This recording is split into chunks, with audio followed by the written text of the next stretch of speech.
This story begins deep in the mountains of the great Chinese Empire of the past, where the Hama range is located. High above stands the fortress of Hama, which by the time this story begins, is already almost empty. One man told his comrade that under their old leader they were so strong that even local bandits obeyed them. However, after the death of the leader, the remaining brothers abandoned the new owner of the village, and now there is almost no one left here. The man said that officers would soon arrive, disperse the bandits, and the village would not withstand the attack. Then another man appears, who remarks with displeasure that the new leader is only 18 years old and is too young and naive. After this, he asks if the others are going to follow his example and go with him. He loudly declares that those who want to leave the leader can leave immediately, as it will not be a disgrace. The two comrades exchange glances, then smile and decide to leave so as not to waste their time. The main character, Charlie, sits in a wooden chair on a tiger skin, clutching his head and complaining that it is splitting. He feels alien memories flooding his mind, and wonders if he is being transported to another world. After waiting out the headaches for a while, he suddenly comes to the conclusion that he is becoming a time traveler in another world. Until recently, he was an ordinary student sitting at the computer with headphones and playing a strategy game. However, he suddenly loses consciousness and comes to his senses in another world, in the body of an unknown person. At the same time, his own memories begin to merge with the memory of the body in which he finds himself. According to these emerging memories, there is a village in despair. After his father's death, Charlie becomes its owner, and along with this fortress, numerous responsibilities pass to him. The Dao state was founded 120 years ago, and it governs 108 cities and 13 prefectures, which is very impressive. Now, however, imperial power is weakening, and the people are suffering from endless wars that break out almost every year. Those who cannot survive go into the mountains and become bandits, and the world is filled with them, and the fortress of Hama is swarming with them. Under the old leader, the fortress of Hama was quite strong and famous in the Shin-Nur Mountains for its warriors. But the old leader of this fortress recently dies, and the remaining bandits begin to leave one by one. Charlie believes he is the last one left and sighs quietly, sitting alone. But at that moment someone's hand falls on his shoulder. It's his old assistant named Shen, and Charlie is surprised that he still decides to stay in the fortress. Despite his position as the village's strategist, Toad is known for his dubious intellect. His ideas never prove useful. Charlie quickly takes Shen's hand, and thanks him for staying through such a difficult time and remaining loyal. Charlie stands up and declares that he will not forget such an act and will treat him with great respect. However, Shen, still holding his hands, explains that there was a mistake, and Charlie misunderstood his intentions. He explains that the village's resources are almost exhausted, and the only thing left is a skinny horse which he wants to take. After this, Charlie sinks to the very bottom inside, and Shen even asks for a tiger skin to make the ride more comfortable. Then Charlie, in complete despair, replies that he can take everything and get away from here as far as possible. Shen enthusiastically grabs the rolled-up tiger skin and calls for Lindsay to quickly get the horse and get ready to leave. Left alone again, Charlie sighs heavily, as he has no idea what to do now.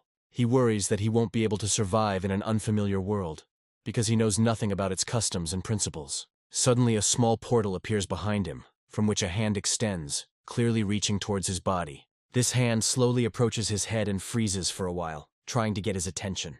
Moments later, a hand hits Charlie on the head with unprecedented force, causing him to jerk his head to the side.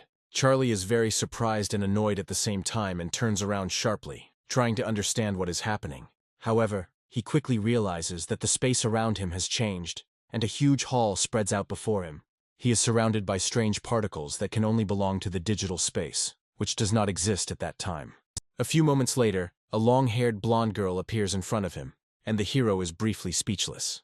When she appears, the girl tells Charlie that she considers him an incredibly brave and courageous young man who attracts her attention. Looking at him, she notes that he is finally arriving here and can now begin to carry out his duties. Charlie asks who she is and what this place is, trying to understand what is happening and why he came here. The girl replies that this is a large systemic space, and she is the spirit of this system. She quickly praises Charlie for successfully activating the heart of the mountain bandit. After this, the crystal suddenly begins to release powerful waves of energy and explodes into a blinding light. Following this, a blue window pops up in front of Charlie, and he remembers that he was playing a game with the same name before the transfer. The system tells him that he understands everything correctly and explains that it is here to help him. She informs him that Hama Fortress, which Charlie owns, is considered the initial mountain base, but is now on the verge of collapse. Looking at the window that appears, Charlie is amazed and still does not understand why he becomes the owner of the system. A moment later, a quest appears, according to which it is necessary to prevent the collapse of the fortress's population and stop the departure of the remaining people. The system reports that there is no way back, after which integration begins, and flashes of light penetrate the hero's body. The spirit of the system reminds him that he needs to use any sincere tactics to keep the strategist and groom in line so as not to fail the mission. Charlie says he will try to complete the mission, but he does not understand how to return from the system space to the real world. The girl laughs and invites him to come closer to solve this problem. When he comes closer, she suddenly grabs him by the collar, which greatly surprises the protagonist. The next moment she throws it with all her might somewhere up, towards the heavens and the stars, claiming that this will be the easiest way.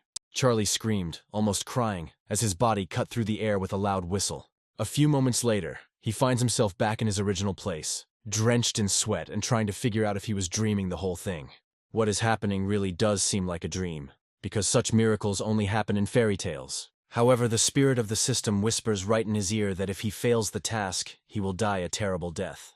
Charlie immediately feels pure horror and runs headlong after his strategist in order to bring him back under his wing. Finally, when Charlie reaches them and has time to catch his breath, they stop and decide to listen to him.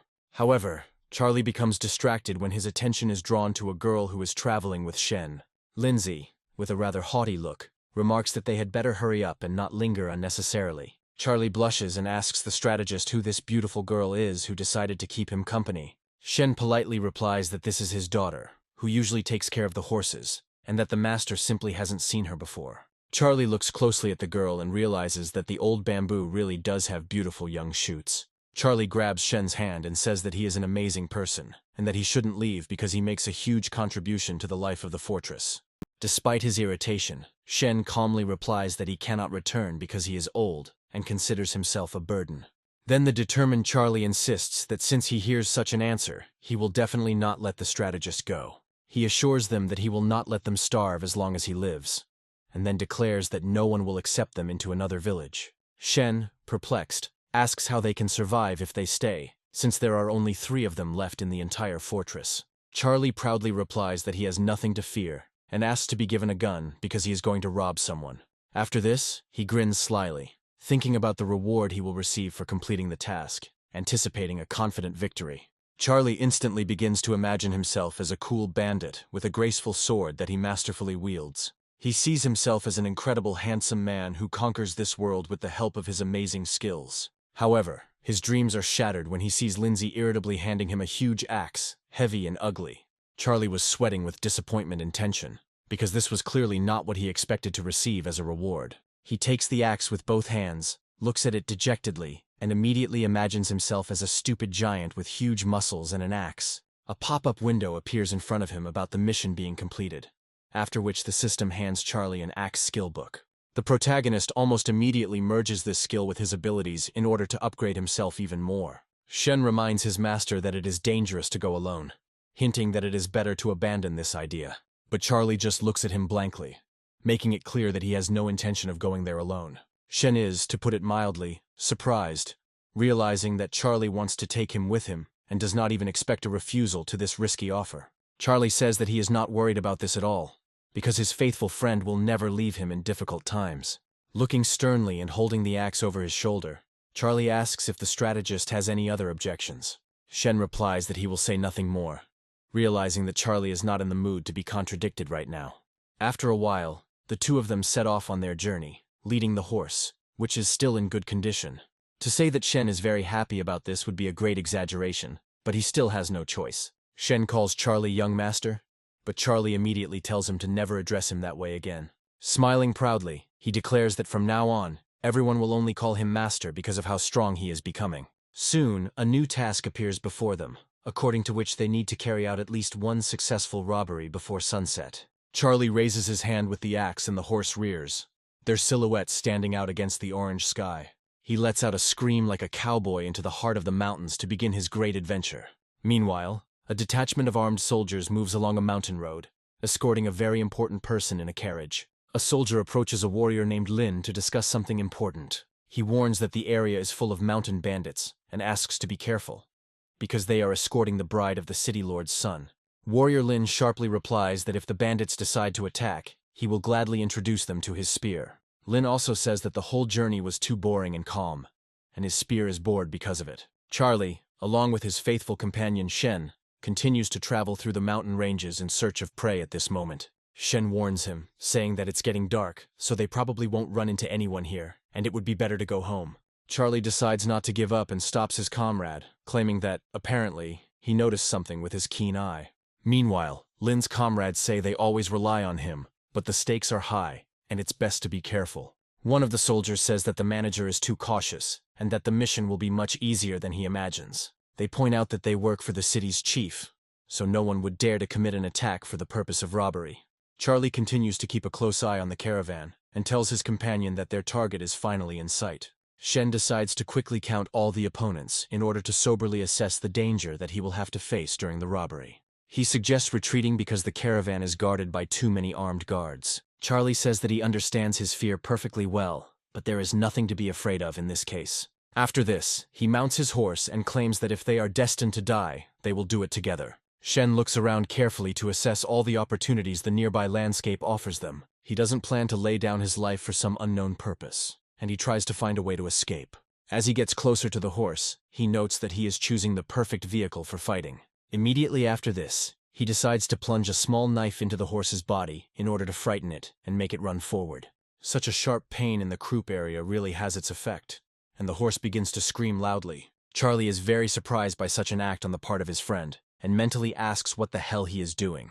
Meanwhile, Shen turns to the guards and claims that the owner of the fortress, Hama, nicknamed the Toad King, wants to rob them. He also loudly declares that if they do not want to die, they must flee at all costs or take the blow themselves. After this, he mentally apologizes to his master, saying that his daughter is waiting for him at home, so he will definitely remember him.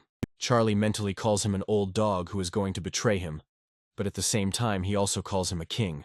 He wonders how he will be able to look people in the eye now after such an absolutely idiotic nickname. After a while, he finally manages to calm the horse and make it rise, slowing down a little. Charlie looks carefully at the ground in front of him and notes that he was very lucky to convince the injured horse to stop. After this, he decides to look around to soberly assess the situation, but it turns out that it is already too late. The thing is that he manages to run up to several guards, who are very surprised by the robber's strange appearance. At this point, Charlie thinks that the prospect of being destroyed by the system itself is not the worst option. The guard manager looks at him in surprise and asks if he really came to create a night. Charlie immediately tries to show that he is not in the mood to fight, and claims that he is not the Toad King, but that his name is different. After this, he comes up with another name for himself and declares that he is a red representative of scientists and is ready to pay off. The soldiers look at him in bewilderment, wondering if this man really decided to come to the robbery himself. After a while of silence, they begin to laugh sincerely, because they have never seen such a funny eccentric. The guard commander gestures for everyone to remain silent, so as not to violate discipline at such a crucial moment. After this, he turns to Charlie and states that he must have gone crazy and decided to commit suicide. At the same moment, the curtain near the carriage begins to slowly open, because the VIP is trying to find out what is happening. This important person turns out to be a beautiful girl who, until this moment, did not understand what was happening here and why they stopped. Charlie immediately notices her and takes a close look at her appearance, amazed by her incredible beauty. He sincerely admits to himself that he still finds it difficult to believe in the existence of such an incomparable beauty. The system materializes behind him and gives him a quick hit with the tablet to bring him back to his senses. Charlie asks the system why it hits him over the head every time it appears, noting that it looks very strange. The system arrogantly hands him a task, according to which he needs to kidnap the princess, adding that he can refuse. Charlie realizes that a stealth mission is a rare occurrence and can bring him a great reward once completed. Charlie states that if he is lucky, he will have a wedding, and if not, he will be killed, so he must take this bet. The system expresses skepticism about the sincerity of his intentions, but does not prevent him from accepting the task. Lynn asks the others to stop laughing and claims that the bandit has finally appeared, which means it's better not to scare him. Taking a few steps forward, he tells everyone that he will deal with this man himself and forbids anyone to interfere in the duel. The soldiers claim that they have heard that Lynn is an excellent fighter, and they finally get the chance to see it. Lynn claims that it will only take him 3 rounds to force his opponent to surrender. He also promises to keep him alive, and the system tells Charlie that Lynn is a man who wants to become a hero. Charlie claims that he doesn't fight nameless fighters, so he asks Lynn to state his name, which he does calmly. After this, Lynn asks the protagonist what his name is, trying to figure out whether he should be called the Toad King or the Great Scholar. Charlie is silent for a moment, trying to figure out what his real name will be in this world. With a menacing face, he declares that his name is Ip Man, and that he is a master of the martial art called Wing Chun. Lynn reflects that he has never heard of such a martial art, and the name seems a little strange to him. Charlie rushes into battle and declares that the time for talking is over, and now only their blades will do the talking. He tries with all his might to bring his giant axe down on his opponent, hoping that he won't have time to dodge. Lynn has a high agility stat and manages to block in time, but their battle doesn't end there. Lynn is impressed by the incredible force Charlie puts into his punch, and it becomes clear that he can push him back. Charlie becomes more furious with each passing second, pressing harder and harder on the axe handle, trying to break through the defense. Lynn tries his best to parry, but he fails, and a bright flash erupts in the air. Lynn loses his balance in the saddle and then falls rapidly to the ground. He can't hold his spear in his hands and falls with a crash into the soft mud, from which it will be difficult to rise. Charlie pushes forward, hoping for an easy robbery and a big score. The soldiers look at him in surprise, trying to understand how this is even possible, and most importantly, they don't understand what to do. Charlie reaches the carriage the princess is in, and decides to jump from his horse a few meters into the air. With a powerful blow, he knocks out the rider accompanying the carriage and gains complete control over the hostage. The princess turns around in surprise and tries to understand how some pathetic bandit could defeat several trained soldiers. Charlie, at this point, decides to use the incredible blow of the supreme authority and delivers a powerful jab to the horse's croup. Feeling pain in the area below the back, the horse screams loudly and begins to run forward with all its strength. Charlie takes control and is able to correct the movement, which explains the horse's ability to obey him. The remaining soldiers, not quick enough to dodge, are seriously injured despite their armor. The guard commander shouts to his comrades that they must, at all costs, catch up with this man and bring him to justice. His horse is still moving, so he rushes forward, hoping that the pathetic bandit does not know this area. Shen, meanwhile, returns to Ham's fortress, loudly calling for his daughter Lindsay and hoping that she is okay. Coming closer to her, he advises her to close the gate as quickly as possible, since they have very little time left. Lindsay asks him what happened and why he came back alone instead of bringing the repairman. Shen says that this youth is already dead, and if he had not been so resourceful, he would have remained in the grave with him. After this, he theatrically closes his eyes and claims that he is very sorry that everything turned out this way. Lindsay advises him not to be sad, noting that people do not come back after death, so there is nothing to regret. Shen explains that he is upset not because of Charlie, but because he had to sacrifice such a good horse. He also claims that because of this, they can no longer stay in the fortress, as there are no supplies or resources there. He recommends that she take the last useful item they have, and remembers that there was garlic in the kitchen recently. Meanwhile, Charlie continues a tense and exciting chase from the princess's security guards. He continues to whip the horse to move it forward, hoping that its speed will be enough to break away from its pursuers. The system happily offers him to complete a task in order to get a chance to win the lottery. Charlie continues to say that he needs to do things faster, and the system asks if he is talking to the horse or to her. Charlie loudly declares that he is addressing the horse, continuing to whip it with all his might. The system doesn't fully understand him, and claims that it would like to receive more details to understand what he needs. Charlie loudly shouts that he accepts her offer and will play the lottery, advising her to hurry. With a snap of the fingers, the system summons a bizarre device that looks like a regular slot machine. However, after a while, it becomes clear that this device is not fully functional and needs to be shaken a little. Meanwhile, the sound of the guard's hooves loudly echoing in the air as they relentlessly pursue him. The head of the guard claims that he will definitely destroy the thief who dared to encroach on the princess. Charlie asks the system to hurry, and claims that the guards have no intention of letting him go alive. The lottery finally gets going, and the hero is congratulated on winning the unknown, distinguished hunter Manny. Charlie is surprised that you can win real people in the lottery and wonders where he can meet that person. He assumes that some kind of ritual must be used to summon this person, and makes his first attempt. When it becomes clear that this is not producing results, he decides to make a few more attempts. Each of these attempts looks more and more dubious, but this does not stop him from continuing, no matter how strange they may seem. Lynn reaches the protagonist and claims that he made an oath not to kill him today. Suddenly, a menacing figure appears on the horizon, asking the master not to panic and calling himself Manny. Taking a closer look, Charlie notices that the man is incredibly physically built and wields a long weapon. Charlie comes to the conclusion that the system cannot allow a reward to appear out of thin air, and finds an excuse to do so. Lynn runs up to Manny and orders him to step aside because he can't stop his horse that quickly. Manny pompously addresses his opponent and claims that he must get off if he does not want to get hurt. Of course, no one manages to dismount in time, so the formidable warriors deliver a swift blow straight to the horse's muzzle. The horse loses consciousness, and the rider is sent into an uncontrolled flight that can result in serious injury. Charlie is surprised that Manny was so strong that he was able to stop a man on a horse in just a split second. The guard commander feels extremely insecure, but understands that he cannot retreat, as he will simply be executed for this. Brandishing his weapon, he claims that they are the city chief Heishi's men, and that if Manny doesn't want to die, he should step aside. Manny waves his wooden stick menacingly, showing with his whole appearance that he does not intend to move an inch from the spot. He also hits a small rock towards the guard captain, which instantly knocks out his tooth. Manny orders them to get out of here nicely, adding that otherwise he won't leave even a bone of them. The chief guard decides to escape, saying that he needs to return to the city and tell the chief about everything that is happening here. Manny immediately turns towards the protagonist and approaches him a few steps, demonstrating peacefulness. He again states his name and says that from now on he will serve under his protection, hoping that everything will be fine. Manny says that he was once a hunter who lives near the city of Heishi with his dear wife, whom he loves very much.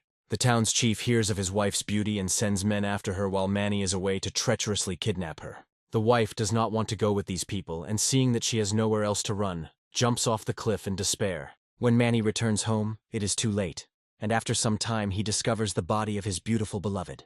In a rage, he goes into the city and kills more than 10 guards, thereby earning himself a reputation as a dangerous criminal who must be executed. A few days after this incident, he takes a breather and decides to go to the fortress of Hama to find shelter there. Charlie reflects on how at first it seems like just a normal backstory for any character, but in reality, it turns out to be quite heavy. When he returns, he sees that the horse he left behind is returning to him on its own, and he recommends that Manny mount it.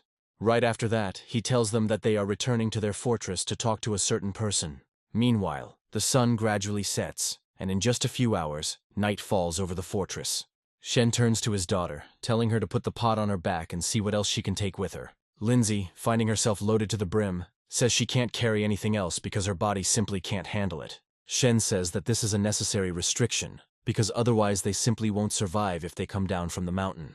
Suddenly they hear a familiar voice asking if they would like a horse to make their departure easier. Lindsay turns around and says with surprise that she didn't expect the master to return after that mess. Shen looks at his master in shock and asks if he somehow manages to escape death. He also says that he can now rest easy if his master manages to escape, after which he declares that he is going to leave. Charlie looks at him with an extremely angry look and tells him that if he wants, he can get out of here. However, he quickly mentions that when he was asked who he was, he introduced himself as Shen, and now that name is being sought. Shen immediately changes his shoes and says that, despite his age, he still has a few strong bones. He confidently states that if anyone dares to attack Charlie, they will have to step over him first. Charlie realizes he could use some extra hands, so he asks him to help him take the harness off the horse to get it ready. He also decides to introduce Manny to his new comrades, since they will now have to work together. Charlie says that Lindsay should feed the horses, while Manny will cook, and Shen should take the girl to her room. Smiling, he declares that tonight will be very important, as he will be getting married. Immediately after this, Shen jumps onto the carriage and directs the horse in the right direction. Charlie reflects on the fact that he is on a hidden mission that has never happened before, and snaps his fingers to summon the system. The system appears behind him again, delivers a quick attack with a wooden tablet, and tells him that he is being too rude.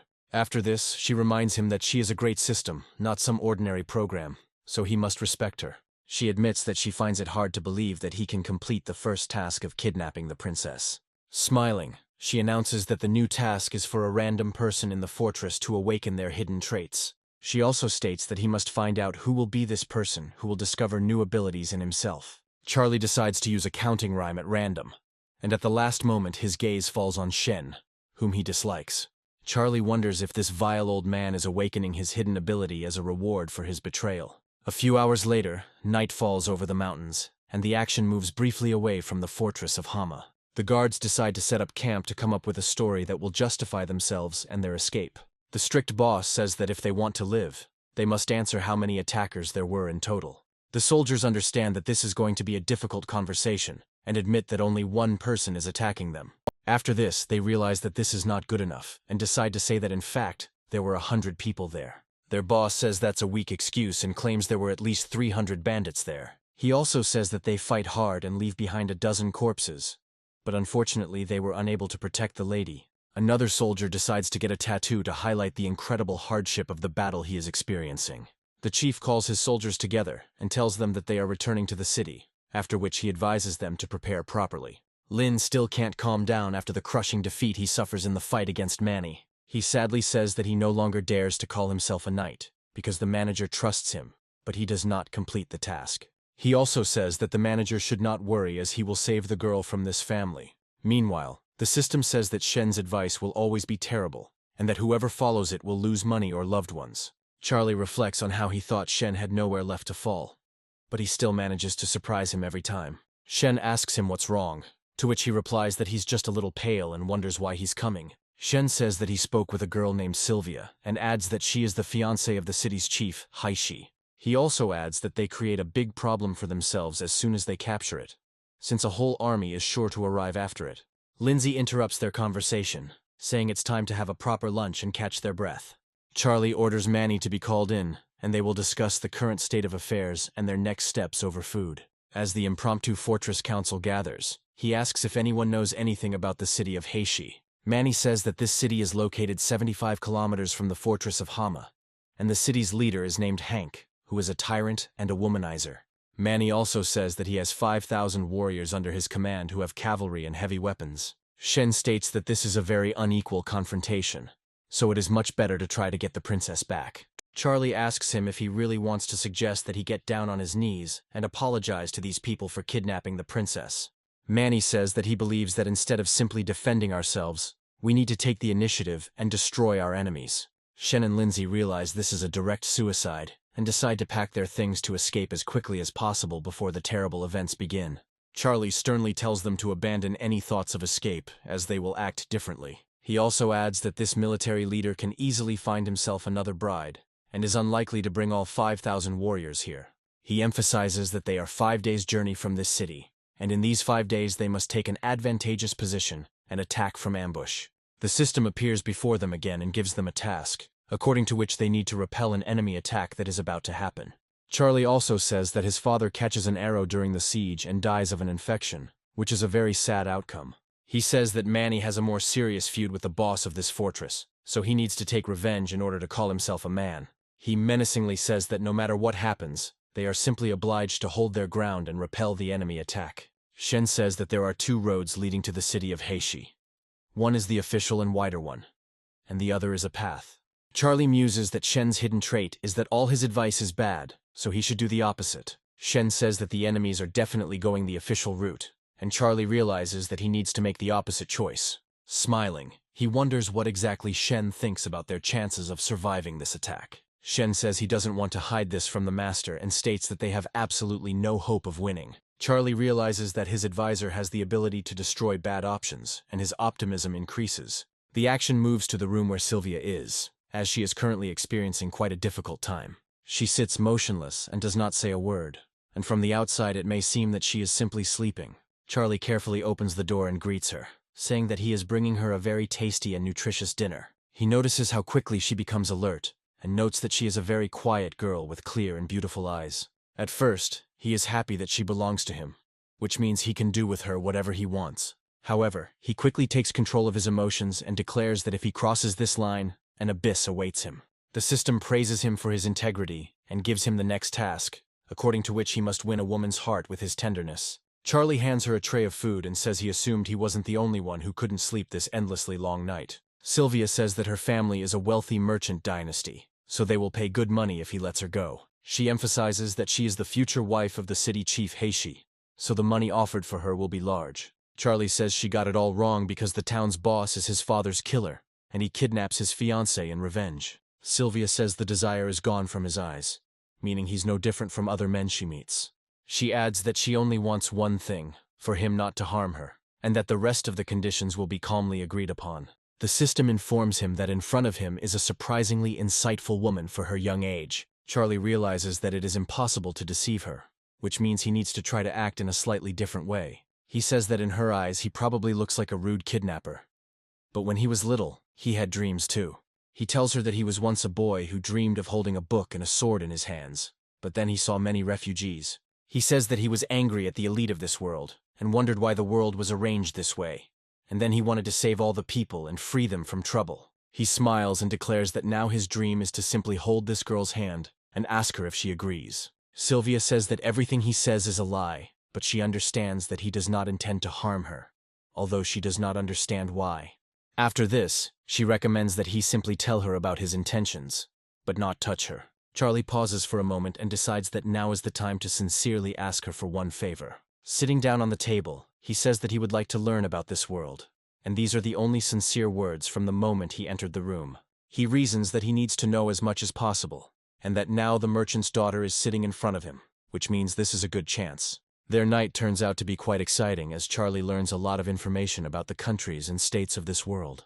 After he finds out most of what he needs, he decides to bow before this girl to thank her. During all this time, the main character does not make a single attempt to behave dishonestly towards this girl. Before he leaves her a small quatrain that he writes himself, and it makes her think. She asks herself why he chooses to use these particular wordings for this verse.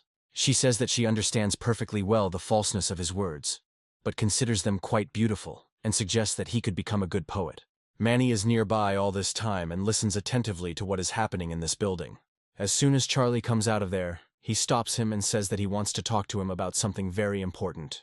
Charlie asks him what he's doing there, suggesting that Manny apparently has a hobby of eavesdropping on other people's conversations. Manny says he assumed Charlie wouldn't behave much better than the gangsters, but now he's convinced he's noble. The system smiles at the fact that he is fulfilling the character's hidden task, thereby correcting his psychological trauma. Charlie realizes that kidnapping Mrs. Sylvia is essentially no different from what the city's chief intended to do. From his point of view, if he had actually harmed her, Manny would most likely have tried to cut off his head to save her. However, now their friendship is getting stronger, so he can stop worrying about it and get ready for other things. Lindsay rushes back to the fortress to report the results of her latest reconnaissance mission. She loudly informs everyone that someone intends to attack the fortress, so they need to prepare as quickly as possible. Charlie looks at her in surprise and wonders how many people are moving towards the fortress and how strong their force is. Lindsay says that only one man comes here, armed with a spear and incredibly handsome. Lynn reaches the fortress and announces that all the bandits present here must come out to accept their death. He also loudly declares that if anyone even touches Sylvia, he will behead whoever is behind it. Charlie looks at the young man and wonders why the man is in such a hurry to get here. The protagonist realizes that spending time on such things is too tiring and turns to Manny for help. Manny goes out to fight, but Lynn advises him to go back and take his weapons and horse, as he does not wish to fight unarmed people. Manny says he can handle it without a weapon and rushes forward, shocking his opponent with his agility and speed. Lynn doesn't even have time to react to this attack in time and immediately finds himself in an extremely disadvantageous position.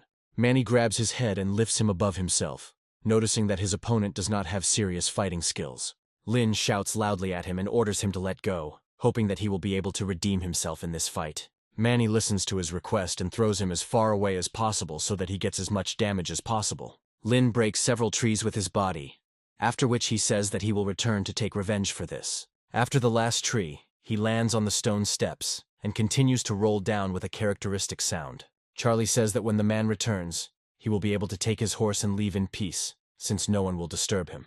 Charlie receives a notification that he has successfully defended the fortress for the first time and is now due to receive rewards. He suggests that the system is mistaken in thinking that the demands far exceed the strength of the fortress, because it turns out to be too simple. Charlie suspects that there is a bug in the system that is causing him to receive a reward for a task that takes less than a minute to complete. The system informs him that it will reward him with the best iron spear, horse, well, and other good winemaking resources. Charlie watches this in amazement and assumes it is a dream, as he has never felt so good. His legs also become weak from such an incredible feeling of victory and triumph, which comes to him almost for free.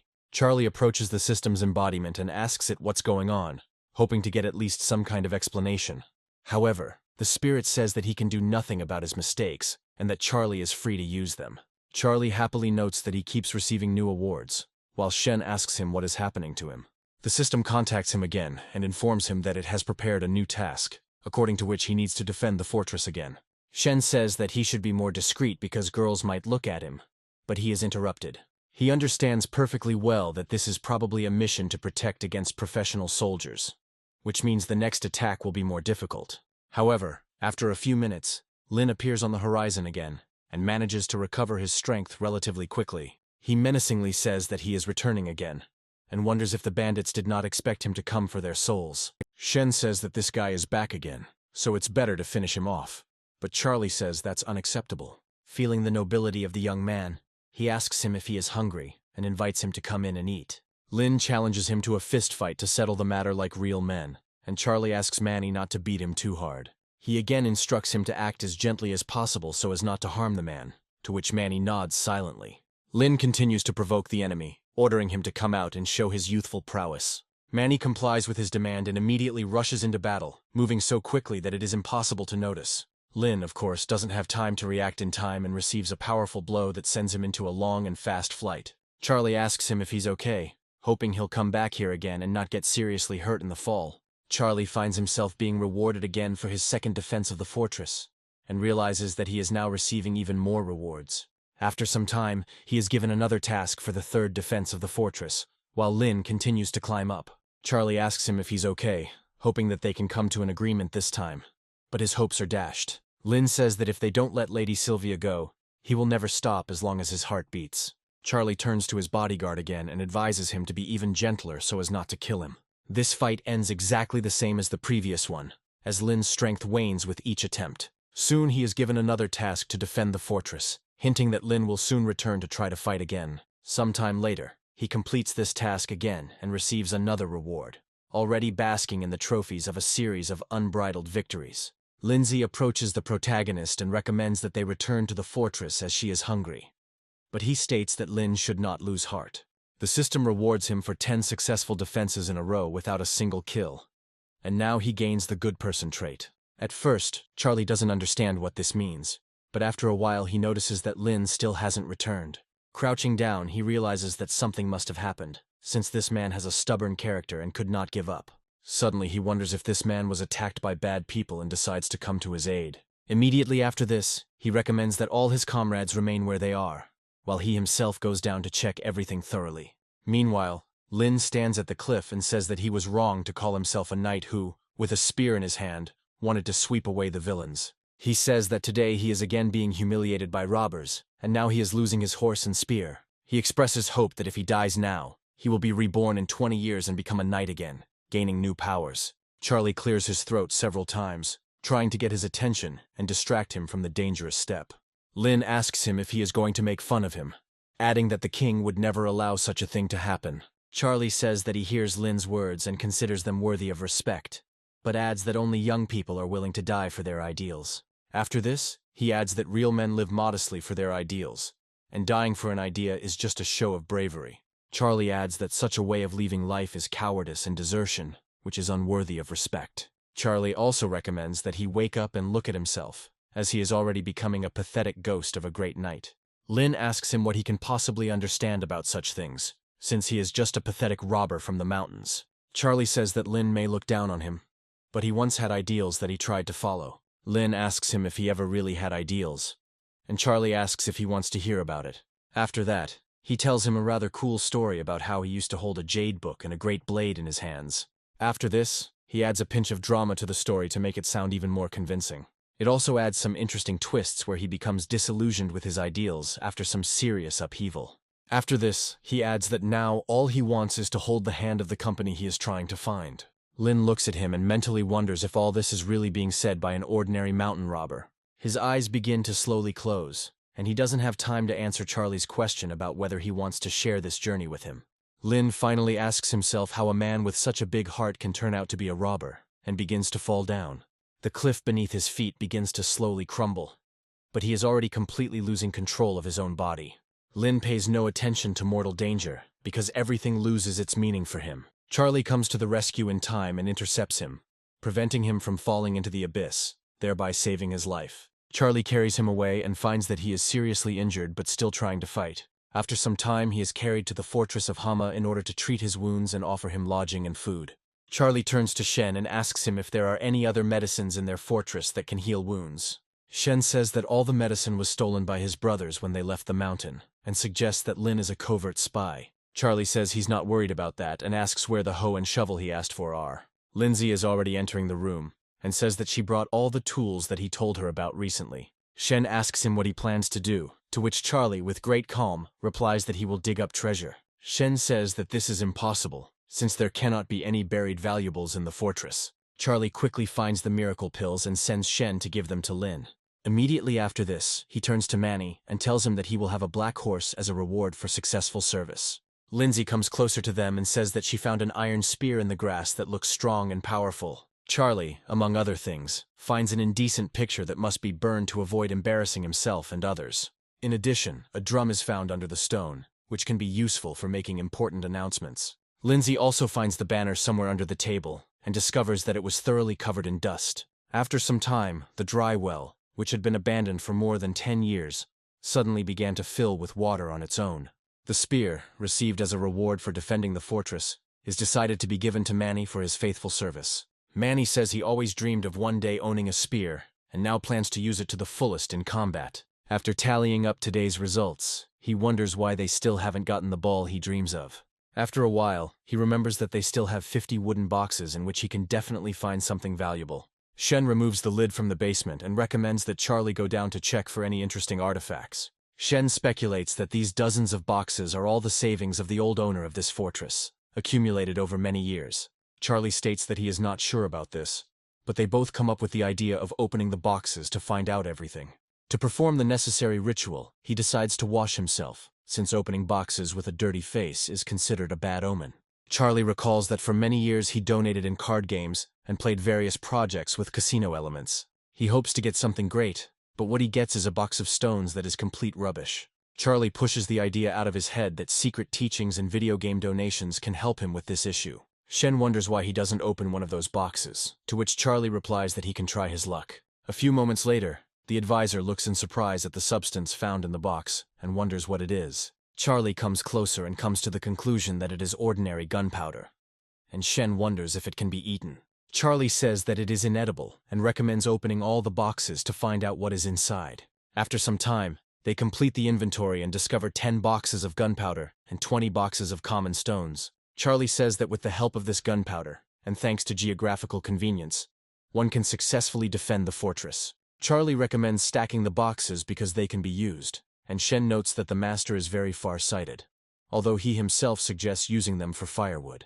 Charlie replies that this is unacceptable, and adds that he will deal with his advisor himself if even one box goes missing.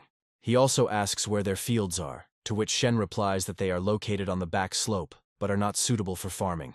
Charlie recommends going there right now, but Shen objects, adding that it's already dark, so it's risky.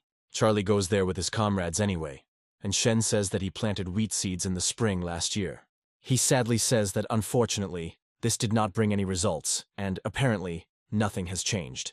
However, after some time he discovers a huge amount of wheat and peers into the distance. It turns out that the wheat not only sprouted, but there was so much of it that it could be enough for an entire fortress and a couple of hundred people. Shen walks among this wheat and says that he cannot believe his eyes, thanking the gods for such a gift. The system reports that 10 acres of fertile land have been delivered, while Shen begins to rejoice at the harvest. Manny claims that if all these ears of grain were collected, a lot of grain could be obtained, enough to survive more than one winter.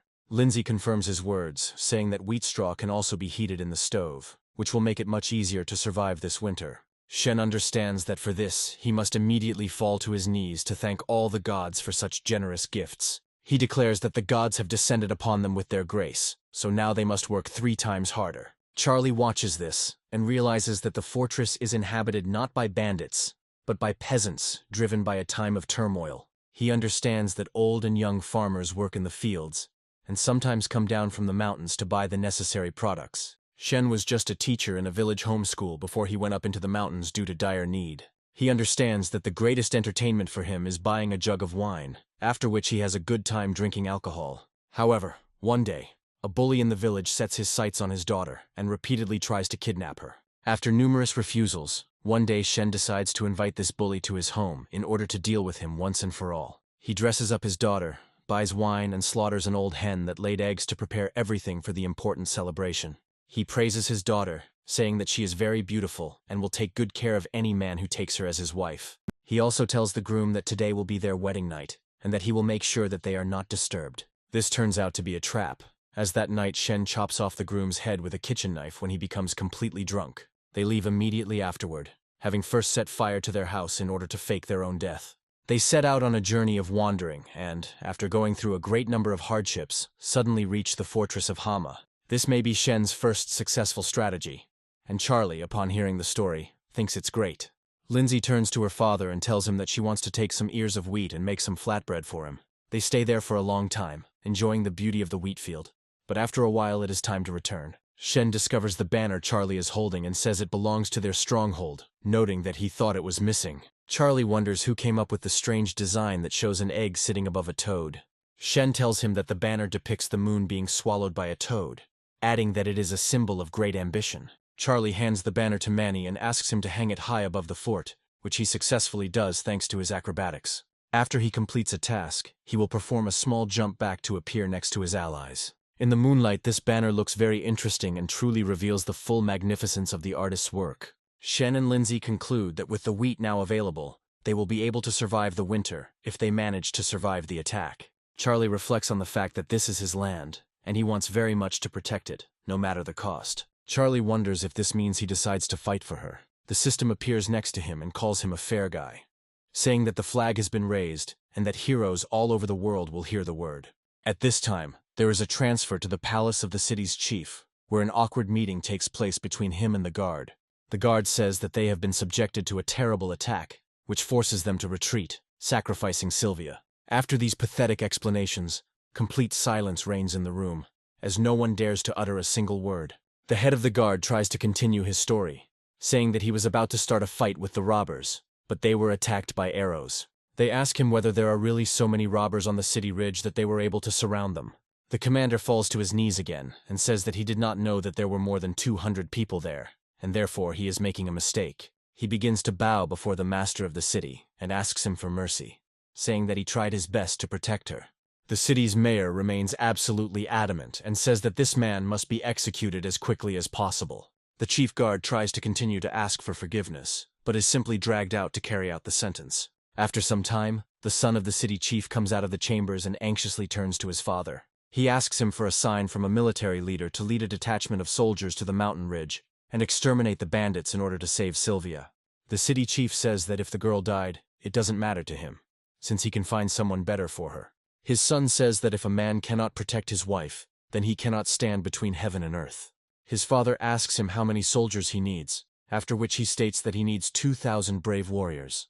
The city master's advisor says that 2,000 soldiers require much more provisions and feed for the horses, so this is difficult. However, the hot-blooded young son of the city's mayor says that he has already thought everything through and wants to inflict a crushing defeat on the bandits. The city commander says that there are 5,000 people in the garrison, so he can only allocate 1,000 to him. His son immediately makes huge demands on him regarding how many people and what kind of people he needs to conquer the mountain.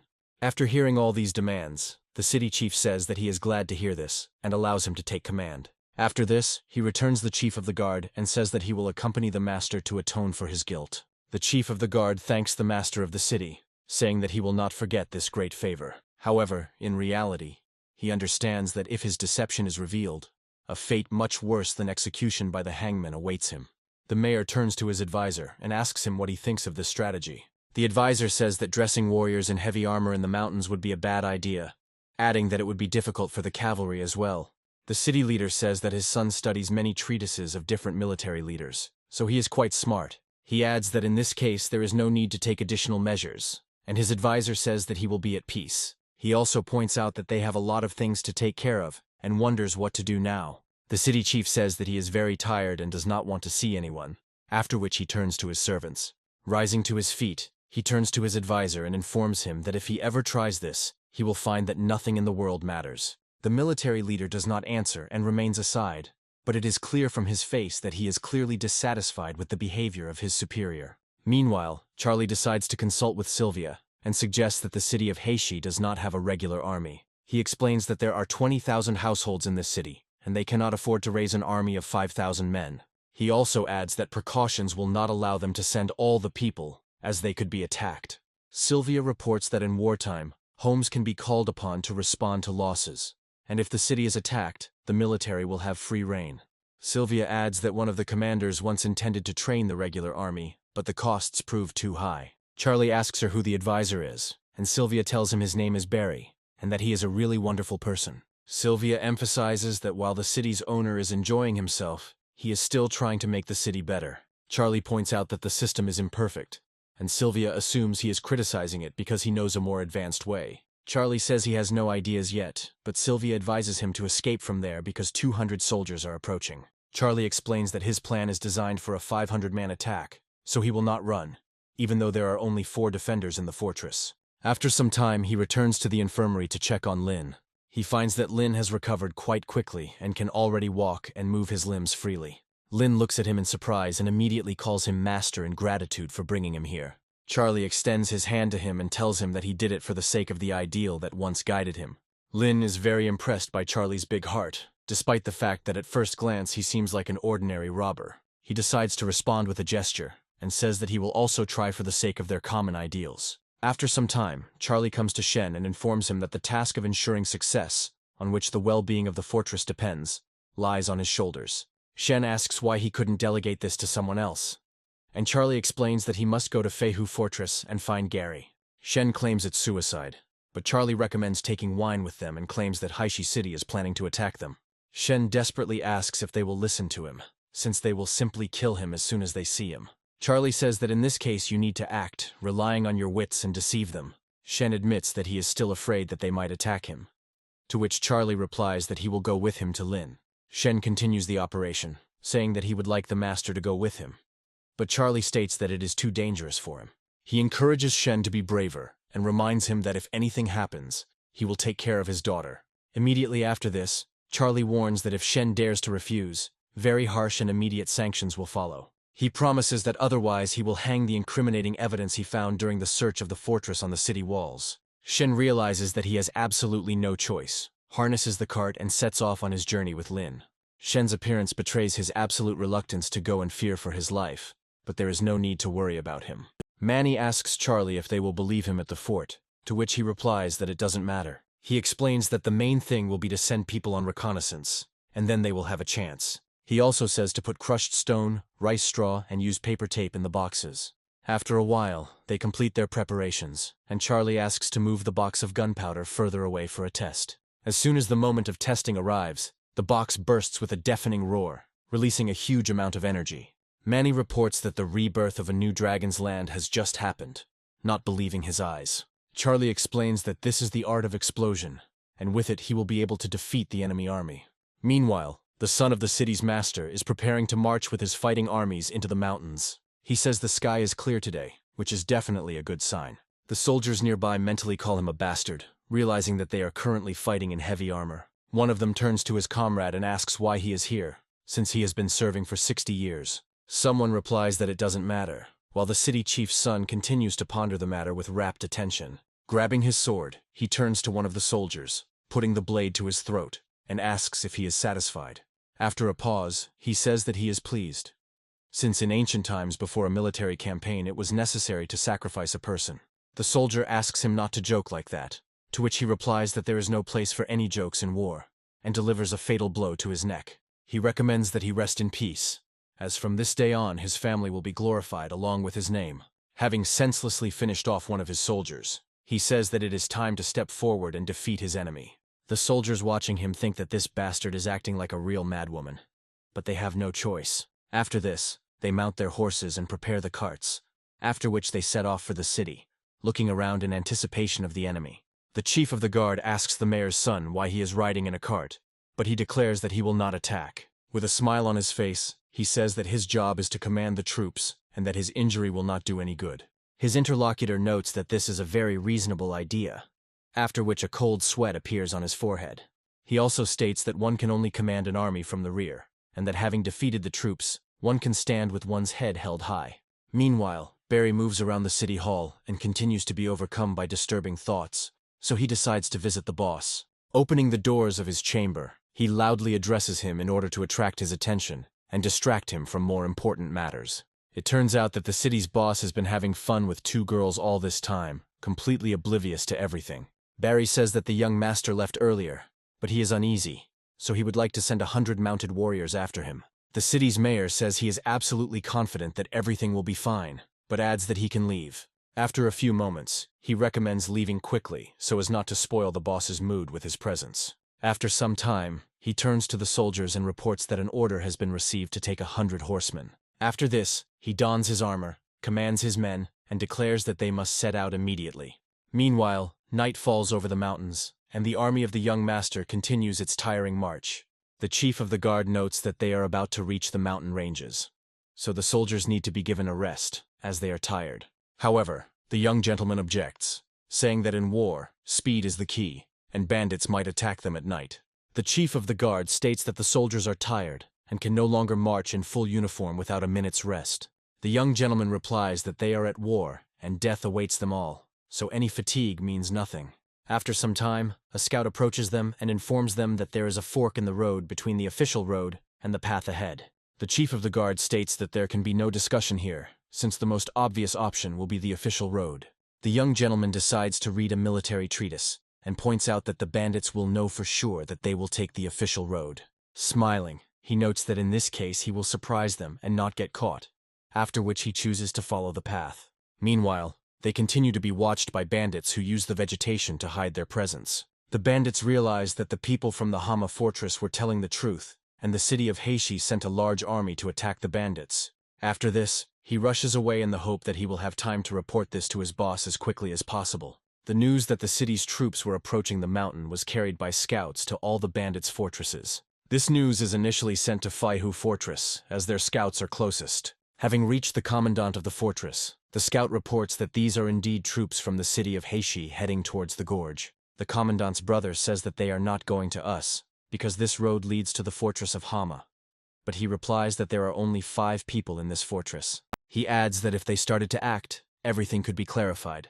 But now they will have to watch. Meanwhile, morning comes. The exhausted soldiers continue to march, hoping that the battle will be easy. Charlie and Shen spot them early and discover that over 1,000 people have been sent there. Shen says that they need to leave immediately, otherwise they will face a cruel and inglorious death at the hands of these people. Charlie notes that it's too late, so they will proceed as originally planned. Charlie states that they must enter the gorge, and when he asks for a log, Lynn must light the explosives in the gorge. Shen adds that they will only be able to close the gorge with an explosion from one side, but not from both. Charlie explains that they will not be surrounded because in a desperate situation, people will display incredible power. In his view, if people knew they had escape routes, they would not fight as hard, and that would make the task more difficult. Gradually, they move closer and closer and discuss what needs to be done. Charlie says we need to wait a little longer to find the perfect moment. Comrades report that the cavalry has already passed the first line, hinting that the time has come to act right now. Charlie begins swinging his axe, cutting through the special ropes, and encourages the others to follow his example. Thanks to the incredibly sharp edge, these thick ropes are cut as easily as if they were straws. With a wild roar, they fall down at night on the heads of soldiers who could not have foreseen such a quality of ambush. The first victims appear quite quickly, unable to dodge the falling rocks in time. Charlie immediately turns to Lynn to light the fuse in order to rain down rocks on the heads of the opponents. However, the loyal and proud knight suddenly begins to tremble, feeling how difficult it is for him to make every movement. Charlie asks him if this is his first time killing someone, but he replies that there are too many people down there. Charlie realizes he needs to be brought to his senses immediately, and says he needs to act much more cynically. He emphasizes that this is a war that does not come under a beautiful wrapper, and is not a civilized event. He explains loudly that war consists of 2 people trying to kill each other by any means necessary. Lynn gradually comes to his senses, his morale rises, and his will to fight instantly skyrockets. Charlie lights the fuse and says that if these people are allowed to cross the line, they will all die. Moments later, a powerful explosion occurs, which sets off a chain reaction and causes severe collapses. The rocks that break off from the mountain ledges as a result of these explosions are of unprecedented size. A large number of stones fall on the heavily armed and long-lived warriors, burying all living things under them. Quite quickly, the escape route becomes blocked, and the knights find themselves trapped in this gorge. The soldiers turn to their commander and report that several dozen cavalry have already entered the gorge. They look around in horror and assume that they have fallen under the influence of a burning demon who has unleashed his wrath upon them.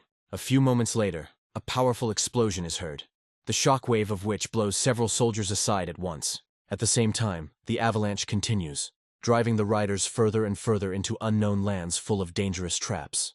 The desire to survive takes precedence over everything else, so they continue to move forward, hoping not to be crushed. Manny announces that he is detaining the men, while Charlie orders the pre-buried explosives to be ignited. Meanwhile, Lynn and Shen continue to drop boxes of gunpowder to instill fear in the hearts of their enemies. Manny is already close to the battlefield because the horse he was given turns out to be incredibly fast. He stands majestically before his enemies, while they desperately hope that they can kill him. Manny says that as long as he lives, no one will be able to pass through this gorge, no matter how hard they try. The warriors try to surround him, but he responds with swift blows from his fantastically long and deadly spear. The soldiers make many attempts, but each one ends rather ingloriously. Another soldier decides to try his luck, but receives a fatal wound to the chest. It should be noted that their chances were significantly reduced due to the fact that they did not rest even once during this trip. The detonation of new batches of explosives causes even more rocks to appear, which fall on the soldiers in the form of a landslide. The soldiers try to retreat, realizing that otherwise they will simply be crushed. Another abandoned barrel of explosives creates a powerful shockwave that throws back the last soldiers who didn't have time to retreat. Running out of the gorge, the soldiers inform their master that there is a demon there who does not let anyone through.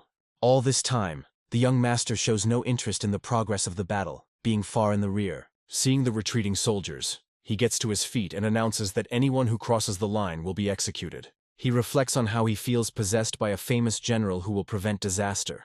The soldiers continue to run away, reporting that there is a demon on this mountain that they are not going to fight. They immediately grab their weapons and wonder if the demon would dare to block their path in such a desperate situation. After this, they send him away and start running away, completely ignoring his presence. Several particularly heavy warriors crash into the cart, causing a wheel to fall off and completely rendering it immobile. In addition to its mobility, the carriage also loses stability, causing the large cart to fall to the ground with a crash. Explosions continue to reach the young master's army, no matter how far they run. The guard commander reports that they need to save themselves, as the situation has changed, and now the best option is to retreat.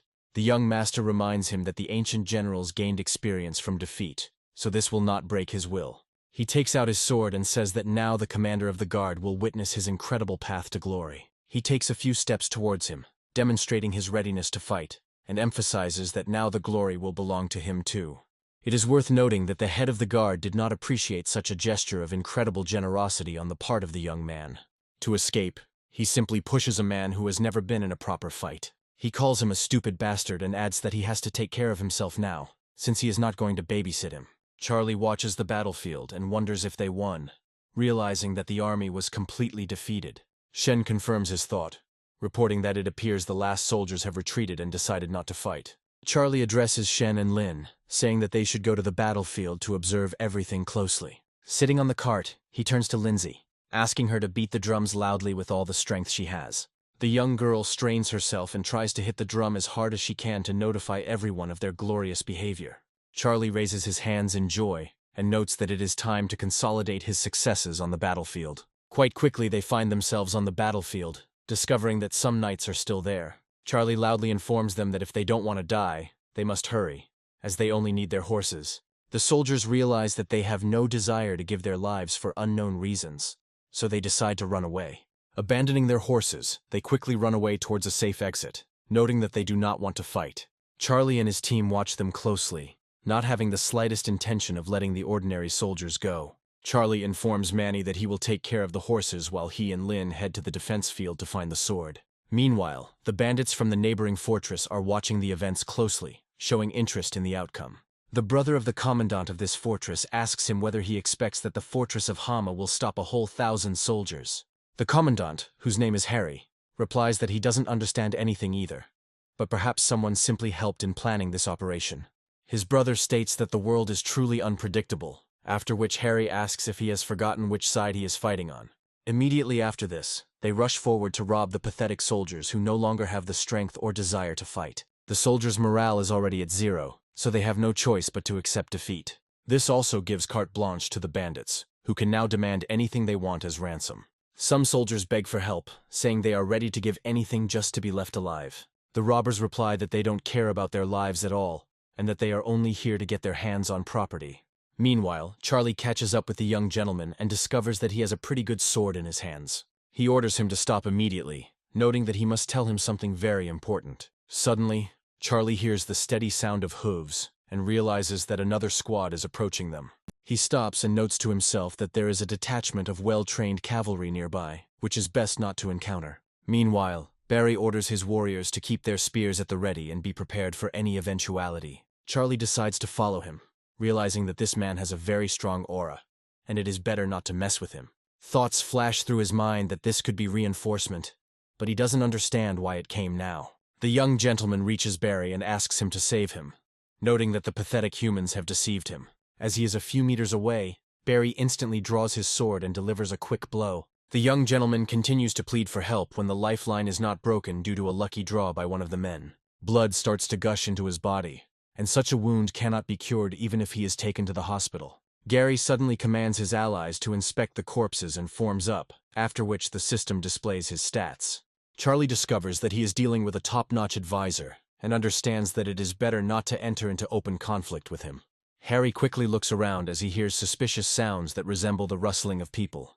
Charlie manages to hide in time to avoid the gaze of such a dangerous man, and decides to remain quiet for a while. Harry tells his comrades to go back as there is nothing more for them to do here. Charlie continues to watch them in surprise, and does not understand why they decided to simply go back to the city. After thinking for a while, he guesses that not all people in this era are as stupid as Shen. Annoyed, he kicks the rocks, noting that the great sword he so desired has once again eluded him despite his attempts. The system appears before him again, and informs him that it has finally escaped from the dark room. Charlie asks her why she has become less active, to which she replies that she always had a physical embodiment before. Charlie notes that she constantly beat him when she was in physical form, so he didn't miss her very much. The system deals him another powerful blow to the back of the head, and informs him that it acted in the subsystem space for his sake. Charlie asks her if she's going to say again that there was a minor glitch in the system.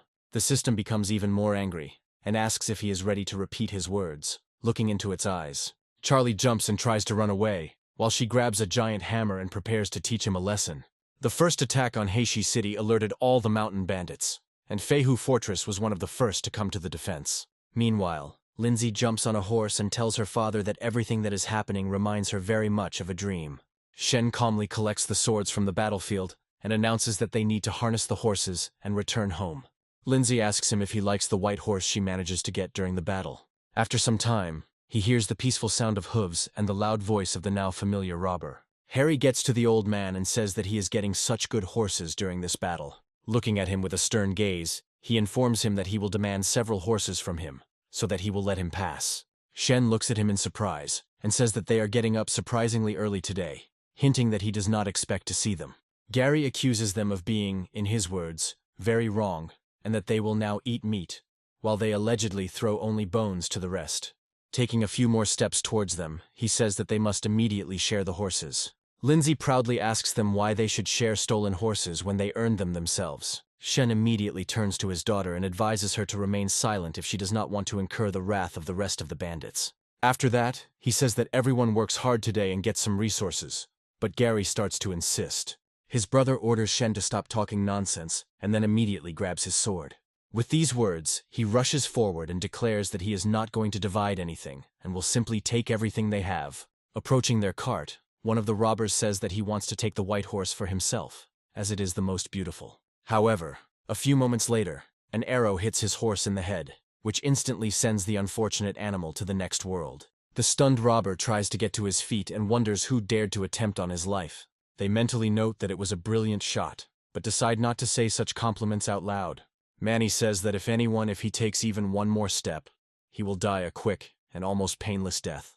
Harry asks him if the Hama fortress really wants to fight its brothers who are fighting on their side. He adds that they take a lot of prey, but for some reason refuse to share a small part of it. There is a dead silence as neither side is willing to back down from their initial positions. Suddenly, this silence is broken by a loud laugh belonging to Charlie, who has been nearby all this time and has heard everything. He rides up to the band of robbers menacingly and wonders if Master Harry really wants to share the spoils of this army. Manny happily turns towards his master and hopes that his appearance will somehow resolve this difficult situation. The other bandits look at him in surprise, remembering that before he was some kind of pathetic loser. But now everything is changing. Harry reflects on the fact that this young man is surrounded, but he is in complete control of himself, which means he has some kind of ace up his sleeve.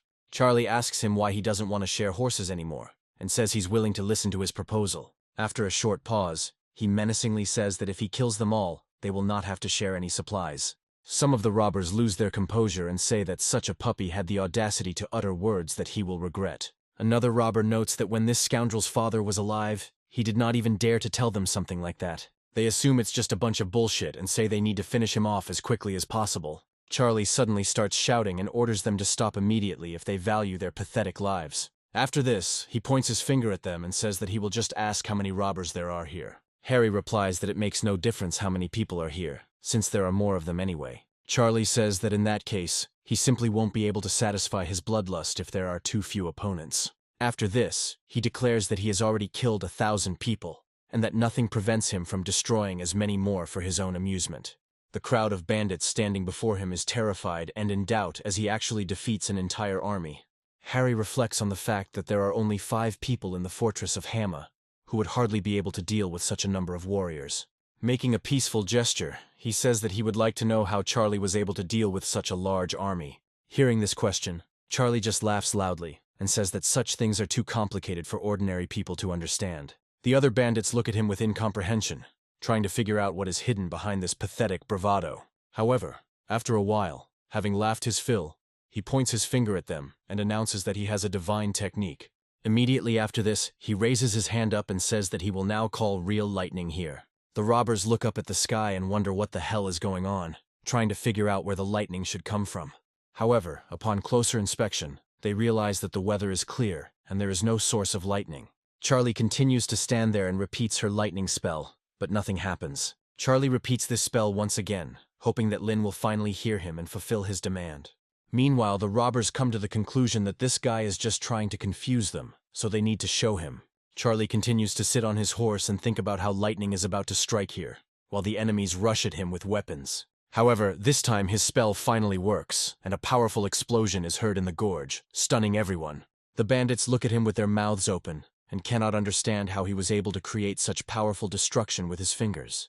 Charlie continues to sit in place, thinking that he is scared to death, but maintains the face of an incredible robber. He focuses on his coolness, and asks them who else wants to see his incredible abilities. The bandits immediately take a few steps back, realizing that it will be much more difficult to deal with such an enemy. Fortunately, education had not yet reached this area, and this was the era when people threw lit paper into wells for good luck.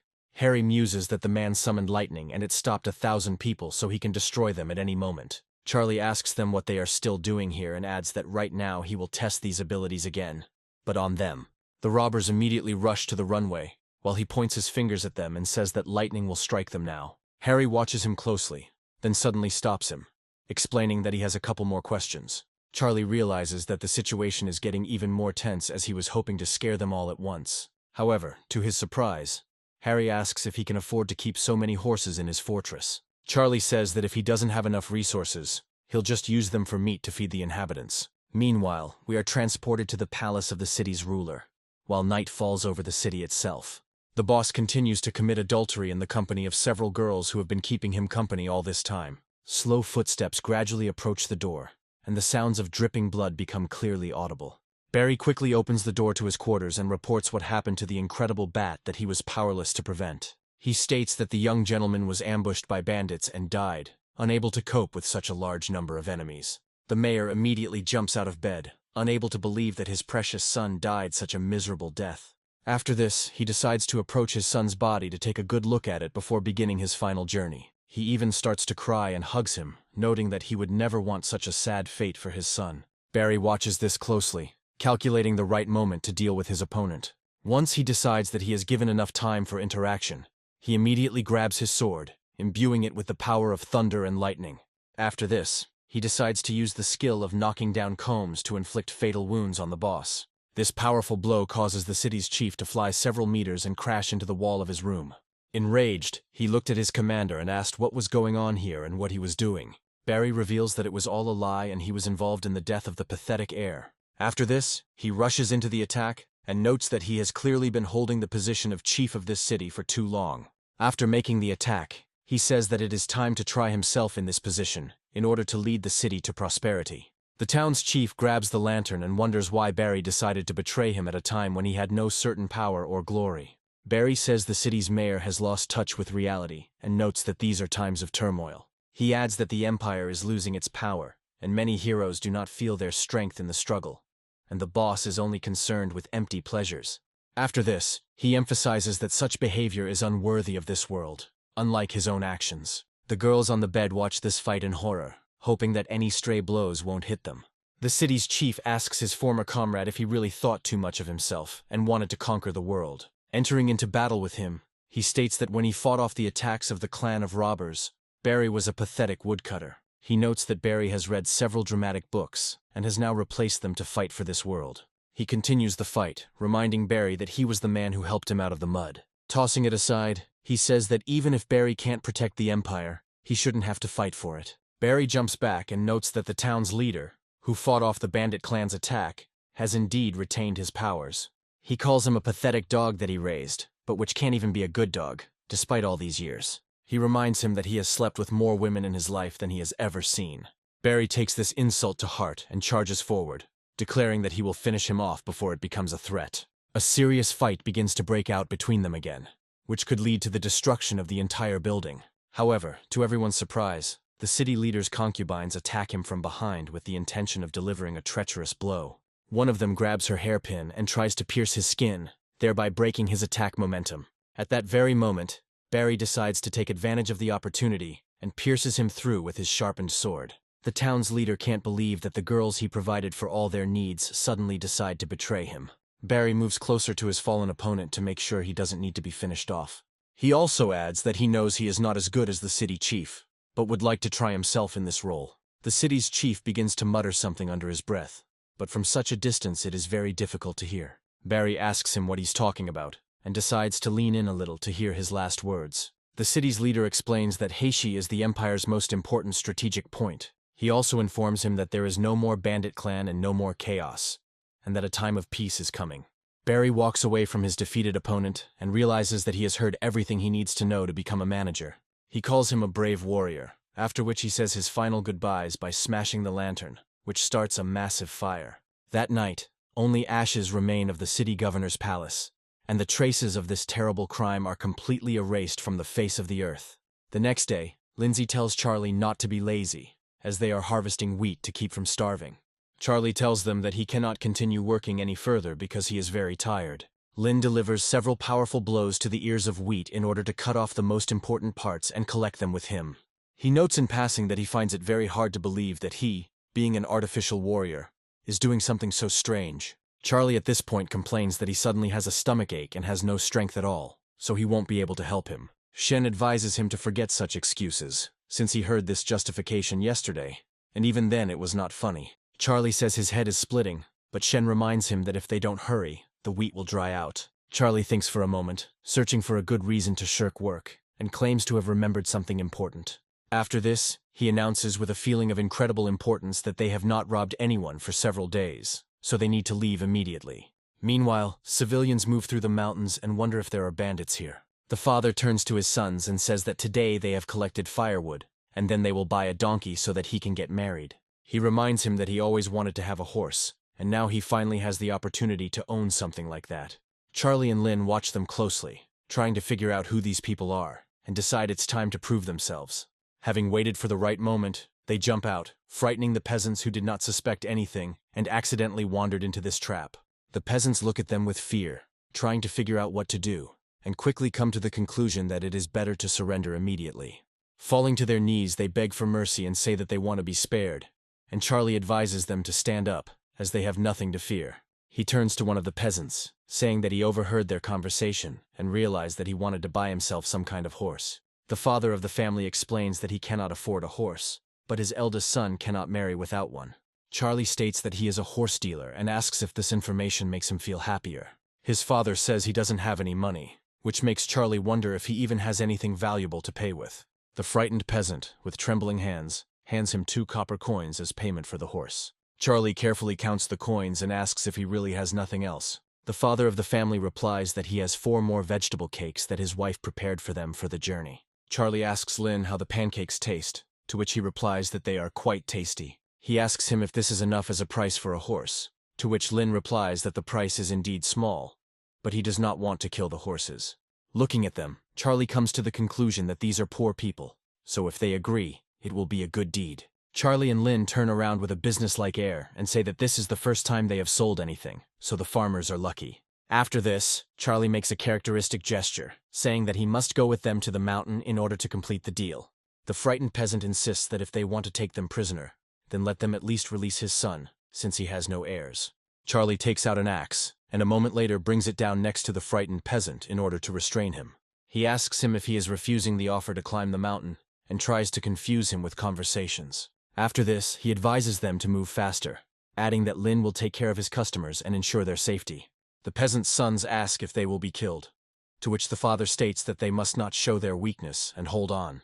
His legs are shaking, and his sons quickly notice, saying that he is only trying to look brave. The desperate peasant insists that when these scoundrels come to kill them, he is not going to surrender to them just like that. Along the way, he tells his sons to prepare to escape, as they are the future of their family.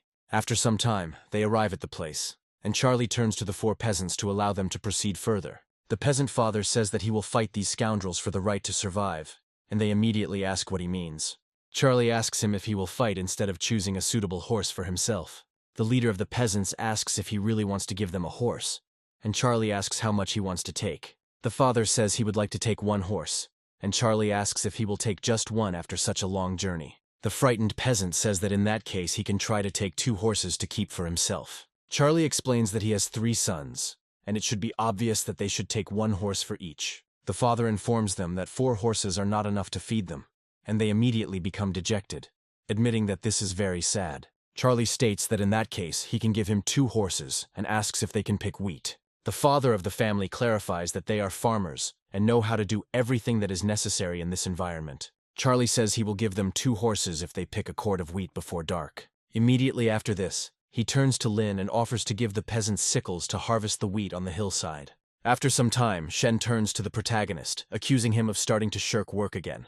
Charlie explains that this is not the case, as he is working at full capacity, but decided to take a little breather. He reflects that the fortress of Hama is now very much like a small family that is gradually thriving. He notes that Lynn is like a younger brother, while Lindsay acts like a young wife. Looking around, he comes to the conclusion that he is starting to like it here, and would like to stay longer. The peasants ask their father if he is sure that they will actually be given horses, but he admits that he does not know. Towards sunset they offer to grind grain, but the father declares that they have done enough and recommends choosing horses. After they leave, they talk, admitting that they did not expect to receive 2 horses from the robbers. The father explains that these are not robbers, but real gods who have shown incredible mercy. One of the sons asks if the gods also harvest wheat, to which the father replies that many can do whatever they want.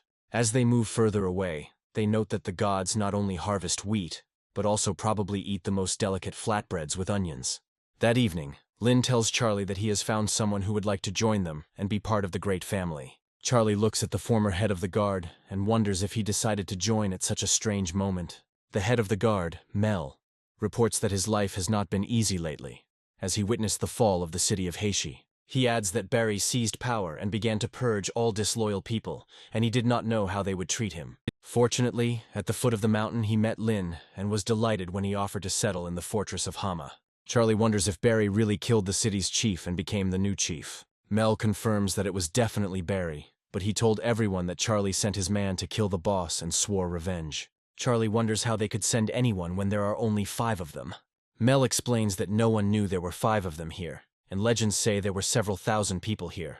Mel adds that there was a bounty on Charlie's head, and Charlie's eyes lit up when he learned the size of the bounty. Mel reports that Charlie has a 50 lan bounty on his head, while Shen's bounty is already 35 lan. He also emphasizes that the bounty on the head of the great warrior Manny was 30 lan, which is also a significant amount. Charlie starts to get angry and wonders why he was only valued at 50 lan, as it is too little for his greatness. He speculates that during the military dynasty, the Longhu currency was created, and 1 lan was equal to about $1,000 from Charlie's past life. Charlie asks Shen how much the price is for Gary's head, and Shen says that it's worth a whopping 180 lan. Charlie realizes that he must now, at any cost, surpass Harry to become the most wanted robber. Mel wonders what good there is in being wanted, as it won't pay any dividends. Lynn explains that Commander Mel has deserted, so he can simply join their fortress as a laborer. Mel introduces himself again and says that he welcomes the master and is ready to serve him faithfully. The system displays Mel's characteristics, adding that it didn't expect someone like him to be a simple commander and not a general. Charlie asks him if the fort is good, and Mal replies that in some ways it is actually quite good. Charlie states that he disregards the fortress, but despite their small numbers, everyone has the strength to fight them. Charlie asks Mel to write a 5,000-word application so he can evaluate it and make a decision. Charlie adds that there is no need to complicate the task and recommends thinking carefully about what he can do for the fortress. Mel rubs his eyes and announces that he has a treasure map that will lead to incredible riches. Handing the card to the protagonist, he asks if this can be considered a manifestation of good intentions. Charlie looks closely at the map and wonders what kind of treasure map it is, but Mel explains that the town's chief had it. Mel explains that 30 years ago, a tribe of bandits invaded the city, killed the inhabitants, and plundered the empire, taking with them much treasure. He adds that these treasures could not be taken immediately, so the robbers buried them in order to gradually move them to their place. Charlie remarks that if anyone had known about this, they would have probably dug up this treasure long ago. He reflects on the fact that there is not a single word or any landmarks on this map, so only God knows where this place is. Charlie notes that the card is useless, and that the commander must determine its value differently, adding that he has work to do. Mel is surprised at how difficult it is to become a bandit and asks what problem they are having. Charlie explains that this is how it works and begins to talk about several dozen horses that they have captured previously. Mel wonders if the horses have become a nuisance and he can't keep them, adding that it would be better to get rid of them. He also offers to sell the horses to the merchants, and Charlie agrees, considering it a good solution. Turning his gaze to Shen. Shen rubs his forehead proudly, declaring that he thought exactly the same thing, and suggests that great men think alike. Charlie approaches Mel, commenting that he is doing a great job, and feels that Mel will soon become one of them. Mel is surprised that he got so nervous while going through the test and grins, saying that he is glad to hear it. After some time, the action moves to the Feihu fortress, which is still living its serene life. One of the robbers looks at his horse and says that it needs better care and attention. Harry informs his brother that his horse has gone blind and can no longer go into battle, so it is only fit for farm work. They ask him if he really wants to give the horse to his brother, to which he replies that he clearly heard something wrong. After some time, one of the scouts comes to the fortress and knocks loudly, announcing that he has brought good news. Harry goes to him, wondering what happened, and adds that it is necessary to find out as much as possible about this news. In front of the fortress there are several trees, on each of which a small notice was pinned. Charlie and Lynn, who were directly involved, hide in the foliage to test the reaction. Lynn asks his comrade if he destroyed all the leaflets he was going to. Charlie answers in the affirmative, and notes that it is now necessary to return back as quickly as possible. The robbers leave the fortress and wonder what is written there, trying to find someone who can read. Harry comes closer, and the bandits ask him if he can tell what it says in the end. Gary explains that this is an advert for horses for sale at a good discount. He looks at his brother and asks why he is filming ads. The brother explains that the piece of paper says that there will be a discount upon presentation of the coupon, adding that this is a good chance. Every fortress on the Great Mountain, without exception, is discussing this announcement, as everyone is interested in its contents. Such offers happen extremely rarely, so many people are considering it.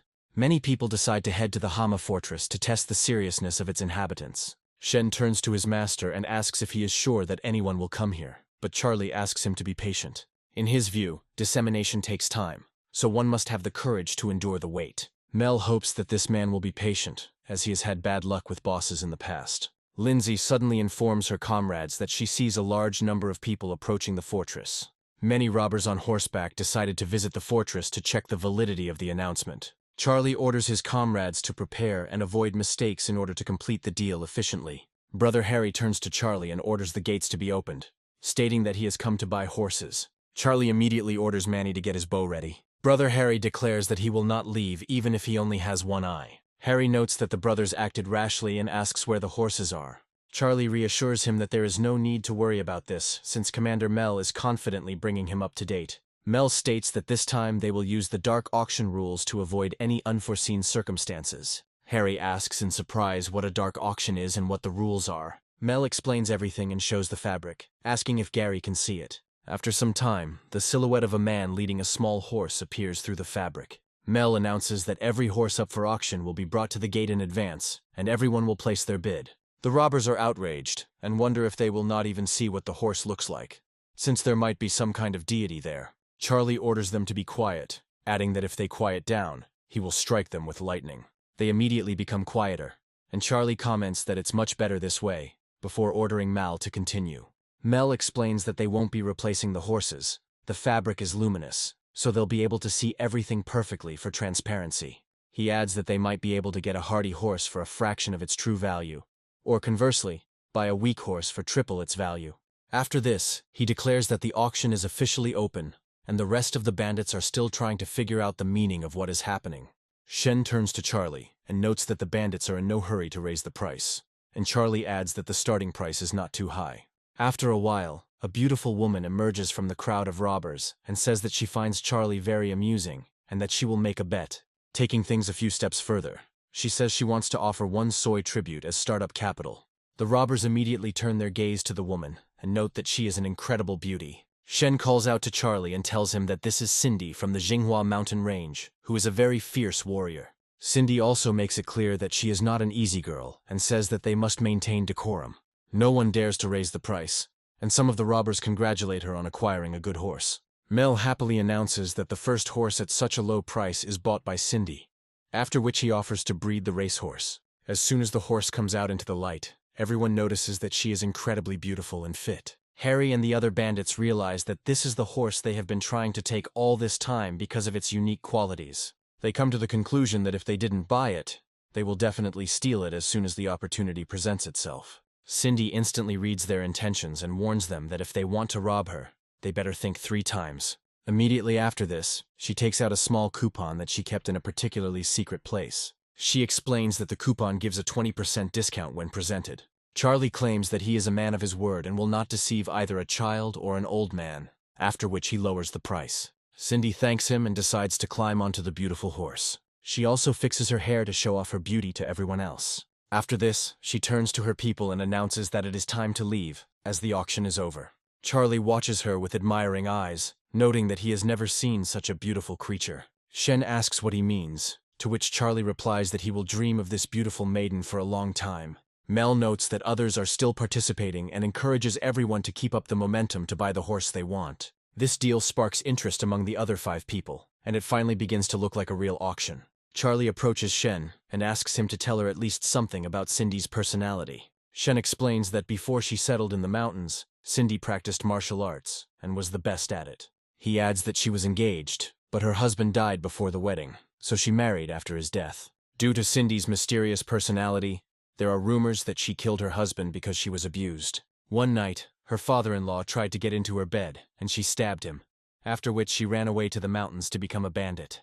Charlie asks if all of her gang members are women, and Shen confirms that they have a hard life. Charlie wonders why he didn't tell him this important information sooner, and Shen says they should form an alliance. Shen notes that there is no one on this mountain who would associate with Cindy's gang because they are not very fond of men. Charlie and Shen are distracted by the loud, indignant voice of a man who says he has been deceived. One of the bandits says he just sold a blind horse to a man, but Mel explains that he tried to stop him. Charlie asks what happened, and Mel explains that he tried to keep the horse, but the bandit raised the price. The robber assumes that it was a financial scam and believes that it was a dirty trick. He states that he doesn't care, because this time it doesn't count, because he couldn't pay that much for a blind horse. Charlie reminds that the rules were announced in advance and everyone agreed to them, so they cannot be broken. Other robbers advise calming down and note that a man must be responsible for his words. Harry looks at his brother and says that he should give the grain and leave while he still can. Gary gets going and adds that the people he's talking to are very good at deceiving other people. To at least cover his losses, he shows a coupon that will give him a discount. Mel turns to the other bandits and says it's time to continue the auction. In the end, each horse was sold for about 8 Dan, which is a good result. A total of 76 horses were sold, for which about 500 tributes of grain were received, as well as a lot of weapons and other supplies. 1 tribute of grain is equivalent to approximately 50 kilograms, and for the fortress of Hama, such a colossal investment is very significant. This fortress had never seen so much grain, and now the warehouses are still filled with wheat and other spices. Charlie reflects on how war really is the fastest way to make a fortune, and he succeeds. However, he remembers the previous lottery draw and the reward from the system after defeating the son of the city mayor. Meanwhile, the gang of robbers returns home, realizing that they were involved in a less than profitable venture. Brother Gary continues to try to control the blind horse so it doesn't go in circles. Harry wonders if he could get off the horse and lead it himself. He also notes that the situation is so strange that he could write a poem to ease his soul. After this, he asks if there is an art of lightning control in the world, to which the interlocutor replies that it is difficult to answer at this time. The peasants who are always nearby wonder if there are immortal beings in this world. The father remarks that otherwise the inhabitants of the Hama mountains would not have met them. Only the gods could have sent such merciful people. On the day when the father of the family buys 2 horses from the fortress and returns home, the whole village goes to the mountain in the hope of seeing it. One of the peasant's sons says that they have lived here for a very long time and still have not seen a single god. The father notes that he needs to wait a little longer and not give up, when suddenly he hears the sound of approaching horses. Immediately after this, he jumps down and recommends checking to see if they have met their patrons again. Harry continues to appeal to his brother, saying that he should not fight, and asks his mother to prepare some dishes. The brother replies that he wanted to sell these horses, and wonders if he needs them. Gary points out that other people aren't as stupid as he is, so it's unlikely that he'll be able to sell these horses. Suddenly a peasant appears before them, asking them not to enter, and again bestowing upon them an incredible blessing. Harry asks what they want, to which the peasant replies that they are ready to collect all the grain in exchange for 20 horses. Brother Harry looks at them and wonders what these demands are. After this, he gets off his horse and declares that he was robbed of several dozen tributes of grain, and now he asks for another 20 horses. Immediately after this, he begins to beat the poor peasant and ask who sent him to anger him. Gary realizes that it is the head of the Lee family, and adds that their fortress has high walls and a lot of people, so they did not attack them. A brother named Stephen notes that he has done too many good deeds and orders the peasant to be kidnapped and held for ransom. Meanwhile, night falls over the mountains again, and the time comes to sum up the results of another heroic adventure. Charlie snaps his fingers, indicating that it's time to draw the lottery and receive outstanding rewards for ingenuity. The system immediately materializes in front of him and agrees with his proposal. Smiling, he says that he will not demand much, and politely asks only for an artillery cannon or heavy equipment. However, this time there is a slight delay as the lottery is unable to issue the prize due to a technical issue. She shakes the car vigorously, but the reward still doesn't come out. The system gets angry at the slot machine and orders it to fix it so it doesn't look stupid. Noticing the lack of change, she delivers a swift and decisive knee strike to the slot machine. Immediately after this, a small ball flies out of the machine and lands right next to Charlie. The system congratulates him on receiving the first part of the fortress defense, which is a very useful reward.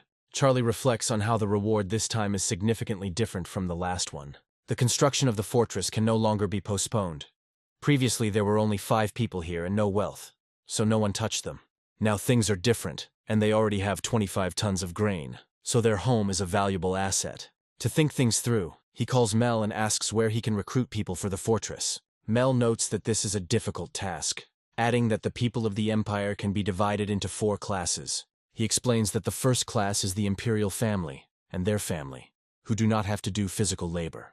The second class is the nobility, and the third is the commoners, including landowners, officials, and merchants. The fourth class is the disenfranchised population, which is at the bottom of the hierarchy and lives the worst. Mel adds that this class typically includes peasants, vagabonds, servants, slaves, and other people who are of little concern to anyone. Charlie asks who owns the bandits if they live such an unusual life.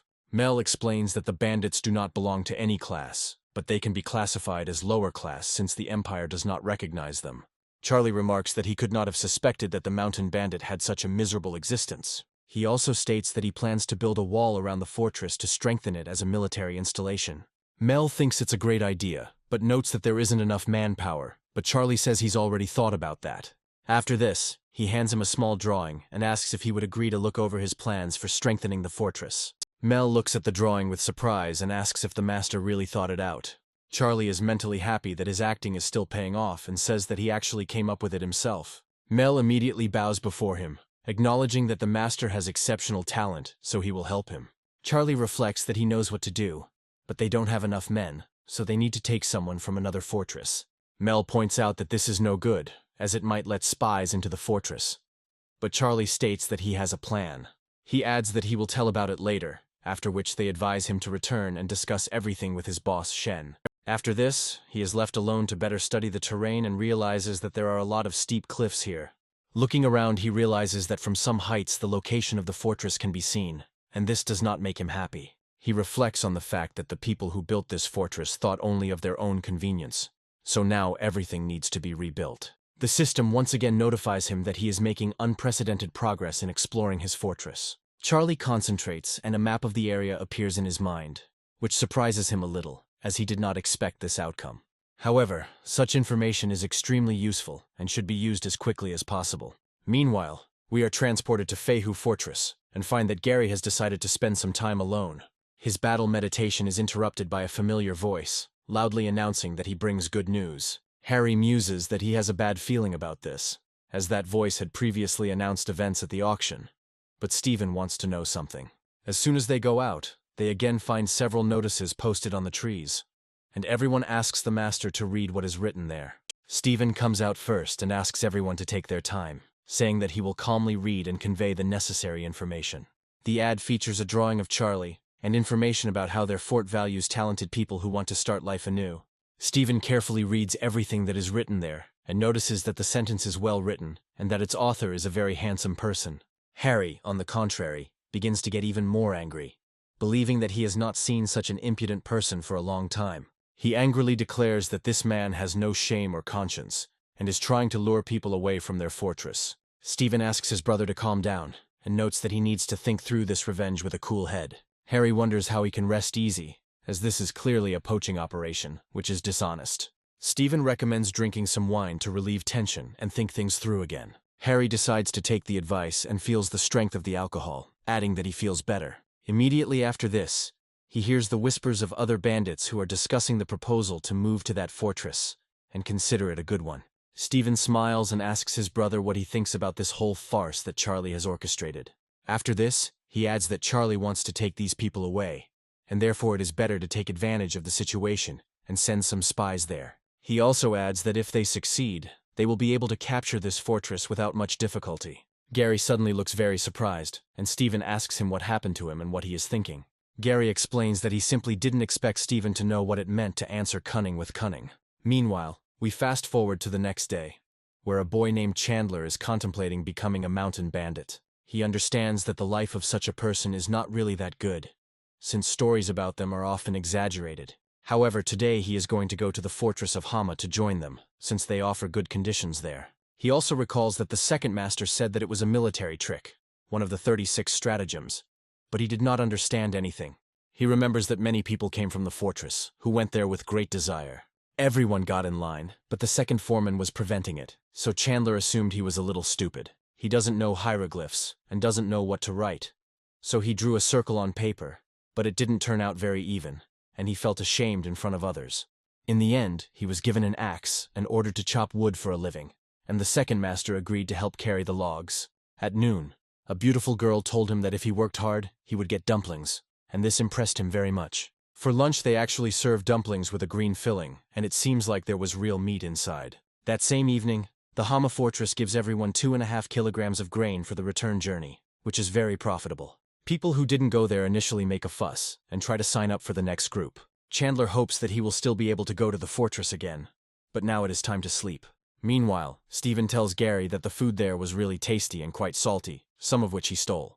Gary notes that he is not interested and asks what Stephen has learned about Charlie's 5 lightning art. Stephen replies that he has no news on this matter, since he did not see the fortress master during the sortie. Harry states that in that case, he must go there tomorrow and take a few people with him to find out everything. Stephen says he's also thinking of going early tomorrow to skip breakfast and eat at their place. On the second day, more people came than the first time, even more than 1,000, but Mel copes with organizing such a number. Some are building a wall of stones, others are digging the earth, firing bricks, and some are intensively cutting down trees.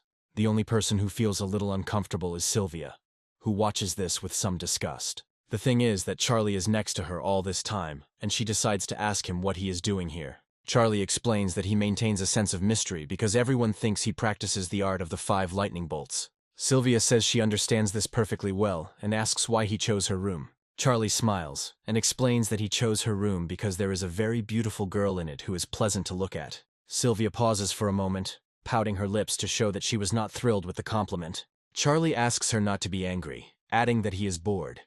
But he sincerely thinks she is beautiful, and she receives a slight reproach for frivolity. Meanwhile, work at the sawmill continues in full swing, as a huge number of people want to get dumplings for lunch. One of the workers turns to Manny and remarks that he is so strong that he could lift a log weighing 300 kilograms. Manny turns around and says that his powers shouldn't be exaggerated, as he's just an ordinary man. Others begin to egg him on, saying that they would like to see what he is actually capable of. Manny approaches the giant log and says that if he does, he will demonstrate the peak of his strength. The workers notice that the log weighs about 250 kilograms and ask him not to strain too much so as not to injure himself. Manny lifts the log high above his head, and the workers call him a true god, capable of the impossible. Feeling his strength slowly fading, he lets go of the log, causing a small shockwave. Immediately after this, he notes that this is nothing special, since he is not even half as strong as their master. Charlie watches this with interest and is impressed by how much praise the other workers give him. Smiling, he remarks that it is time to show himself to the public so as not to keep people in the dark for too long. With these words, he turns to leave Sylvia and face the ordinary people who have come to work. Sylvia watches from the window and notices how the workers are happy to see Charlie. Manny immediately turns to the protagonist and says that it's time to fight, to which Charlie states that it's better to focus on work. Manny suddenly becomes more aggressive and explains that Charlie has been looking down on him lately, and he doesn't like it. After that, he rushes forward, and Charlie thinks that he needs to take care of himself, since one punch from Manny can knock him out. However, at the last moment he slows down the blow slightly so that the scene does not go beyond the bounds. Charlie easily puts out his hand to intercept Manny's punch. There's a slight pause between them, and Charlie can be heard squeezing Manny's hand tightly. He even pretends to be in pain to add more drama to the moment. Charlie remarks that Manny should step back and know his place, before throwing him away with incredible force. Manny gains momentum and speed and crashes into several wooden beams, causing them to collapse. Charlie comes closer and asks if everything is okay, to which Manny thanks him for the mercy. Charlie advises him not to be so impulsive next time, as he only used a small portion of his power. Everyone is surprised at how strong Charlie can be if such a weak blow can knock out Manny. Mel approaches the workers cautiously and informs them that they need a few more people to finish the job. He shows a giant boulder and explains that it needs to be broken up and dug out to build the wall. The workers notice that the boulder weighs more than 5 tons and ask who could handle such a colossus. Mel approaches Charlie and asks if he can do it, to which he replies that it's a piece of cake for him. After this, he recommends that everyone step aside and adds that he is now using his divine technique. Concentrating, he decides to use lightning summoning to crush the giant rock. At this moment, a powerful explosion is heard, splitting the boulder into many small pieces. The frightened workers move to the sides, trying to take cover from the falling rock debris, even though it is small. Charlie points out that there is no need to worry about such trifles, as it is just a minor obstacle. Immediately after this, he turns to the workers and asks why they are still standing, since they should be working. The workers understand that they need to listen to Charlie and respond that they have not stopped working for a second. Mel looks at Charlie and asks him to take care of himself, as health is critical to the survival of the fortress. Charlie happily retreats to his secret room to continue watching from afar. However, he decides to complain to Sylvia, explaining that he is experiencing attacks of severe pain. Sylvia asks what's wrong, and Charlie explains that he has a severe back pain and can't sit up. 10 days later, all work is completed, and the fortress is transformed, becoming orderly and divided into verified sections. The outer section is defensive, and a wall with a watchtower to monitor the approaches is built from stones.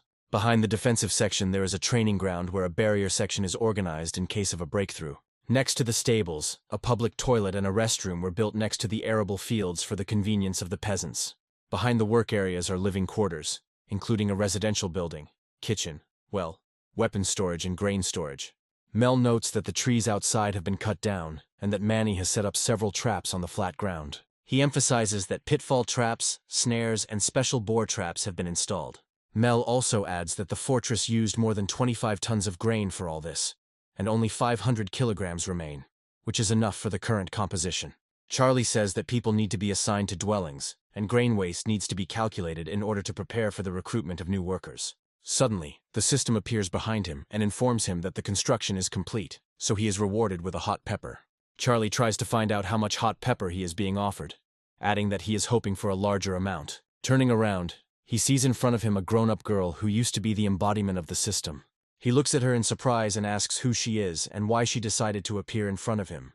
The system is moving to version 2 and states that every time a major construction is completed in a mountain fortress, it will grow. After this, she advises Charlie not to lose heart, calling him the man who will become the king of the mountain bandits. After that, she gives him the task of committing many robberies, while Harry learns all the details about Charlie's superpowers. Stephen says that everyone was scared because Charlie really does have the art of the 5 lightning bolts. Harry immediately turns to one of the military leaders and asks him how this is even possible from his point of view. The warlord explains that he picked up the stone in the canyon and found traces of a gunpowder explosion on it.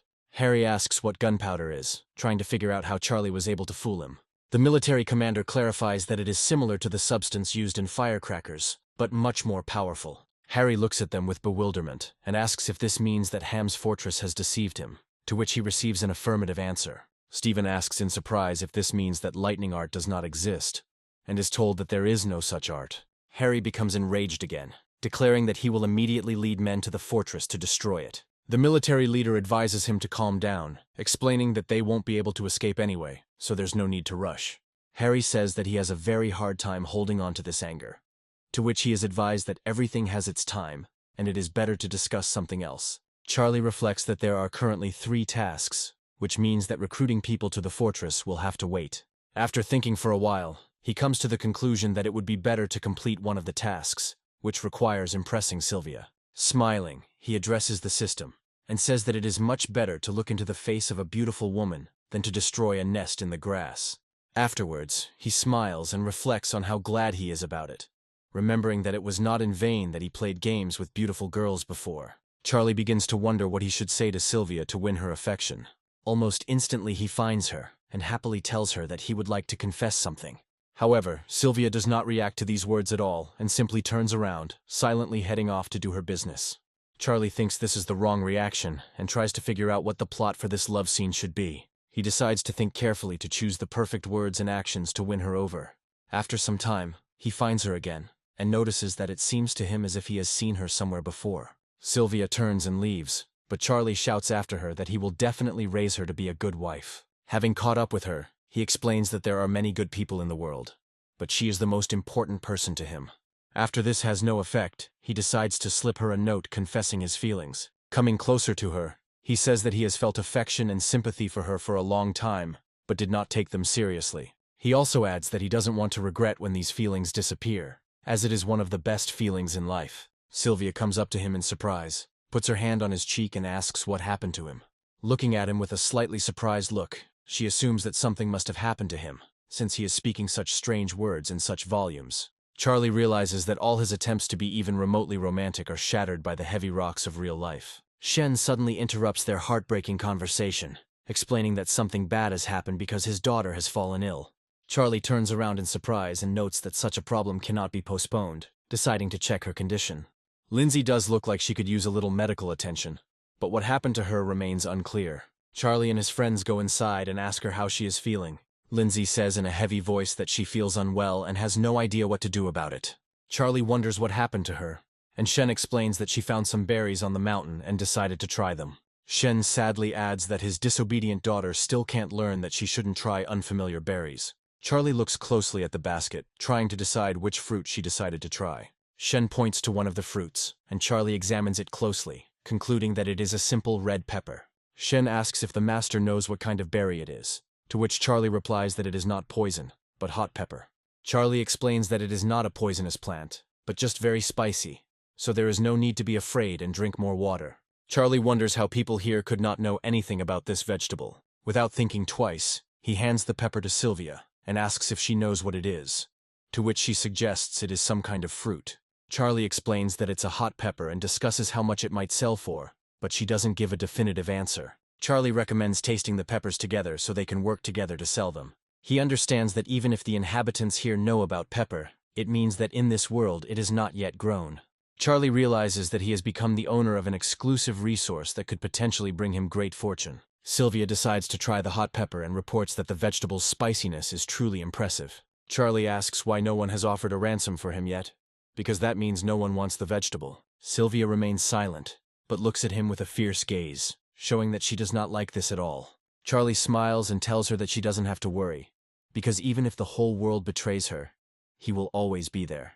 Meanwhile, Lindsay enters the room and announces that he has returned from a rather successful robbery. Charlie asks how it went, and Lindsay says he got a nice rabbit to roast. Immediately after this, a small girl appears and explains that she is a servant from Sylvia's family, who came from a small town. Charlie asks how the little girl got to the mountain, but Sylvia immediately takes her under her protective care. A little girl named Sarah throws herself into her mistress's arms and tells her that she has missed her very much. She also begins to cry and says that she is incredibly glad that she remained alive and did not end up as food for cruel animals. Sylvia explains to her that she is fine and there is no need to worry, after which the girl asks if she was bullied here. Sylvia is a little embarrassed and says that it's just nonsense. She's perfectly fine, so there's no need to worry. Charlie realizes that there is trouble in Sylvia's family, so he sends Mel and Lynn to ask people about it. According to Lynn, he had been on duty at the foot of the mountain for a long time in order to rob someone. He waited with difficulty for one person, and it turned out to be a little girl who looked no more than 15 years old.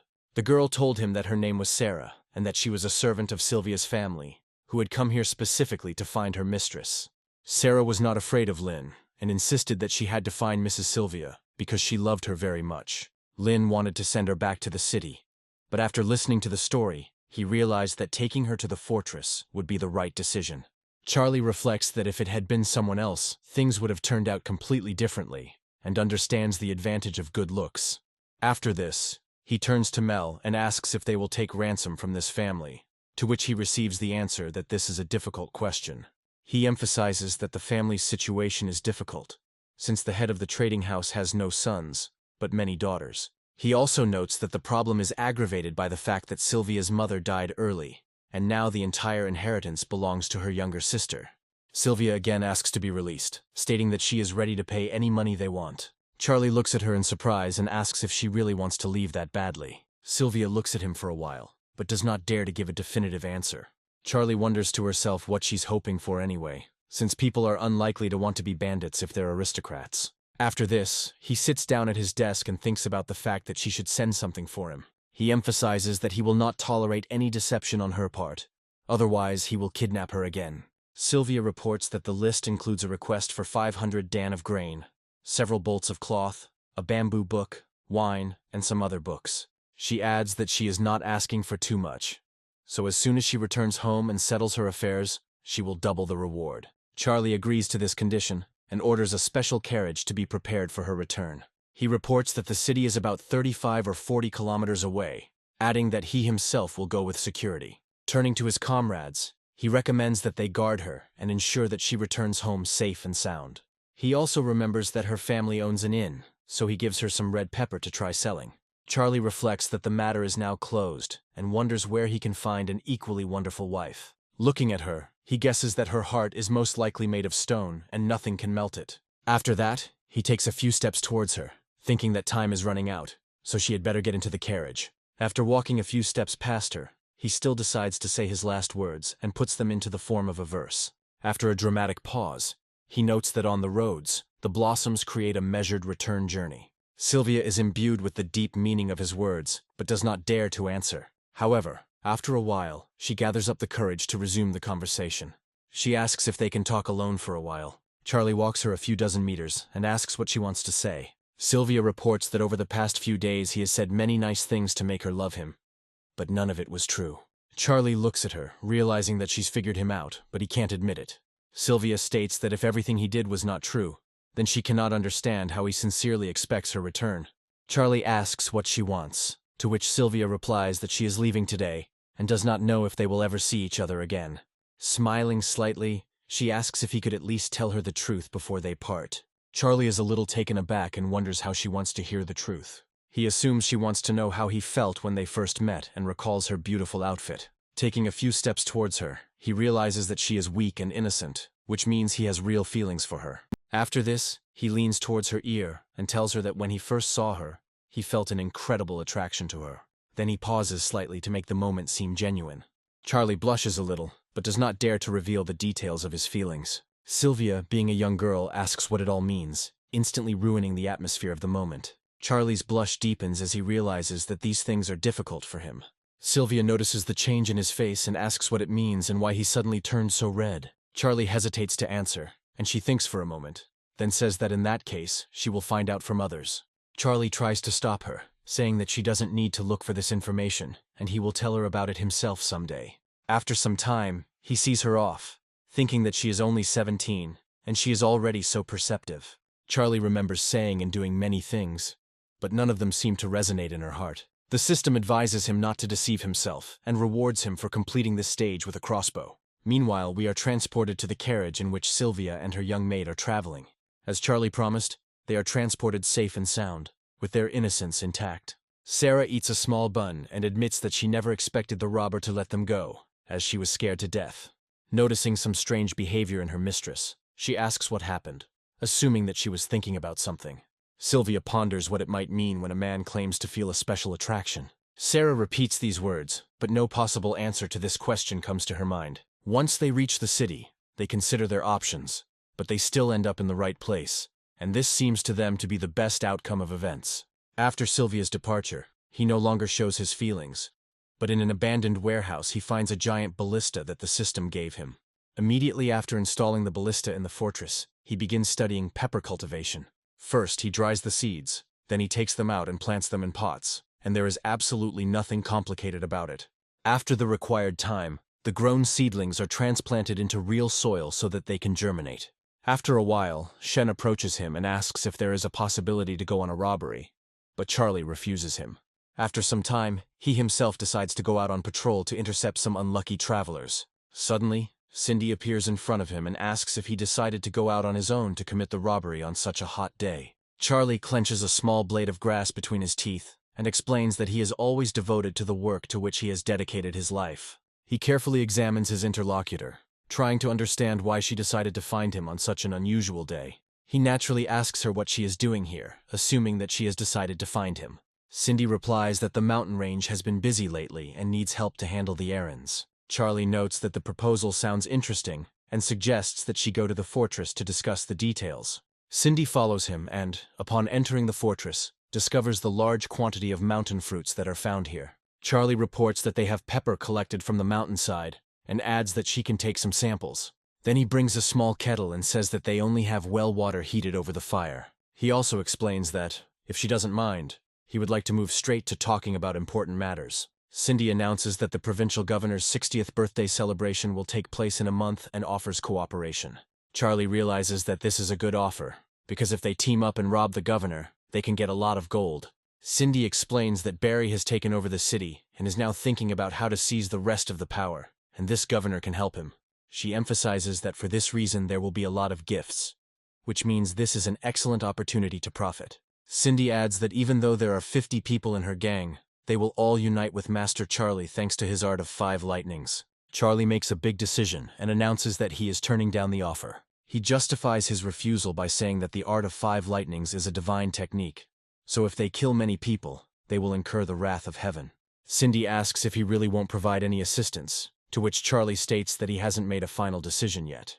Cindy adds that real men make decisions without hesitation, but he gave her many reasons to be disappointed in him. Charlie considers kicking her out, but realizes he'll have to deal with the consequences if he does. He politely informs her that he will wait for her again and offers her some pepper, but she refuses.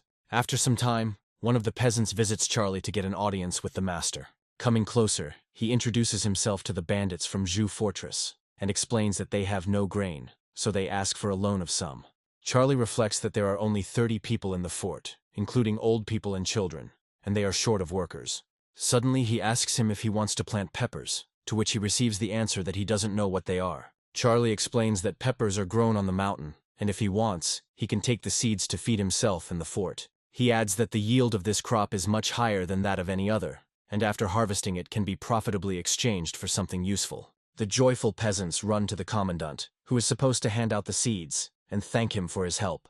Charlie, meanwhile, is sadly reflecting that there is no food left even for the mountain bandits who do not pay taxes. He predicts that this year will be difficult if Lynn and Shen return from the city in a few days. They do not return empty-handed, but bring 2 piglets, several dozen chickens and other goods. Within a radius of 25 kilometers below the mountain, there were about 50 or 60 groups of mountain bandits living in the forests. The news of the birthday gifts spreads throughout the mountain, and many bandits prepare for robberies. In the end, almost everyone on this mountain wants the gifts to stay with them and not go to the Empire. However, during the commotion, Charlie is busy with other things, as he feeds the chickens and works on the garden. Sometimes, of course, he goes down to the mountains to commit robberies, but they are never large or significant. A few days later, he completes 5 out of 10 robberies to complete the assignment. Sometimes he does not take anything from poor people, because it is against his code of honor. Lynn examines the tracks of the next poor guy they let go and asks when they will rob. Charlie explains that there is nothing to take from this man, as he is too slow, and it would be strange. Lynn hopes that at least someday they will meet someone rich and worthy of robbery. After some time, two people appear in the mountains, carefully moving through unfamiliar terrain.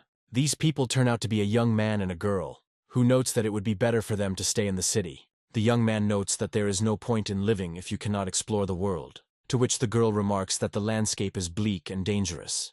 The young man tries to calm her down, explaining that there are definitely no bandits here, and suggests taking a shortcut. At that moment, Charlie lands in front of them with a bang to show off his incredible skills. The young man immediately notices that this man could rob them, so they need to act decisively and quickly. Charlie explains that the man should stand on the left and the woman on the right to make it easier to determine positions. The girl's brother comes forward and says that there is no need to be afraid, as he will definitely protect his sister. After a while, he quickly assesses his opponent and discovers that he is holding a giant axe. After doing the math, he realizes that fighting a giant axe with a ball will be unprofitable. After this, he abruptly announces that they surrender and steps back, trying to hide behind his sister. The girl shows her sister and says that she was born a beauty, so he can keep her for himself. The indignant girl asks how he can sell her if she has supported him all this time. In response, he notes that he still has a long way to go, so he will have to make sacrifices, and admits that he will miss it. Charlie looks them over carefully and asks who they are and what their names are. The girl introduces herself as Vanessa and explains that her brother is stupid, and his name is Cedric. Charlie asks what they do, and Cedric proudly announces that he is a poet. Charlie realizes that this is inconvenient, since all poets, in his opinion, are poor people without a penny. Cedric says his dream is to travel the world and write poetry that will be famous for centuries. Charlie watches them with interest, and wonders if this means they have been to many places and seen many wonders. Without waiting for an answer, he congratulates them on the fact that they are now moving into the category of prisoners and must follow him. After some time, he takes them to the fortress, which by this time already looks like a decent settlement. Vanessa looks around and excitedly asks if this is really the same Hama fortress. Charlie explains that the fortress is unlikely to be known, but Cedric states that this is not true. He reminds him that the fortress routed an army of thousands, and Charlie asks how famous he is now. Vanessa claims that many people consider Charlie to be a cunning cannibal who kills many people. Charlie asks in surprise if he really looks like an ogre, and Vanessa confirms that yes, he does look very much like one. Charlie invites them to stay in the fort, promising not to beat them or lock them in, but adding that they can leave if they want.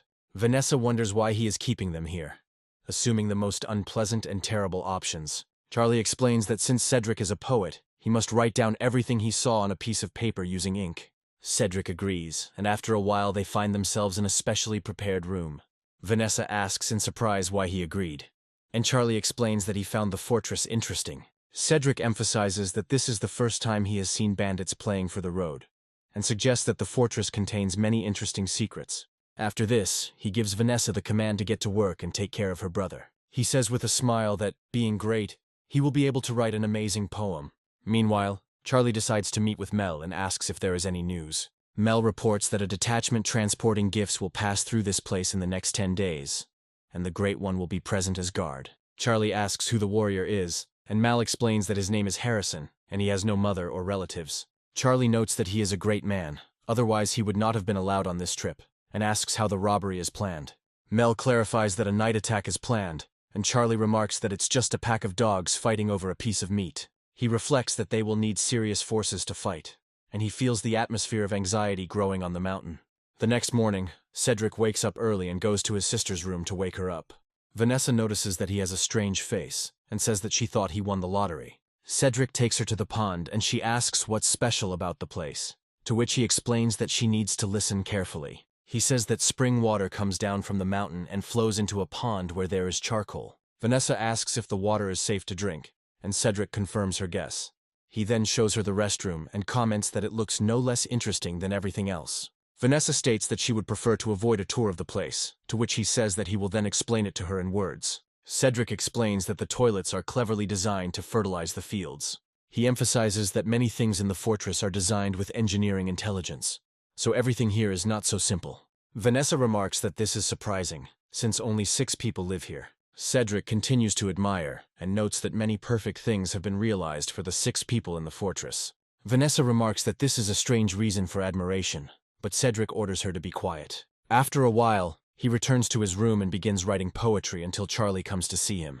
Cedric asks why he does this, and Charlie replies that he wants to write a book about something great. Vanessa and Cedric look at him in surprise, not understanding how the robber can understand writing.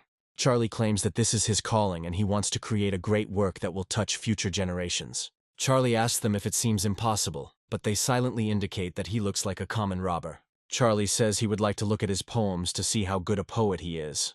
Cedric explains with a smile that he has written several poems and wishes for the master to appreciate his work. Charlie quickly takes the poems and says that he studies his work with great interest. Having carefully studied the poems, he begins to click his tongue in displeasure, and notes that he expected a little more. He smiles and says that now he has to worry about the Empire's poets, and Vanessa immediately stands up for her brother.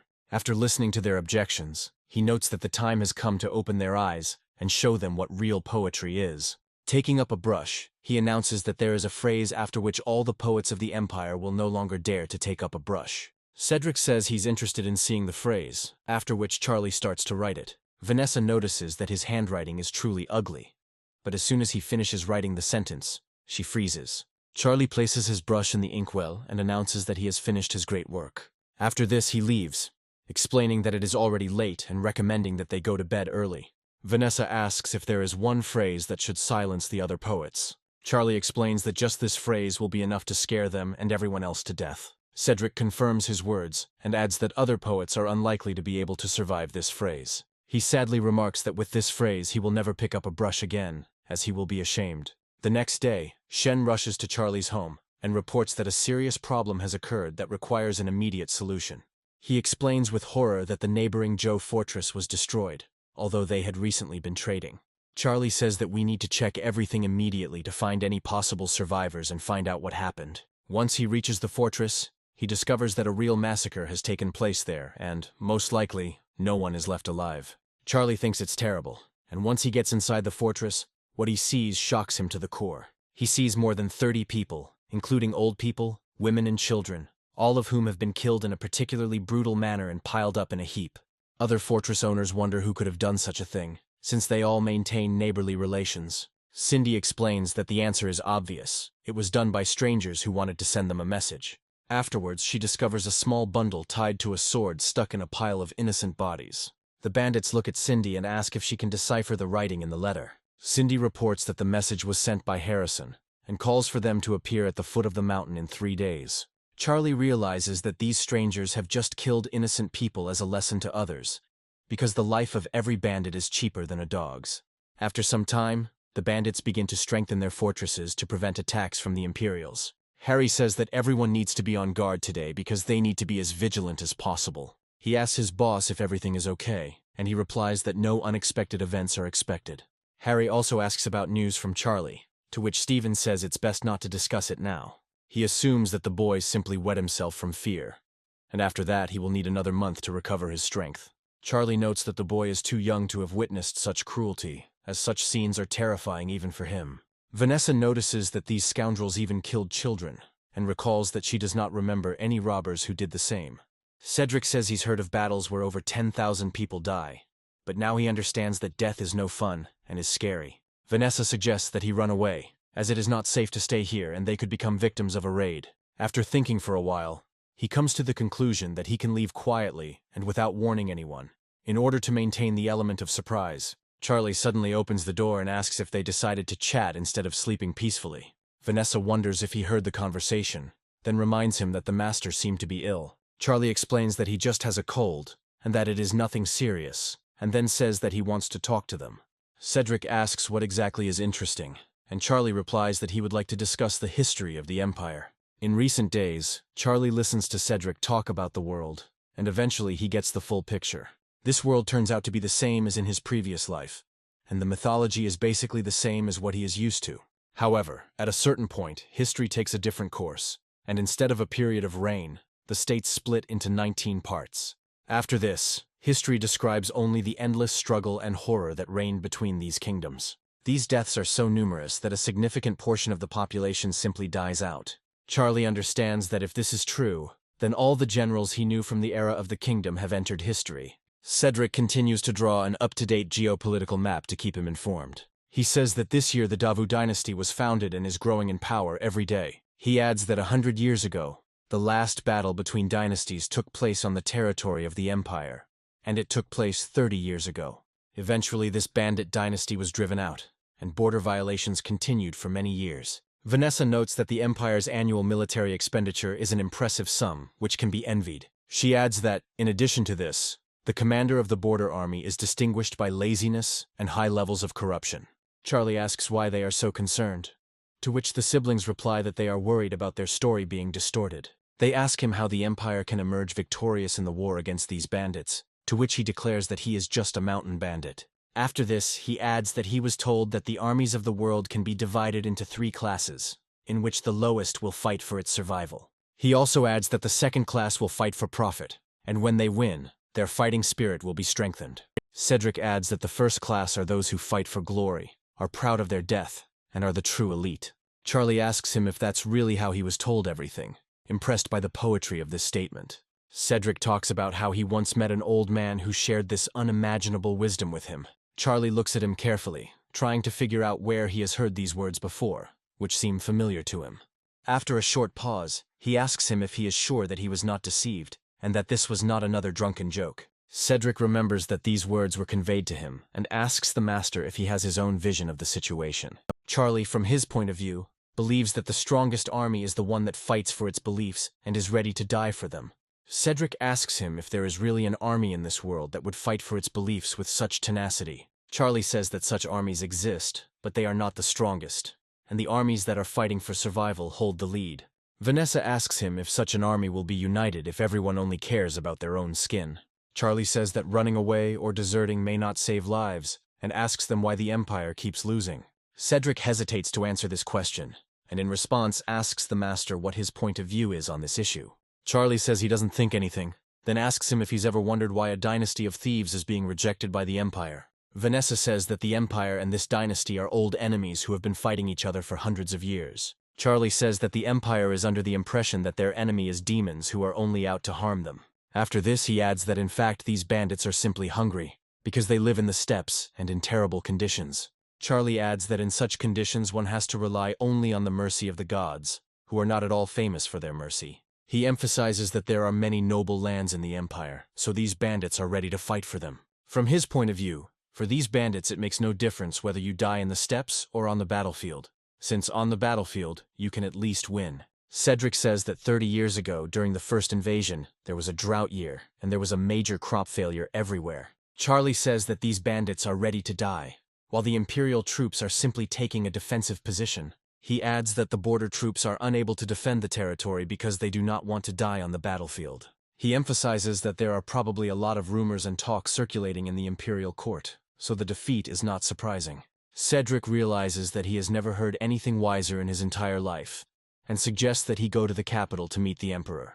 Charlie realizes that these are most likely just pathetic lies, and if he says anything wrong, his head will be cut off on the spot. Taking a closer look at Cedric, he realizes that this man is absolutely sincere and is not trying to deceive him. Charlie reflects on how he didn't have to worry about his past life, but here he finds himself being sympathized with by the revolutionaries. After a short pause, he says that this does not suit him and is clearly overestimated in matters of geopolitics. Cedric says that the gentleman is incredibly talented, adding that he should see the world and become famous for all ages. Charlie says he has no ambition or desire to carry a knife for anyone or stand guard for anyone else. After this, he rises to his feet, saying that he wants to see how they grind hot peppers there. After this, he heads towards the exit and suddenly stops, saying that he would like to discuss something else. Looking at Cedric, he says that he has a very good sword and wonders if he would like to give it to him. Cedric looks into the protagonist's eyes for a long time, then smiles, realizing that this is a rather small price to pay for being here. Charlie smiles and then goes about his business, hoping that his health will only improve with time. Lindsay greets him fairly quickly and says she needs help grinding pepper, to which he quickly agrees. Cedric, meanwhile, looks down at his sword and wonders if the bandit leaders were so impressed by it. Taking up the weapon, he declares that he has not heard such a bold statement for a long time, and tests its sharpness. After this, he raises the guard a little, and the sword begins to sparkle with bright colors, emphasizing that it was made by a skilled craftsman. After this, 3 days pass, and the very day arrives when the caravan sets off for a celebration in the big city. A guard runs up to the caravan and says that he has been tasked with delivering a very important message. He turns to General Harrison and states that there is a dangerous mountain ahead, but there is not a single ambush in it. The guard also says that there are fortresses waiting for them at the foot of the mountain, and Harrison declares that they need to keep moving. Feihu Fortress is considered the largest among the fortresses of this mountain and has 100 people, not counting the elderly and children. The bandits spot the approaching guards and say that they need to return and report this to the master. Even if the bandits rush into the breach, they will fight to the death against a well-trained army. They have no chance. All the robbers had the task of surviving this day, putting on a stern face and pretending that this day simply didn't exist. Harrison stops briefly next to Harry and looks at him with an arrogant gaze. In the same arrogant voice he calls his name, and then asks why he came to this meeting with a sword. By lowering the shaft of the spear onto his shoulder, he makes it clear that he did not resist and had no desire to fight. After this, he orders everyone to immediately lay down their arms and kneel down if they want to save their lives. Harrison emphasizes that otherwise they will break through the gates and kill absolutely all the people who are here. Harry understands that honor is a very expensive pleasure that a simple robber who cares about his family cannot afford. However, this decision is very difficult for him, and at first his teeth begin to tremble. Stephen and the warlord look at what is happening in horror and hope that everything will turn out relatively peacefully. Harry makes the right decision, falls to his knees and says that they will lead the generals across the road through these mountains. Harrison, with a haughty smile, says that in that case they should follow and show them where to go. After this, the entire caravan passes through their fortress and does not dare to attack a single robber, so as not to break their word. After some time, they find themselves on a mountain ridge where Cindy and her gang of more beautiful women are in charge. They understand that the path also lies through them, so they do not intend to engage in battle, even though it will cost them a lot. Long caravans of mercenaries and guards pass through these lands, not paying attention to the fact that women planted flowers here. After this, they stop near the entrance to the fortress and look closely at Cindy. Cindy knows perfectly well that it's best not to act provocatively here, and bows, saying that they are seeing the generals off the mountain. Harrison orders her to raise her head, which she immediately does so to avoid provoking him. After examining her, he says that this mare is truly famous for her beauty, according to rumors. After this, he decides to allow himself many liberties for which any other man would have already been executed. He abruptly places his spear right on Cindy's forehead, taking advantage of the fact that she cannot answer him in any way. After a short pause, he says that the rumors were indeed true, and she has amazing qualities. Cindy begins to get angry, as this is an unforgivable insult that can only be washed away with blood. Her comrades look at her with concern, hoping that things will not reach the point of obscenity that they will have to endure. Harrison hopes that the bandit leaders will become angry so that he can knock her to death using a legal pretext. Cindy understands his intention perfectly well and decides to grit her teeth to prevent unnecessary bloodshed. She bows her head again and says that she is asking General Harrison to pass through the mountain so as not to delay. Harrison begins to laugh out loud, feeling an incredible moral superiority over the pathetic bandits he hates. After this, they proceed further without difficulty, since no robber dares to set an ambush. Harrison suddenly turns to his comrades, saying that it is time to show the bandits who they are. Calling out the name of the spearmen loudly, he says that the time has come to raise the banner for all to see. The soldiers obey him and raise the standard, which bears the flag of their country and something else. Along with the flag, the severed heads of some bandits who were caught along the way are tied to it. In the eyes of noble people, mountain bandits are not even people, but like wild animals or dogs from the street that can be killed. Harry looks closely at these heads and realizes that one of them belongs to the master of the Jew fortress, who was very peaceful. Mountain bandits are seen as mere fodder to be slaughtered if they suddenly start causing trouble. In this hierarchy, even people from the lower class want nothing to do with bandits, since killing a bandit is considered garbage collection.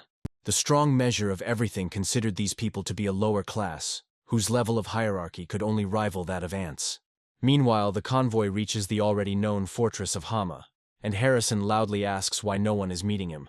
He loudly declares that if the gates do not open within 5 minutes, he will knock them down with incredible ease and destroy everything inside. He also gives orders to his knights to prepare to storm the fortress and destroy all enemy manpower. Harry wonders what Charlie is thinking, as any delay could end very badly. After some time, the fortress gates begin to open slowly, as if someone is in no hurry to welcome guests. Charlie rides out of there on his horse, continuing to watch his opponents as if they were no particular threat. Harry knows in his mind that this is the right decision because he needs to keep everything under control, despite the humiliating situation.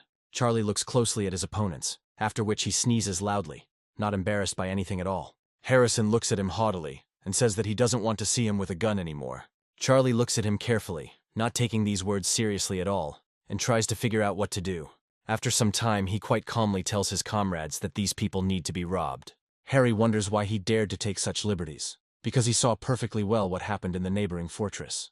Harrison says to count to 5, and gives him a chance to kneel in front of his horse for a chance at forgiveness. Charlie ignores this suggestion, then lifts his axe high into the air and says that it is time to draw the ballista. Manny and Lynn take aim and prepare to lay down heavy fire to suppress the advancing enemies. Lindsay signals the others to get into maximum combat readiness and beats the drum. Manny instantly reads the command and releases the arrow, sending it flying at incredible speed. The arrow immediately cut through the air with a deafening whistle, providing an additional psychological impact. Harrison only has time to look back and sees several of his comrades fall, seriously injured. He panics and says that the column should disperse, and the infantry should take up defensive positions to wait out the attack. His soldiers immediately raise their shields, but this obscures their view, and they do not understand what is now approaching them. Just a few moments later, the next giant arrow pierces the shields and sends several soldiers to the next world at once. They fall to the ground with a characteristic dull thud, and an incredible fear begins to spread among the fighters. They try to retreat, taking cover behind the wagons, but are fired upon almost without interruption by a huge number of archers. Their heavy armor does not allow them to defend themselves against such weapons, but their weight slows them down considerably. Harrison tries to defend himself using his fighting skills, which allow him to knock some arrows out of the air. After a while, the onslaught subsides, and the general wonders why his opponents suddenly stop attacking. He sees this as a great opportunity, and gives his knights immediate orders to rush into battle to crush the enemy. The knights shout loudly that they will now deal with all their enemies and rush forward to the entrance to the fortress. Charlie turns to Manny again for help and says that these scoundrels need to have their damn heads cut off. Manny rushes into battle and says that he will obey his master until his dying day. He, alone, armed with a spear, breaks through the enemy ranks, and no one can oppose him. His only target is Harrison, who must be eliminated, and the front lines of the attackers are caught in traps. Many of these traps are inventive and sophisticated ways to kill personnel. Only Manny knows where these traps are located, so he is able to fight his way through the ranks of enemies caught in them.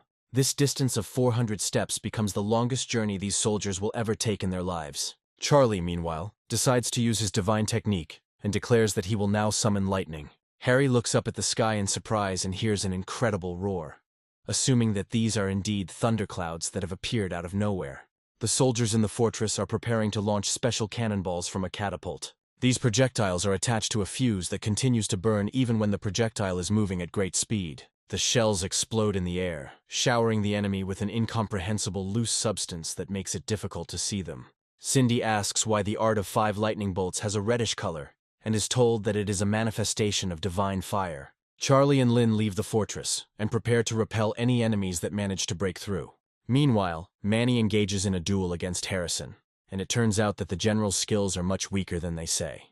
Without much trouble, Manny decides to use his 5 plum blossoms skill and knocks out Harrison with his 5 flower blossoms attack.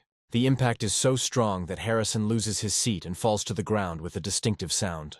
The soldiers watch in horror as the general falls and say that he is definitely dying. However, their panic turns out to be premature, as the general is still able to move and does not die. Charlie advises his comrade to take his time, as all the other opponents have already been broken. With these words, he heads to Harrison to deal with this stubborn general himself. He tries to resist, but receives a serious blow directly to the shaft of his weapon, causing him to fly off to the side.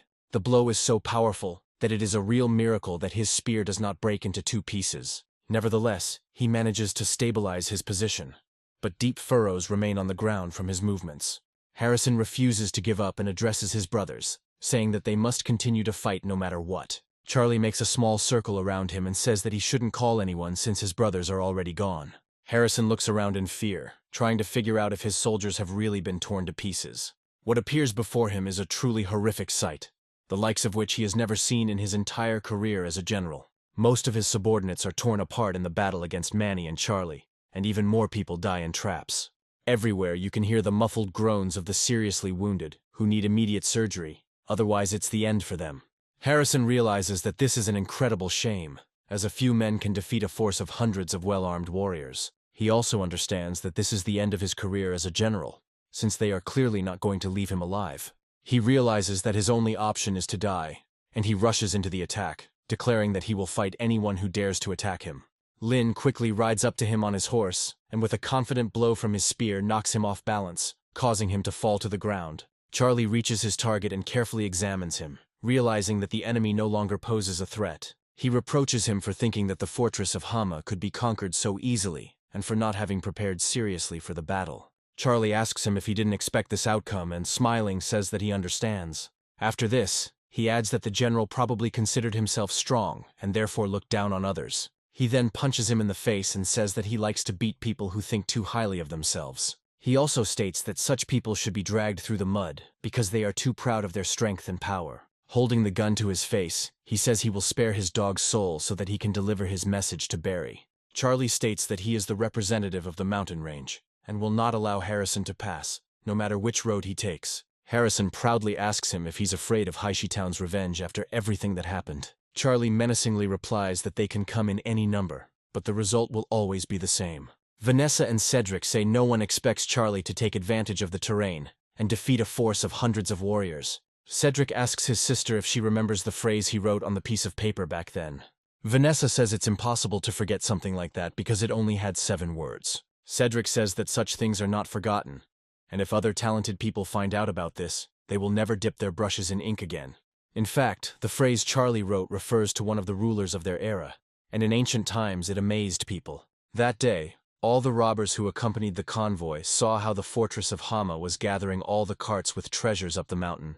Everyone sees this, but no one even thinks about removing the valuables, because after the battle the fortress shows everyone its true power. Mel and Charlie decide to explore the battlefield, saying that they have 10 carts with cargo in total, but their contents are unknown. Charlie says that now that they have all the valuables, it would be better to transport the bodies of the dead to Jew Fortress for burial. Left alone, he calls upon the system, which immediately appears before him and joyfully announces that it has prepared gifts for him. The system says 10 heists completed, which is an impressive result for his skills. She also notes that the amount received and robbed will affect the growth of the system, and monitors the extraction. She calculates that in the second robbery they found several copper coins, in the third, hares and a cart, which is already progress. Only later does she notice that in the 5th robbery buttons were stolen, and she realizes that he was content with a very modest haul. However, she becomes even more cheerful when she learns that for the 10th time, he managed to rob a large detachment and get hold of the jewels. After this, she happily informs him that he has opened the fear indicator, and now that the goal is completed, he needs to take care of the next step. She happily raises her finger and calls the general's pedestal to tell him about the new mechanic. Charlie looks in surprise at the giant temple that appeared in front of him out of nowhere, and realizes that now he needs to get 10,000 units of fear. He carefully studies the indicators and understands that as soon as he fulfills the condition, the commander's shop will open for him. Looking around, he spots Shen and wonders why not test this skill on a nearby test subject. Smiling, he takes a few discreet steps so as not to disturb his comrade. Getting closer, he delivers a quick punch to the shoulder to intimidate and test the skill. The system notifies him that he has received 1 fear point, and the old man asks with displeasure what he is doing. Charlie turns the conversation into a joke, and a few hours later Mel returns to him to deliver the report. He reports that out of 10 carts, 3 contained animal skins, and the other 2 contained copper utensils. He also says that 2 of the carts contained medicines, and 3 more carts carried luxury goods. Charlie asks if these resources can be used, and Mel replies that most of them will have to be sold to buy food. Charlie says that it was possible to act differently before, but now the fortress has become stronger, and it is impossible to repeat the old methods. Mel suggests that everything can be sold to Mistress Sylvia, since she opened a tavern, but Charlie reminds her that she hasn't paid him yet. Mel asks if there are any problems, and Charlie says he'll have to go there to find out. He adds that he has not even received news about whether the information she provided was sold, and wants to understand what happened. The next day, Charlie decides to take another stroll around his property and visit some people he knows well. He goes into Cedric's room and asks if he wants to talk, but he is not there. However, he sees a small package and a note, assuming that Cedric has gone about his business. Charlie carefully reads the note, in which Cedric says that he is leaving today and hopes that they are destined to meet again. Charlie always dreamed of a sword, and imagined himself riding a horse across the open spaces in military gear. But time passed, and he did not receive it. In that era, swords were more of a ritual weapon than a combat weapon, since forging technologies were not the best. Therefore, most warriors preferred to fight with spears, swords, and hammers, while bandits chose halberds or poles. Moreover, the sword was a luxury item that required considerable funds and careful maintenance to prevent rusting. In that era, the sword could only be owned by strong warriors or members of the imperial family, so Cedric's identity remains a mystery. Meanwhile, we are transported to the official road between the mountain and the city of Lu, where Cedric and Vanessa are traveling. The sister asks why he decided to leave the sword to the robber, despite his hospitality. Cedric smiles and explains that it's just a sword, so there's no harm in leaving it to such a person. Vanessa notes that it is just a commoner's sword, so it has no real value. After a while, it is noon and the day seems very peaceful. Mel approaches Charlie and tells him that a man he really wants to see has come to the foot of the mountain. Mel says that a secret meeting of a society of approximately 100-200 people took place in the city of Haishi. Looking at the man, Mal says that his name is Lincoln, and he is a member of the Wild Wolves Society, who has lived in the city for many years. Mel adds that they have no connection with the society, and have not had any contact with it before, so it is unclear why he is here. Charlie assumes that the man was sent by Barry to redeem the gifts, and tries to figure out what he will say. Charlie notes that they just took over the city, so they need to calm the officials down so they can work as usual. He also says that he does not understand why the person who came to the negotiations just stands and watches. Mel reports that there have been rumors that this man is incredibly arrogant. Mel adds that the city chief once called him in, and he didn't say a word for 2 hours until the chief spoke first. Charlie smiles and notes that he has always liked proud people because they are entertaining. Mel asks why not invite him to the mountain, to which Charlie states that if he likes waiting, then he won't bother him. After this, Charlie leaves, noting that the weather is nice today, while Lincoln continues to wait. Lincoln is sweltering in the heat and wondering why these bandits haven't invited him yet. Over time, it begins to seem to him that they are simply preparing for the welcoming ceremony, and he realizes that they are indeed being polite. Smiling, he suggests that he needs to be told the news from the city to open his eyes to the real state of affairs. He also reflects that the boss is very angry now, and the consequences will be serious, so it is necessary to succeed. After some time, he notices that there are a lot of mosquitoes here, and they are starting to cause serious inconvenience. She begins to worry that he might ruin his image, but after 3 hours there is no trace of his confidence left. Having already suffered more than one sunstroke, he looks at the gate and wonders why it hasn't opened yet. Realizing that he can't stand this heat any longer, he begins to breathe loudly and prepares to call for help. He introduces himself by name and says that he requests an audience so that he can finally enter inside. Mel turns to Charlie and explains that the visitor has started screaming, so it would be better to let him in. Charlie points out that if he stands any longer, he will get fatal sunstroke, so mercy should be shown. Mel comes out to meet the guest, who is glad that they decided to open the gates. Lincoln recognizes an old acquaintance and notes that they haven't seen each other for a long time, rejoicing at his rescue. Afterwards, he decides to drink some tea, reflecting that he never expected to see him among the mountain bandits after the rebellion in the city. Lincoln also asks where Master Charlie went, to which Mal replies that the master is currently busy with important matters. Lincoln announces that he is relaying information that the town's leader is willing to offer 20,000 strings of coins for the gifts they stole.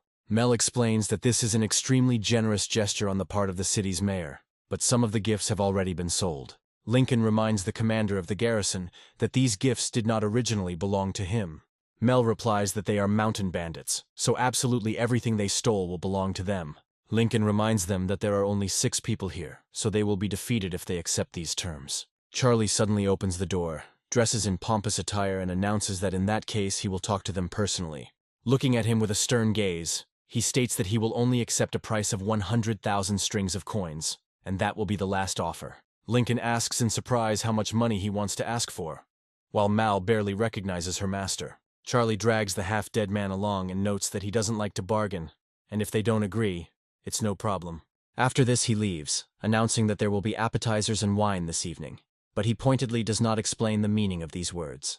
Lincoln recalls rumors that the owner of the fortress is a cannibal and eats up to 5 kilograms of human flesh for each meal. After this, he agrees to the proposed terms, and Mel announces that they have reached an agreement and sets the location of the transaction. Lincoln notes that the main problem is that they don't have that much money. Mel adds that this is not a big problem as they can pay in installments to pay off over time. Lincoln looks at him in surprise and wonders how such a payment scheme could be organized. Mel explains that they have thought of everything, and if they do not have gold, they can use grain, salt, and cloth to cover the debt. Mel also informs that a 30% down payment is required, and offers to sign the contract if there are no questions. He then tries to confuse him with meaningless bureaucratic nonsense to lower his guard. Lincoln asks if it only takes 30,000 strings of coins to get all the gifts and agrees to it. Lincoln clarifies how the exchange will work, but Mal says there is no need to worry about it. Shen asks Charlie when they can leave, to which he replies that they need to wait until the negotiations are finished. Charlie adds that he plans to go into town in a few days, and Lincoln can go with him to help. Shen asks if he really decided to visit his daughter-in-law, to which Charlie explains that he has never been to this city and is curious. Meanwhile, Harry continues to peacefully fish in the fortress to catch some fish. He enjoys the peace and quiet, and manages to land an impressive fish to show off. Harry reflects that this should be enough for a few days, and is glad for the good day. Suddenly, a loud scream is heard behind him, which frightens him and causes him to make several rash movements. Frightened, he accidentally hits the jug with the fish, which immediately falls into the water, thereby releasing everyone. There's a loud splash, and Harry realizes with irritation that he's wasted his energy and will now have to fish again. Stephen reports that Hama's fortress has posted another notice that he must see. Harry turns sharply to his brother and looks at him extremely negatively, realizing that he came at the wrong time. Before he can do anything, his brother grabs him and declares that he will take revenge for what he did. After Gary nearly passes out, Stephen releases him, tells him not to scare him, and asks what happened. Stephen talks about the pepper, and Gary asks what this strange plant is. Stephen explains that, according to the robbers from the fortress, a kilogram of this pepper can be exchanged for a kilogram of grain. Gary remarks that the proposal seems idiotic to him, but Stephen explains that they sell their product well. Gary realizes this isn't just empty talk and adds that they need to plant beans this year, and they don't have any spare land. Stephen asks for a plot to figure something out, and Gary agrees to only allocate a low-level plot. 3 days later, a cart from the city of Heishi arrives at the fortress, bringing ransom for the gifts they returned. Charlie sees that General Harrison is accompanying her, and tells him that he is incredibly happy to see him again, to which he declares that the feeling is mutual. The transfer process goes quite smoothly, and after that he does not return to his hometown, but goes straight to the birthday party. On a clear, warm morning, Charlie changes into the scientist's clothes given to him by the system to head out there. Meanwhile, we are transported to Sylvia's family home, where important events and negotiations are taking place. Sarah overhears family conversations that indicate that Sylvia has clearly lost her position after being captured by bandits. They assume that the family who wants to marry her off has more suitable options, so it is better to consider them.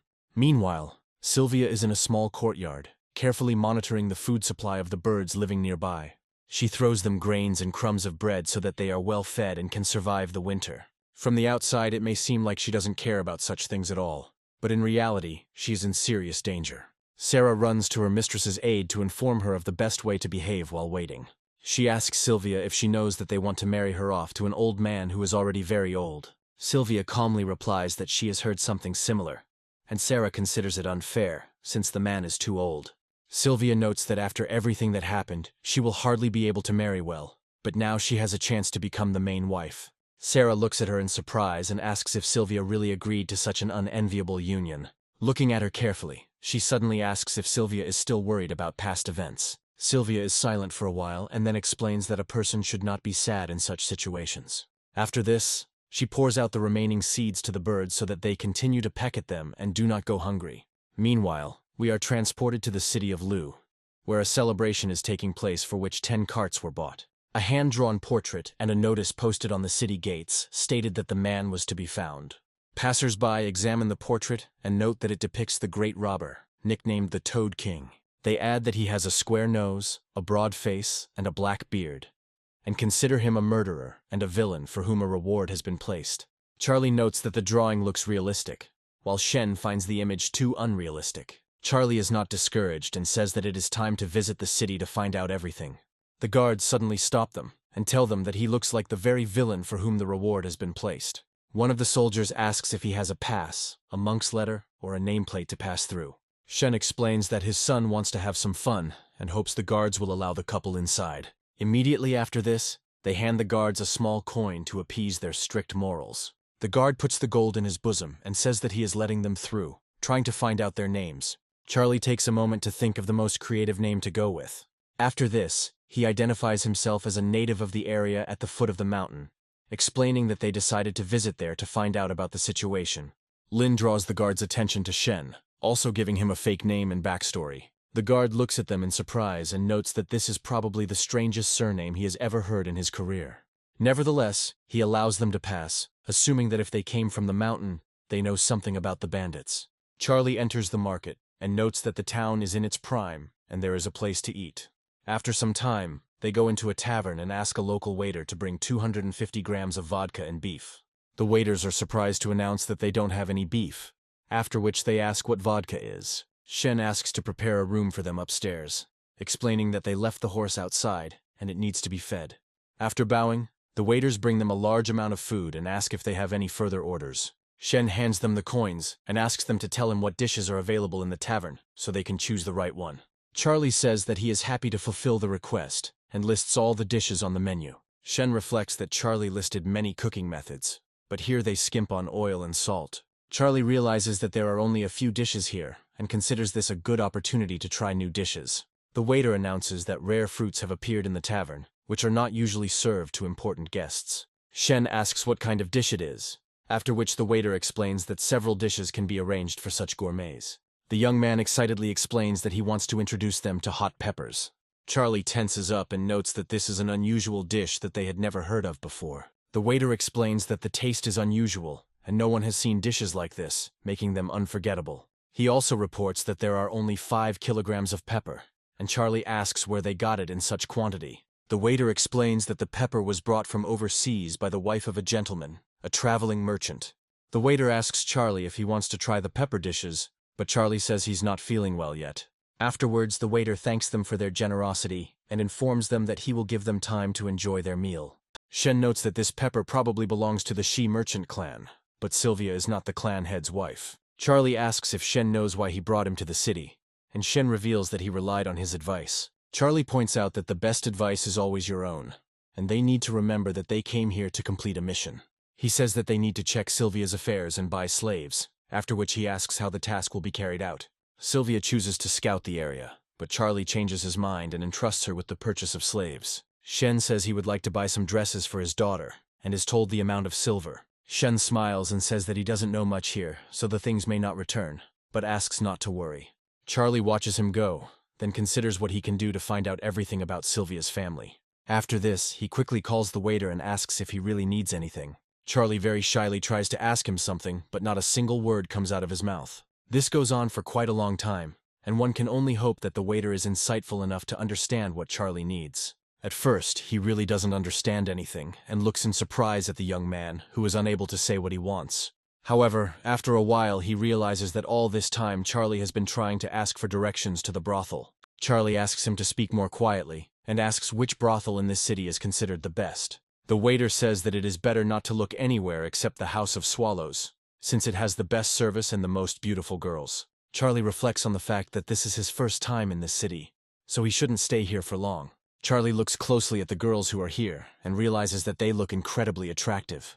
After this, he decides to explore the area and suddenly discovers a familiar back that he saw just recently. He looks closely at this man and realizes that Shen is going in a completely different direction than he initially said. After this, he carefully approaches him and puts his hand on his shoulder, calling him by a fake name. Shen turns around and is equally shocked to find Charlie standing in front of him, realizing that the situation is awkward.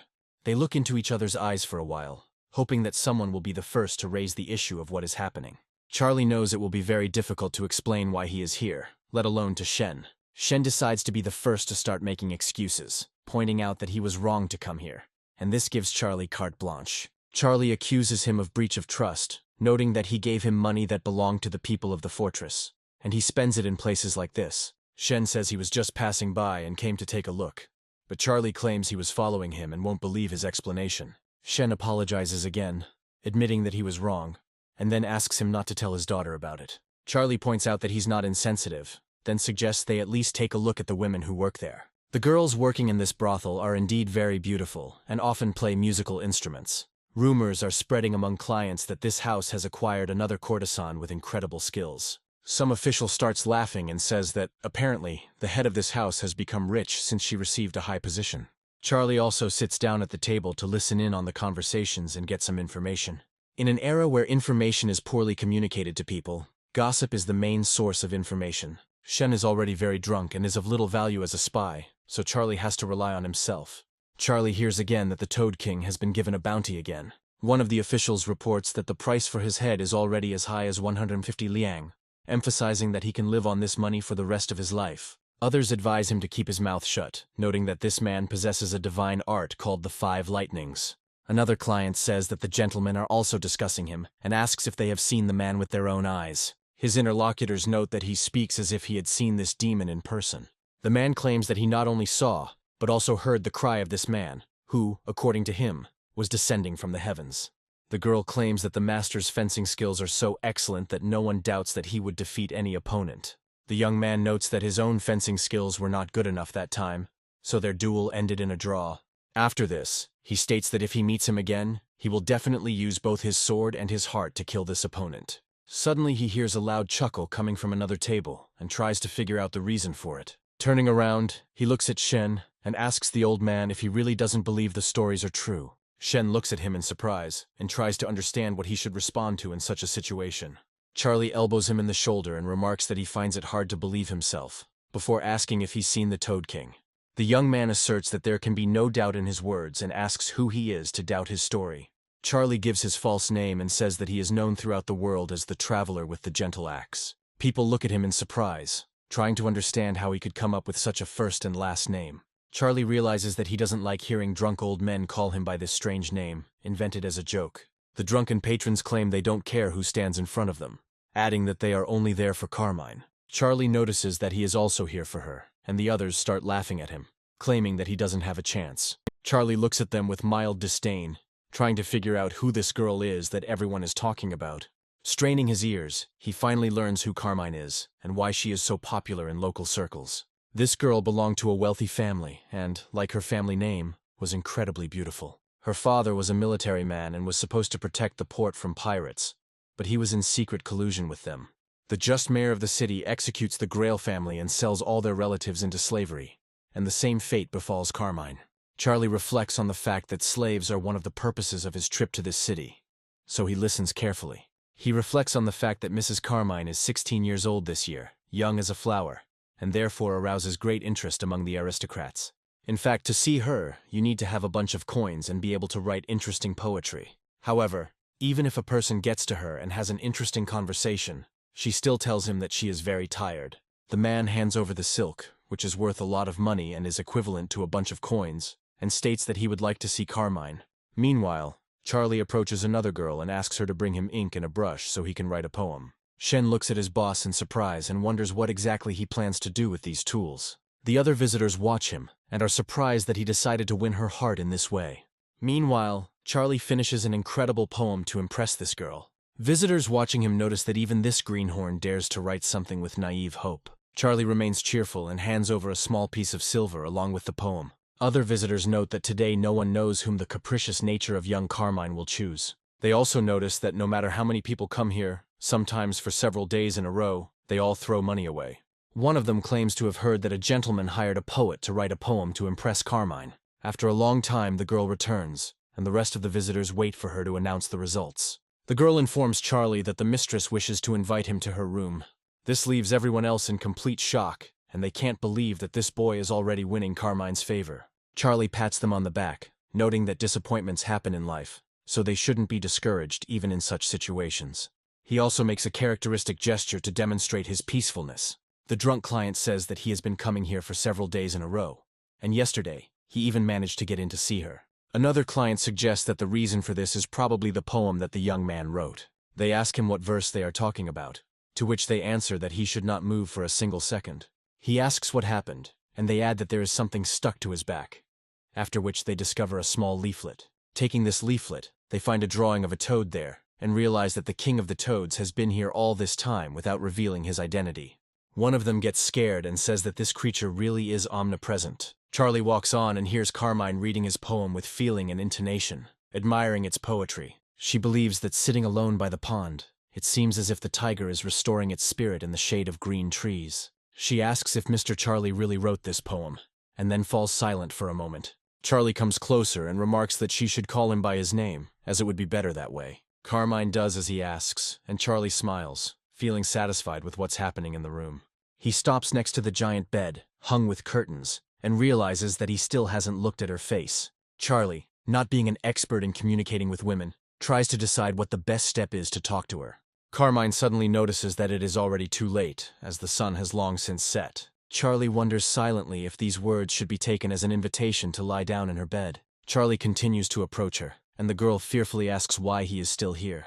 Charlie stops a few millimeters from the curtain, and she asks him to be reasonable and not to do anything unnecessary. Charlie jerks the curtains aside to look at the girl, and discovers that she actually does look pretty. Charlie muses that the rumors about her beauty are a bit exaggerated, then adds that he means her no harm. Carmine takes it differently, and assumes he's simply calming her down before he pounces. She begins to loudly say that she does not want to be touched, and the secret guard in the room gradually approaches. Charlie asks her not to scream so loudly, as the guard makes a sharp move towards him. Charlie only has time to turn around, when he suddenly notices a knife pointed straight at his face at incredible speed. The very next second he finds himself thrown onto the bed and immobilized, unable to escape. The guard asks the lady whether this man deserves a quick death, or whether he should be tortured for what he did. Carmine turns to his bodyguard and asks him not to kill him, as he does not want bloodshed in the room. Charlie chuckles and notices that there seem to be men hiding in her room, watching her all the time. A bodyguard named Michael asks the protagonist what nonsense he is saying before he dies. Carmine sheepishly tries to cover her body, making it clear that she is extremely unhappy with the current situation. Michael is about to finish off the main character, when he suddenly declares that he is able to save the Carmine family. Hearing these words, she immediately starts screaming loudly, ordering the bodyguard to stop immediately and not make a mistake. The next moment, the knife freezes just a few millimeters from Charlie's neck. Michael states that this scoundrel knows about his presence, so he cannot be left alive, lest he tell everything. Carmine turns to her comrade and says that she wants to know what exactly this man can offer her as salvation. Immediately after this, they decide to brew a new teapot so that they can calmly continue their conversation. Carmine asks Charlie who he is and how he can save her family from a similar fate. Charlie glances sideways at Michael, wondering if this man will also be listening to their conversation. Carmine explains that Michael is her father's adopted son, and treats her like a little sister, which is why she trusts him. Charlie remembers that next to his portrait, he sees another one belonging to Michael, and assumes that he is deceiving her. He believes that this man is unlikely to have purely brotherly feelings for her, since few people would accompany a girl everywhere at 25. Charlie claims to be the king of the toads who lives on a mountain and robs aristocrats to help the poor. Michael says with open disgust that in front of him stands a most ordinary mountain bandit. Michael claims this is nonsense, since the Toad King defeats Harrison, and Charlie doesn't look threatening. Charlie says he is not deceiving them, gives his false name and claims to be the son of the master of Ham's fortress. Michael looks at him in surprise and cannot believe that he is the son of that very robber. Charlie nods, indicating that this assumption is correct, and that they really do have a true legend in front of them. He says they have never met, but their master has long admired the character of Carmine's father. Carmine happily states that she didn't expect the mountain bandit to know that her father was wrongly accused. Charlie says that the master always maintained that the children of a general should not be held accountable for the sins of their parents, so he sent him here. Carmine looks at him in surprise and wonders what he is going to do. Charlie says that he has already figured out the whole situation, so he is going to return to the fortress for money to buy it back. Carmine is surprised that her rescue is so sudden and comes from such a strange person. She states that Charlie is a great benefactor, and she herself will never forget it, especially if he can save her family. Charlie wonders what he will get for the reward, expressing some hope that he will get it as a bride. Carmine states that in the next life she will be bound to work to repay him for these debts. Charlie realizes that this means giving up on marriage, and to do so he will have to be reborn in the next life. Meanwhile, the girls discuss what they heard about the Toad King being somewhere nearby, and this makes them tense. Other visitors also constantly talk to each other about abstract topics that are not very related to each other. Yet they wonder why Charlie spends so much time there, their eyes turning to Shen. After some time, a maid approaches him and states that Madame Carmine asks him to come to her chambers. Shen looks at her in surprise and tries to understand what this means, but quickly comes under control. After this, he begins to smile and says that he never expected the master to be so merciful. Confused people wonder if they are really going to play that big, and maybe even invite someone else. Of course, the old man won't get what he originally thought, since Charlie is still a decent person. After a while, he finds himself in a room wondering what it all means while Michael holds a knife to his throat. Charlie says that this man is a representative of the Lee family, who does not believe his story, so he needs to be taken to the fortress.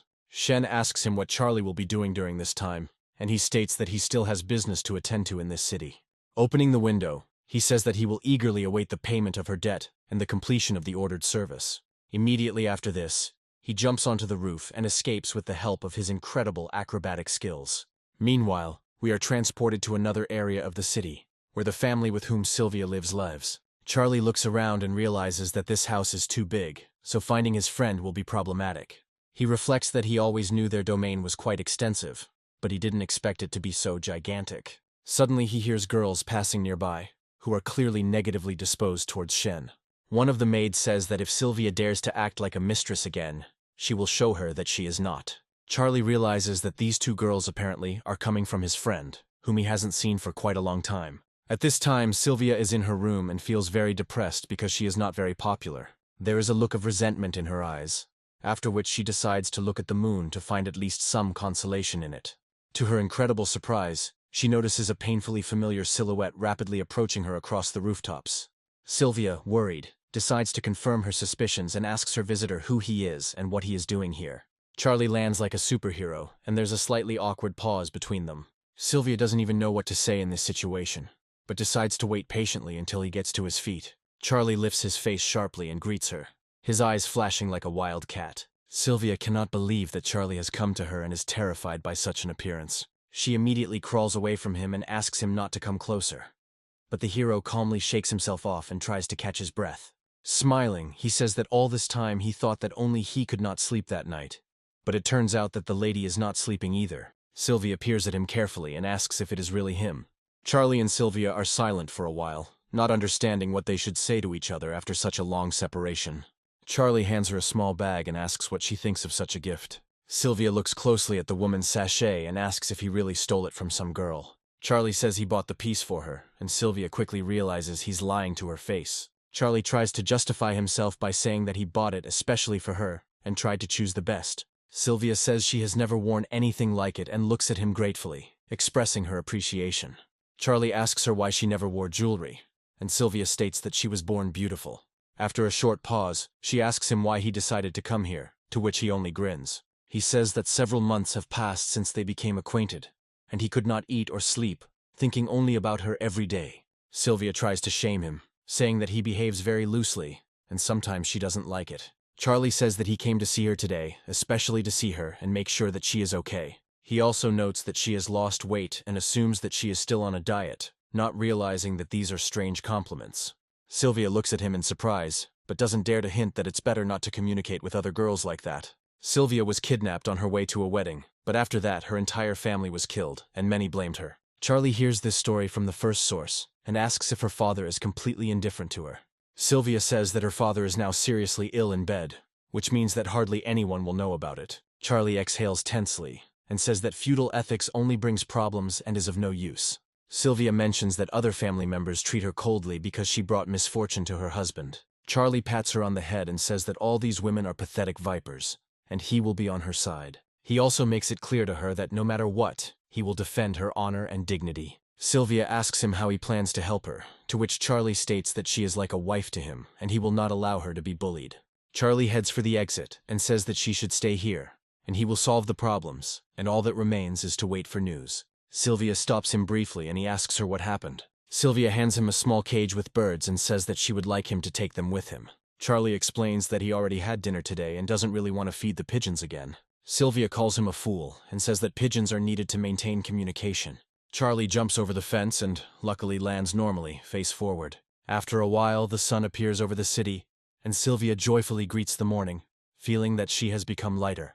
At noon the next day, Shen decides to visit his master, saying that people have arrived at the fortress. Charlie turns to his friend in surprise and wonders what happened here and who came here. Shen points to Lynn and Manny, who brought a gloomy Michael here, thinking he was being deceived. Michael looks at the main character in surprise and asks if he really is that same Charlie. Charlie smiles and confirms that this is indeed the case, after which Michael asks if he has any problems with that. Michael expresses outrage and asks how Charlie dared to deceive him during a visit to his private home. He decides to take out his anger on the protagonist and rushes forward to deliver a crushing blow. Lynn stands up and stops the blow with a light movement that he has long practiced. Michael watches in surprise as his attack turns out to be completely harmless, and realizes that he needs to act more decisively. He asks Lynn how a lowly mountain thief dared to stand in his way and obstruct justice. He asks if Charlie wants to die and rushes forward, grabbing his sword to draw blood. Charlie stops them and tells them both to stop doing things they will regret later. He states that the battle can be postponed until later, but now it is more important to save the people who need it most. Michael falls silent and realizes that it's best not to stir up any unnecessary dust now. Charlie wonders if they have brought in the required amount of money, and concludes that they have all the resources. Charlie says that this afternoon they will ransom the entire Lee family, and return to the fortress at night, hoping that the road will be open. Shen states that he has already bribed the guards, and they will open the gates long enough for everyone to evacuate. Michael listens carefully to the plan, and Charlie announces that Shen and Michael will go and ransom Carmine. Michael wonders to himself how people can obey such a worthless man with such zeal. Charlie gives everyone else instructions, and says that he will meet them outside the city walls this evening. As evening approaches, several carriages head out of the city, filled with people. When they reach the foot of the mountain, the people come out and wonder if the fortress of Hama has decided to save them. They discuss what to do, adding that their master has fought robbers all his life, and they cannot become the same. Some begin to protest, saying that they would rather become mountain bandits than become worse than death. Charlie turns around irritably, expecting a completely different reaction to the rescue. He says that if they do not want to become the main robbers, they can die, since there are many ways to do this. He emphasizes that now is not the time to pretend to be noble, and that if they want to die, they must do so in their own way. After this, he notes that Michael is delayed for some reason, and Shen adds that he has little time left. After a while, they see Michael approaching, but Carmine is not next to him. Charlie looks at him in surprise and wonders where Carmine and Lynn, who was supposed to go with them, went. Michael states that there was a banquet at the house today, and a lady was invited there who left a few hours before their arrival. Shen says that Lynn is in the city, so a decision needs to be made as quickly as possible. Charlie listens carefully to the arguments, realizing that if he enters the city now, it will be difficult to leave later. Shen adds that he is beginning a permanent march that could take them beyond the city walls. Manny says he foresaw this situation, so he took an axe with him just in case. After this, he takes out a small package containing a powerful weapon, which the main character wields. Charlie says that in that case, Manny and Michael should go with them to enter the city and kidnap her. We are transported to a wealthy house where a banquet is taking place, to which Carmine is invited. Lynn closely monitors the situation in order to try to rescue the girl from captivity in time. Manny and Charlie reach him and ask how things are going at home. Lynn states that the lady is inside and reports that many high-ranking families have arrived there. Charlie says they need to scout the road first to ensure they have an escape route. Carmine is surrounded by other girls and performs a beautiful dance for all the aristocrats.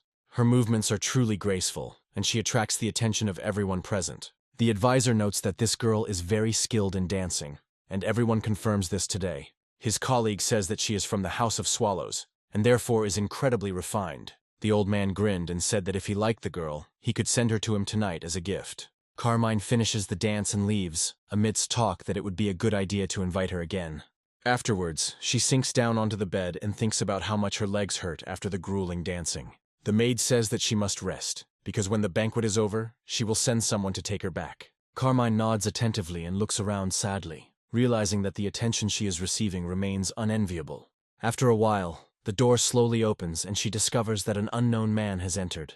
This man turns out to be the eldest son of the advisor, who calls her an incredibly beautiful girl. Carmine asks him what he is doing here, and the young man replies that it should be obvious to her why he came. After this, he grabs her hand and says that he is going to share a bed with her, like a real husband and wife. Carmine tries to escape from his arms, but she is not able to do so well, as she is too fragile and weak. The man gives in a little, allowing her to free herself briefly, and asks why she is running away. Carmine tries to run away, but her sore legs can't take it and she falls down. The man takes her by the shoulders and says that servants are guarding the door from the outside, so she will hardly be able to get out. Smiling, he declares that no matter how much she wants to, she will not be able to escape under any pretext. Suddenly, their house is attacked, and unknown people throw torches at it, causing a fire. These torches are soaked in a special mixture that makes everything catch fire, even though they are made of straw. The advisor's son looks around and discovers that the room is already partially engulfed in flames.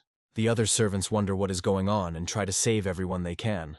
Charlie knocks down the main doors and announces that the Toad King has arrived to rescue his captive. The sound of hooves echoes throughout the palace, creating chaos and panic among the ordinary people who were not expecting the attack. Thanks to this, he makes his way through without encountering resistance, as the servants fall to their knees before him. Charlie tells his comrades that they need to act as brutally and quickly as possible to sow panic. Manny pushes people from one side to the other to scare them and feed Charlie's power. Charlie continues to move forward, causing more and more fear and gradually completing the task. After some time, the head of the palace guard comes out to the common people with a small stick. The aristocrats run to him to get under his protection and hope that he will cope with the attackers. The head of the palace guard reports that the cavalry has arrived and that everyone else need not fear for their lives. He tries to turn to Manny and asks how he dared to disturb the sacred place with his presence. Manny ignores him, throws a quick punch and tells him to get out of the way. The blow is strong enough to send him flying and extinguish the fire in his eyes. The head of the palace guard falls to the ground and is unable to rise. The terrified aristocrats look at the last defender and realize that their hope is gone. Manny and Lynn continue to break into the palace, waving their spears and causing fear. At this time, the advisor's son decides to have some fun before he dies and grabs Carmine. He wonders what all the noise is outside, and thinks that such things are interfering with his enjoyment. Carmine, with tears in her eyes, joyfully says that help has arrived that will save her. The counselor's son tries to reason with her by hitting her hard on the cheek in order to calm her down temporarily. After that, he grabs her by the hair and says that no one will come here, and Carmine objects that they are all finished. The counselor's son steps up his efforts, declaring that no one will be able to break through here, no matter how hard they try. He grabs her by the face and says that otherwise he can finish her off so that no one else can have her. At that moment, the door of the building in which they were hiding was knocked down by a blow of hooves. Charlie breaks inside, happy to finally find the girl he promised to save. The advisor's son turns around in horror and wonders what is going on here. He doesn't have time to react, and a sharpened axe is already raised above his head. The next second, blood is spilled and the advisor's son dies for his actions. Carmine manages to glance at his savior, who quickly looks around in search of opponents. After this, he turns to her and says that if she is not wounded, she should get out of here by jumping on his horse. Carmine agrees, beside herself, saying she's been waiting for an opportunity to escape from here all along. Meanwhile, the advisor who organized the banquet hides in one of the pots to avoid death. He covers his head to avoid making unnecessary noise when suddenly an unknown man in armor enters the room. The advisor hears a strange voice asking if he is already in this pot. The advisor tries to save his life by saying that he can take whatever he wants, but he must not take life. Charlie attacks him and asks how he dared to want to take his own wife. After this, he delivers a swift and powerful blow that shatters the pot along with the person inside. Charlie looks proudly at his defenseless opponent and says that he will grant him a quick death as punishment. The advisor dies and Charlie gains a large amount of fear points, bringing them to 10,000. The general's pedestals are unlocked, and after a while, Charlie sets the place on fire, after which he retreats. They were able to evacuate all the necessary people and also disappear unnoticed under the cover of night. Carmine calls him by a fake name and says she is very happy that he decided to come back for her. Charlie gives his real name and adds that now he doesn't have to pretend to be someone else, but she states that she already knew that. Smiling, she says that she is actually much smarter than she might seem at first glance. She also thanks Charlie for lending her a helping hand in getting her out of there. Michael turns to his mistress and says that it would be nice to take a break, but she declares that she feels fine. Michael adds that men and women should respect each other, and Carmine should take care of her reputation. Carmine states that Charlie is not an outsider, and if Michael does not agree, he must leave. Afterwards, she wonders if Charlie liked her because she was in an awkward situation. Michael can't believe he was disowned so easily in such a short time. He wonders in his mind if this robber was able to win her heart by rescuing her from captivity. He reflects that he has been watching her since childhood, and has seen her become more and more beautiful every day. He understands that he cannot allow the lady to fall into the robber's trap, so he decides to follow him. As soon as they reach the fortress, they give the order to beat the drum to call all the workers. The peasants, who were in the fortress to take part in earthworks, come out of their homes. Charlie looks at these people carefully and wonders how long they have been here. The rescued members of the Lee family say that they are true to the traditions of generations, and cannot join the bandits, disgracing their ancestors. Another man adds that they will stay here for several days, but no one dares to think that they will become mountain bandits. Many of them claim that they are too proud and respect honor to turn into a pathetic herd that attacks others. One of the boys approaches his mother and says that he is very hungry, asking when they will eat. Mel turns to his comrade, saying that the situation is not the most pleasant. Charlie speculates that about 90 people have joined them, and now there are more representatives of the Lee family in the fortress. He understands that these people are not yet loyal, and is trying to figure out how to win their trust. He realizes that you have to be a complete idiot to rescue these people, and gives Manny the command to get them out of here. Manny nods calmly and heads towards the people to lead them away. Several strong-built men come out against him, saying that he does not have enough strength against them. They claim that the Lee family's army controlled the seas for decades and made pirates fearful. Manny is not impressed by their words and rushes into the attack to deal with them faster. Anyone who gets in his way is instantly defeated, unable to withstand even a single blow. Manny lets out a battle cry, declaring that he will deal with anyone who dares to challenge him. There are many who want to do this, but they all face the same outcome due to Manny's incredible strength. Michael watches what is happening and comes to the conclusion that this man is several times stronger than the strongest warrior with a spear. Manny finishes the battle calmly, only feeling a little sweaty towards the end from the constant fighting. Charlie watches his remarkable success and hopes it will serve as a lesson to the other participants. One of the family leaders looks closely and understands that it is better not to joke with this man. Charlie asks them why they are still there, explaining that the rumors about him being a cannibal are not unfounded. Carmine appears behind him to at least somehow apologize to his people. She tries to say that she is very sorry, but she cannot squeeze out a single word in defense of her people. Charlie turns around abruptly and tells them all to leave here since they are not happy with the hospitality. Charlie isn't even deterred by the blazing sun above them, which clearly has a negative effect on the refugees. Despite everything, on this day, the Lee family is expelled from the fortress for failing to thank Charlie. Charlie notes that these people probably wanted to be heroes, but he is not a kind savior who would tolerate such treatment. Shen says that this gang is truly inhumane because they risked their lives and tried to capture the fortress. Charlie says they didn't want to take over the fort, but if their principles were so important to them, they should be willing to die for them. After this, he turns to Manny and Lynn, telling them to disarm the traps that might trigger these refugees. He also notes that they will not be able to get into the city, and they do not have their own land, so they are in a desperate situation. Charlie suggests waiting until dark to tell these people that the fortress will be recruiting people. In this way, he hopes to re-educate these people who think too much about their principles. These people are truly in a desperate situation as they have no food or means of subsistence. One of them starts screaming loudly because he had a serious leg injury and still hasn't received treatment. They tell him to be quieter, because this behavior is unworthy of a man, but he continues to shout. Some refugees are angry and wonder why they have to put up with this, while Michael and Carmine listen to them. Meanwhile, from the fortress comes the amazing smell of delicious food that they have started to prepare especially for this purpose. Refugees say that if you ask hard enough, these people will likely share, given their good nature. However, some of them claim that this is a nest of robbers, and if you ask for food, you will disgrace yourself for life. All this is observed by the leader of the group, who is a very conservative person. However, even he understands that the hearts of these people are in serious turmoil due to the current circumstances. He realizes that some want to remain in their greatness, while others are ready to join the bandits. Particularly hungry peasants say that there was red pepper there, which only nobles can buy in the city. The elders reflect that without a home, and without the ability to dress themselves, they find themselves in a very difficult situation. Mel approaches a group of people and says that the fortress will begin recruiting tomorrow morning, and those interested can come to the gates. The elder looks at him carefully and understands that this is all part of a carefully calibrated plan. Michael approaches the elder and says he has an idea, but he doubts it will work. The elder asks what he wants to say, and Michael states that the old people and children can be sent there so that they don't starve.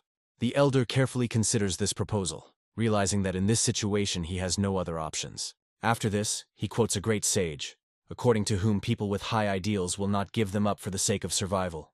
The moon continues to hang over the night sky, and one of the peasants, feeling incredible pain in his leg, completely loses his composure. He approaches the gates of the fortress and loudly asks the people there to let him in. With every step he takes, he feels the pain in his leg become more acute and begins to loudly demand that the gate be opened. He says he would like to join the mountain bandits, but also asks for medical treatment. The other refugees are divided into two camps, one insisting that joining the bandits is unacceptable, while others change their minds. The man with the sore leg says that he is a lowly servant of the Lee family, which was destroyed, and now he has become a slave. One day they were invited to the bandits' fortress with politeness, care, prepared food, as well as housing and clothing. However, they gave up all this for the sake of honor, but now one of them is on his knees and praying to the heavens for the gates to open. This is very surprising, because even if he goes through all the humiliations, it will not be enough for the door to be opened for him. He did not bow enough and did not shout loudly enough, although he had already cast aside his pride. However, despite all his attempts, the gates are in no hurry to open, and all this time no one even moves to help him. Charlie states that a person will only understand his true worth when he goes through humiliation. However, as the early morning dawns, the doors suddenly open to suffering refugees. The man with the sore leg cannot believe his eyes. as he has been waiting here for several hours and has already lost hope. Overnight, a large group of people gathers and has already expressed their interest in joining. Charlie loudly greets everyone nearby and says that he is very glad to see them here.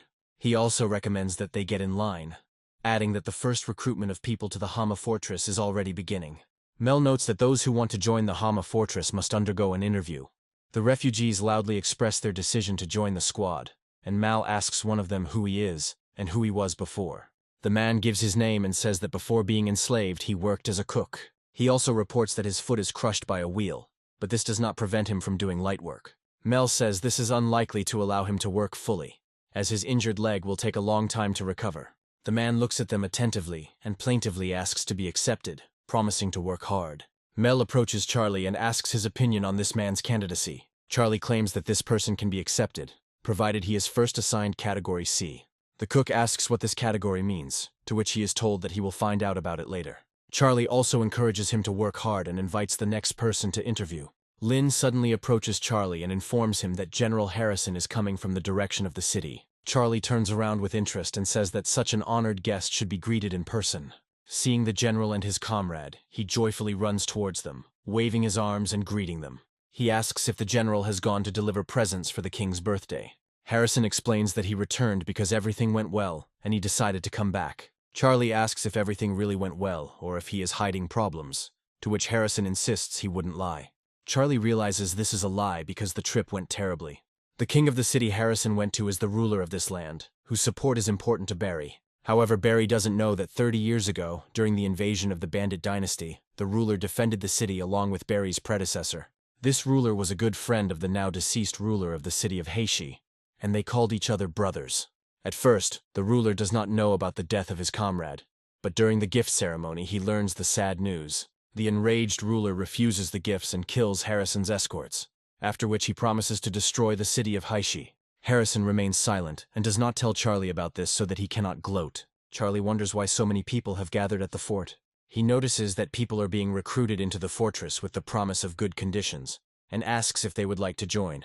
Harrison is surprised and does not understand how someone could try to recruit him into their ranks. Realizing that he won't achieve good cooperation, Charlie sighs in disappointment. He immediately extends his hand and begins to demand payment, causing surprise among those around him.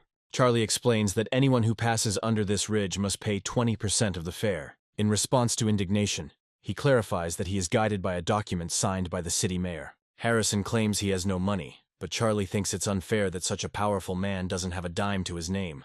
Charlie offers security services, and Harrison begins to consider accepting the offer. Since he has no money, Charlie offers to leave him 2 guards. Harrison reflects on how a lack of patience in small things can negatively impact big endeavors. He apologizes and clarifies that these are his soldiers, whom he is obliged to lead home to their families. He quickly removes the jade pendant, saying that it can serve as fare. Charlie looks closely at the pendant, realizing that it could be worth a lot of money. A smile appears on his face and he makes it clear that he is satisfied with the offer. With his hands folded in a welcoming gesture, Charlie announces that he will arrange for people to carry the general over the mountain. Harrison thanks Charlie, noting that he is sure that this is not their last meeting, and they will definitely talk again. Charlie watches him go, thinking that, unfortunately, the next time they meet, they'll probably be talking about weapons. Meanwhile, the fortress continues to recruit people, as more and more people want to join. They all crowd around the entrance and talk slowly, hoping that their candidacy will be approved by the commandant. Mel informs Charlie that over 50 people have already joined the fortress, and there are no more than 30 left. Charlie abruptly declares that it is time to finish work for today and continue another time. Night falls, and the people who have received their positions in the fortress decide to gather together and discuss the events. Some of them feel they owe Charlie an apology for not appreciating his good intentions. The elder stands nearby and listens attentively, realizing that the seed of discord will gradually germinate. He is aware of the problems with the position and hopes that he will be able to bring people to their senses, but he foresees that the hopes for this are slim. The next day, Charlie gets up early to greet everyone who wants to join. Carmine carefully enters the fortress and notices that her savior is sleeping peacefully at the table. Coming closer, she calls out to him, and he looks up, trying to figure out who decided to wake him up. Carmine asks if he could come down from the mountain and talk to the elder, as everyone is touched by his action. Charlie explains that he wanted to talk too, but he is very busy and has a lot to do. After a pause, he adds that perhaps later he will have time to visit the elder, Carmine realizes that she won't achieve anything through simple negotiations and decides not to waste time. She is offended, but understands that in this situation, it is impossible to act differently. Charlie notices that people want steps to make it easier to get down when they get into trouble. He understands that the higher you climb, the more serious the fall will be if you don't hold on. Evening comes and Carmine comes to his desk again to deliver an important message. Charlie looks at her sternly and wonders if she has decided to come again to distract him from work. Carmine hands over the letter, explaining that he wants to dedicate it to Charlie in exchange for him taking the rest of the slaves under his wing. Charlie looks at her in surprise, wondering what this could all mean. In fact, the agreement means that if he agrees, he will own Carmine. Charlie is a little confused about the seriousness of the sacrifice, but decides to calculate the agreement to get more information. According to the agreement, owning Carmine does not mean that she will become his property, but he will be able to make her his wife or concubine. He also gains many rights to various things that were considered acceptable at that time. Charlie realizes that the family, forced to take extreme measures, has chosen this terrible method. He reasons that as long as she maintains a good relationship with Carmine, her family will not cause problems. He suggests that people will only think about the bad option for centuries. He believes that even if she is innocent, she has already insulted her ancestors by ending up in a brothel and is now worthless.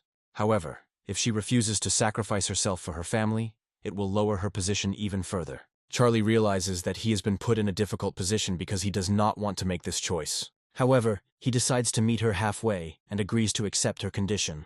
Smiling and looking at her, he says that these people can live here if they want to apologize. The Lee family climbed the mountain non-stop because they had not eaten a single poppy seed for 2 days. However, one person still does not head to the mountain, the elder. Michael wonders why the elder hasn't rested for several days, despite his age. The elder explains that everyone else can go up, but he will go slowly and leisurely. After some time, they find themselves at the fortress and are preparing to enter it. Charlie has been on duty at the entrance all this time, assessing the guests with a stern gaze. The elder takes several difficult steps towards him, realizing that each step is difficult for him. Their eyes meet, and the elder decides to make a very difficult decision.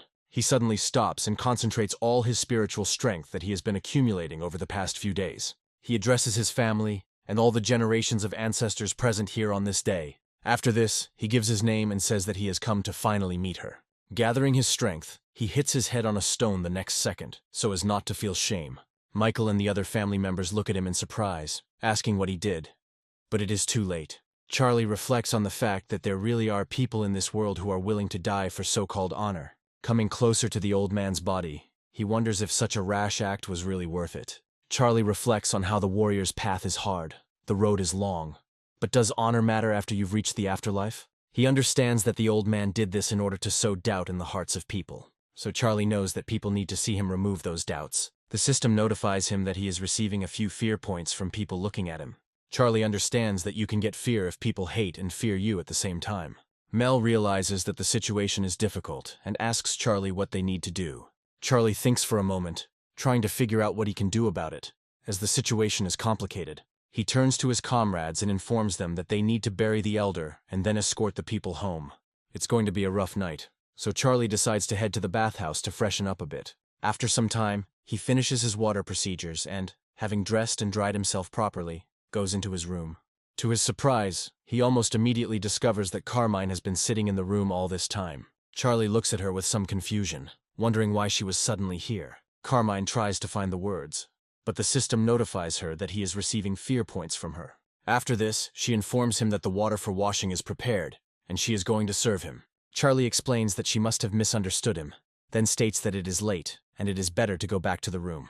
Carmine realizes that the gentleman does not need a woman at this time of day, which causes her to become frightened and drop the bucket. Charlie lets out a sad sigh and explains that he has no need to spend time with a woman at a time like this. Carmine asks if he doesn't like the body of his slave, which is given to him for his complete use. Charlie understands that in this era, girls could get married at 14, but he does not adhere to such morals. He decides to leave himself, so as not to give her false hopes, and not to bring guilt upon himself. Carmine suddenly begins to cry, saying that if the master leaves, the slaves will no longer have a reason to live. Charlie realizes that the situation is getting complicated, and notes that there is a serious misunderstanding between them. Carmine grabs the hairpin and tells her that the master probably despises her because she was in a brothel. Beginning to cry sincerely, she prepares to commit suicide, explaining that there is no longer a reason to live. Charlie understands that teenagers are always difficult to talk to, and says he doesn't disdain her. As an argument, he explains that she is still little, and the girl asks why he decided so. Carmine understands that he does not mean to offend her, and admits that the master is truly a great man, and not like ordinary people. Afterwards, she says that if he leaves today, people will think he is not interested. She sadly adds that after this no one will need her, and everyone will treat her like trash. Charlie reflects that her words make sense, as morals in that era were harsh. Immediately after this, he places a small table on the bed to create a small border. Immediately after this, he goes to bed and notes that it is not worth crossing this border at night. After a while, Carmine approaches him, and he asks why she is still awake at such a late hour. Carmine explains that she has never asked anyone for help before and asks if there is anything she can do. Charlie tries to find advice on what to do, but he understands that it will not be easy. After a while, he begins to hear a familiar voice. The system addresses him, calling him a brave man, causing him to open his eyes briefly. Charlie looks around and finds that he is moving into system space without even noticing. The cheerful spirit speaks of the fact that they haven't seen each other for a long time, demonstrating small repair tools. Charlie asks her what she is holding in her hands, to which the girl replies that there is absolutely no need to worry about it. Afterwards, she reminds him that he already earned 10,000 fear points during the last night. She then talks about how he will have to level up his fortress to level 2 in order to use the permanent general. Charlie is indignant and says that he dragged 98 people into the fortress, so the fortress should have moved to the next level. The system explains that the conditions required for the main tasks are simple, but in this case they will be more difficult. Charlie notes that she hasn't mentioned this before, and suggests that she simply didn't finish the feature. The system asks him for a little more time, and since he is 2 people short, it activates another skill for him. The digital banner appears in front of the protagonist, and the system informs him that he has activated the recruiting skill. She explains that this skill is very useful, as its effect varies depending on the fortress's reputation. She also says that this time he activated a double effect called Gemini. The next day, Charlie receives news that 2 men are climbing the mountain with unknown intentions. These 2 twins named Luffy and Toofy report that they saw the fortress's banner and wanted to join.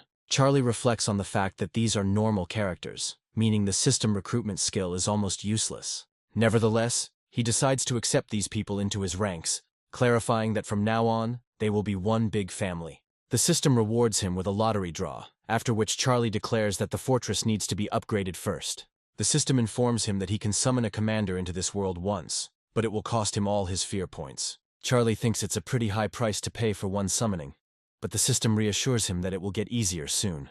After this, she makes a transition between several worlds, and again moves him into an unknown space. She then points to the protagonist, and says that now the generals from another time and space will come under his command. Immediately after this, she snaps her fingers to put her words into action. Charlie looks happily at his interlocutor, who says that they need to be called upon to create a new legend.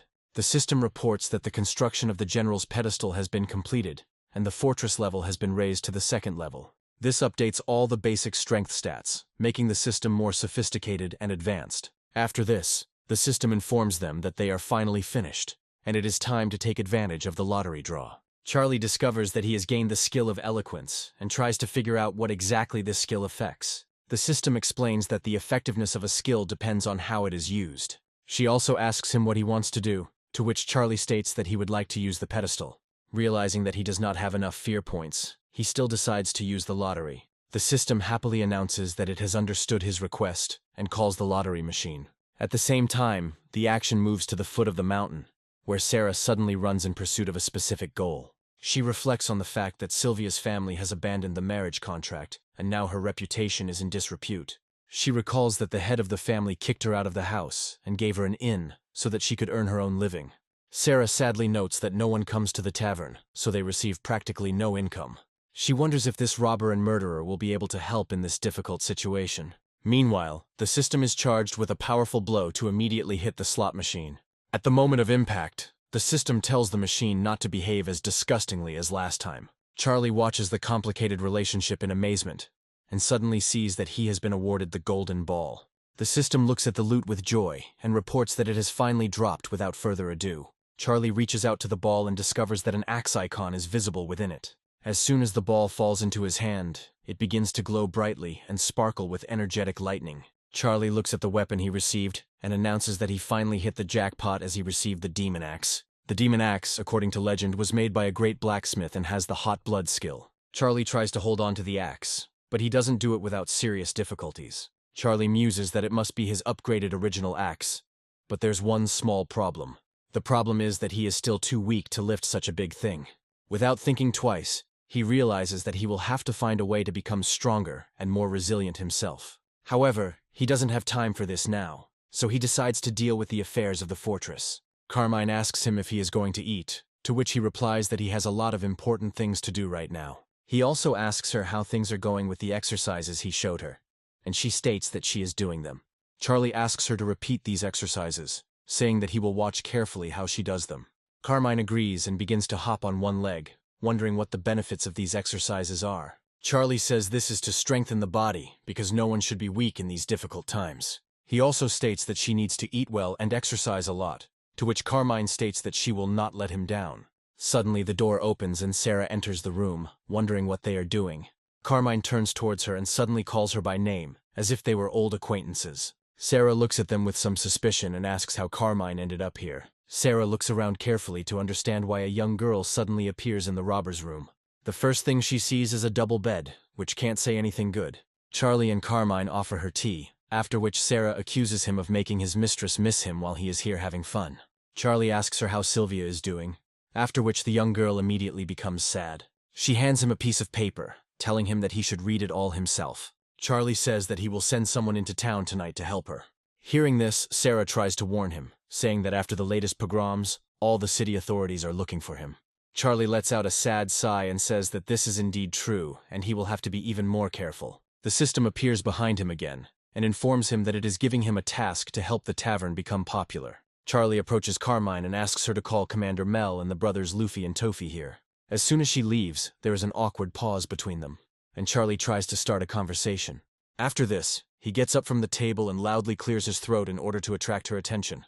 Sarah asks him what he needs, when suddenly he abruptly approaches her, slightly frightening the innocent girl. Charlie gets down on one knee and says that he would like to give her something very important. Sarah begins to suspect that this man is deliberately sending her friend away to use force. However, to her happiness, Charlie hands her some silver, telling her that she should buy herself some new clothes. Sarah exhales tensely, realizing that she had just escaped and that now she would not have to fear for her life and honor. Mel, accompanied by his brothers, goes inside, wondering what happened and why he needed help. Charlie asks them how much silver is in their fortress, to which they state that they currently have 122 liang of silver.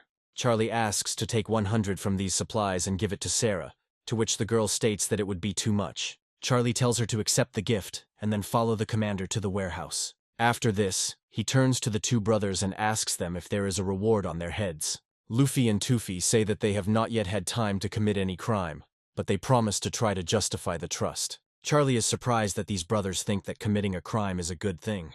After weighing the pros and cons, he says that he would like to give them the task of protecting one person in the city. Luffy and Tofi say that the master can rest assured that they will do their best to complete the task. Charlie decides to test them, and asks what they will do to the person who will mock his fiancée. Luffy and Tofi just nod silently, preferring actions to words, but this causes a slight misunderstanding. Charlie menacingly says that anyone who attempts to take his bride must be flogged. Luffy and Tofi look at him in surprise and ask why they don't just kill the man. Charlie ordered Carmine to prepare brushes and ink to write down his summary of the business and his previous life. His handwriting was too ugly, so he dictated everything and Carmine wrote it down. That evening, Sarah takes the gifts and sets off on her return journey, accompanied by Charlie, who takes her to the city gates. After some time, they find themselves in a city that is overflowing with various merchants inviting people to come to them. Sylvia works hard, constantly keeping track of the things that need to be purchased and the procedures that need to be carried out. She understands that this is a good place, but there is a large commercial competitor located opposite. The owner of the inn opposite is indeed keeping a close eye on this girl for his own purposes. This man's name is Lincoln, and he realizes that this girl is Sylvia, who was kicked out of the house. A commercial smile spreads across his face as he feels an incredible sense of superiority. He admits that he feels very sorry for the girl, but he wonders how long she will last before she is defeated. Men come into the heroine's tavern and ask her when she is going to sell the tavern. Mel explains that she had no plans to sell the tavern, to which they respond that it is a man's world for such a little girl. Mel calmly says that they are already closed, so it is better to leave so as not to disturb. Mel clarifies that they came to drink, and if they opened their own tavern, they should not throw out customers. Mel clasps his hands and understands that in this situation it is better not to refuse, so as not to create problems. After this, she turns to the waiter and says that he should pour the guests some wine so that they can rest. After some time, the young man brings glasses and a small jug of alcohol. After this, he bows and wishes them a pleasant time, hoping that they will not cause any trouble. The dubious-looking bandits look at him and try to figure out what is the best thing to do now. Suddenly, he throws the jug and glass on the floor, saying that he cannot drink wine if it was poured with dirty hands. He menacingly declares that he now demands that the hostess pour him a drink to ensure its quality. Sylvia looks at them with increasing condemnation and understands that these people definitely want to cause her trouble. The hooligans say they haven't heard that she doesn't show her face to anyone, but today they will take a look at her. He adds that everyone knows she was in the mountain bandit camp, so there is no point in pretending. Luffy and Toofy enter the tavern and immediately grab one of the wine jugs to engage in battle. They approach the villains using the element of surprise and unleash the full force of their pottery on them. The bandits turn around in surprise to understand what happened. They find one of their comrades unconscious as two people approach them. Luffy and Toofy decide not to introduce themselves and immediately grab their knives and rush forward. The bandits beg for mercy, but no one listens and quickly puts their blades to their necks. Since their mission wasn't murder, they simply break the arm of one of the bandits and throw out the rest. Finally, they warn the one who remains in the tavern that next time he will not get off with a broken arm. Sylvia looks at them with some surprise, trying to understand why these two people decided to take her side. Luffy and Toofy greet her with their characteristic gestures and explain that they are brothers and, unfortunately, are late. Sarah also runs in and asks the lady if everything is okay after the events that happened. Sylvia hugs her servant with a smile and says that there is definitely one specific person behind their appearance. Sarah reports that he has sent a full 120 liang of silver and 2 bodyguards who will be stationed here. Sylvia notes that business negotiations are taking place in the room, so she suggests bringing in things first. While Luffy and Toofy are busy loading the cargo, Sylvia asks the servant if everything was all right during the journey. Sarah says she ran into some mountain bandits, but once she said she was looking for help from the master, they let her through. Sarah states that he also sent her a letter that only she should read. Sylvia looks closely at the letter and quickly discovers that it is written in a woman's handwriting. Sarah feels a little uncomfortable and notes that the lady has become very perceptive. Sylvia seems worried and then wonders what is happening in this fortress and why a woman is writing letters. Sarah can't do anything else except say that she saw a double bed in Charlie's room when she arrived. If Sylvia had known that Carmine had become Charlie's slave, she would not have attached much importance to it. However, the protagonist hid this, so the situation takes on much stranger contours. Sylvia sighs and says that she is not surprised by the man's behavior. After this, she decides to read the letter again, while Sarah states that they now have money to run the business. Sarah also reports that a hot pepper was sent, which is currently incredibly popular. Sylvia agrees to her proposal, after which she wonders what to name the tavern. Meanwhile, combat training continues in the fortress under the guidance of Manny and Lynn, who are well versed in this field. These drills involve wearing the same clothes and repeating movements, just like in the army. After a week, people change their previous habits. Their behavior becomes neat and coordinated. Carmine approaches the cook, whose leg had been hurting, and informs him that Charlie has personally called him. The chef says he will go there immediately, remembering that he was previously called to tell about unknown dishes. Today the master calls him again, and the chef has no idea yet what they will talk about, but he appreciates it very much. Charlie greets the cook and asks if he has heard of such a thing as bread. The cook looks at it carefully and asks if it is some kind of noodle analog. Charlie makes quick sketches on paper, explaining that bread can be square or round and is made from dough. The cook assumes it is a type of flatbread, but Charlie states that the bread is larger and softer than a regular flatbread. The chef then suggests that it might be similar to mantai, but Charlie adds that the bread is much larger and baked in an oven. The cook notes that the master has seen many things that he has no idea about, and Charlie realizes that he needs to build an oven. After that, he hands over the drawings and says that we need to create bread, and then try to cook it. After a while, they head to the kitchen, where all the necessary equipment is already located. Charlie shows the chef how to make bread, adding that the principles are a little different from the usual recipes. He also notes that bread is the basis of many dishes and will bring them considerable fame. Charlie struggles to remember the contents of a documentary about bread he watched earlier.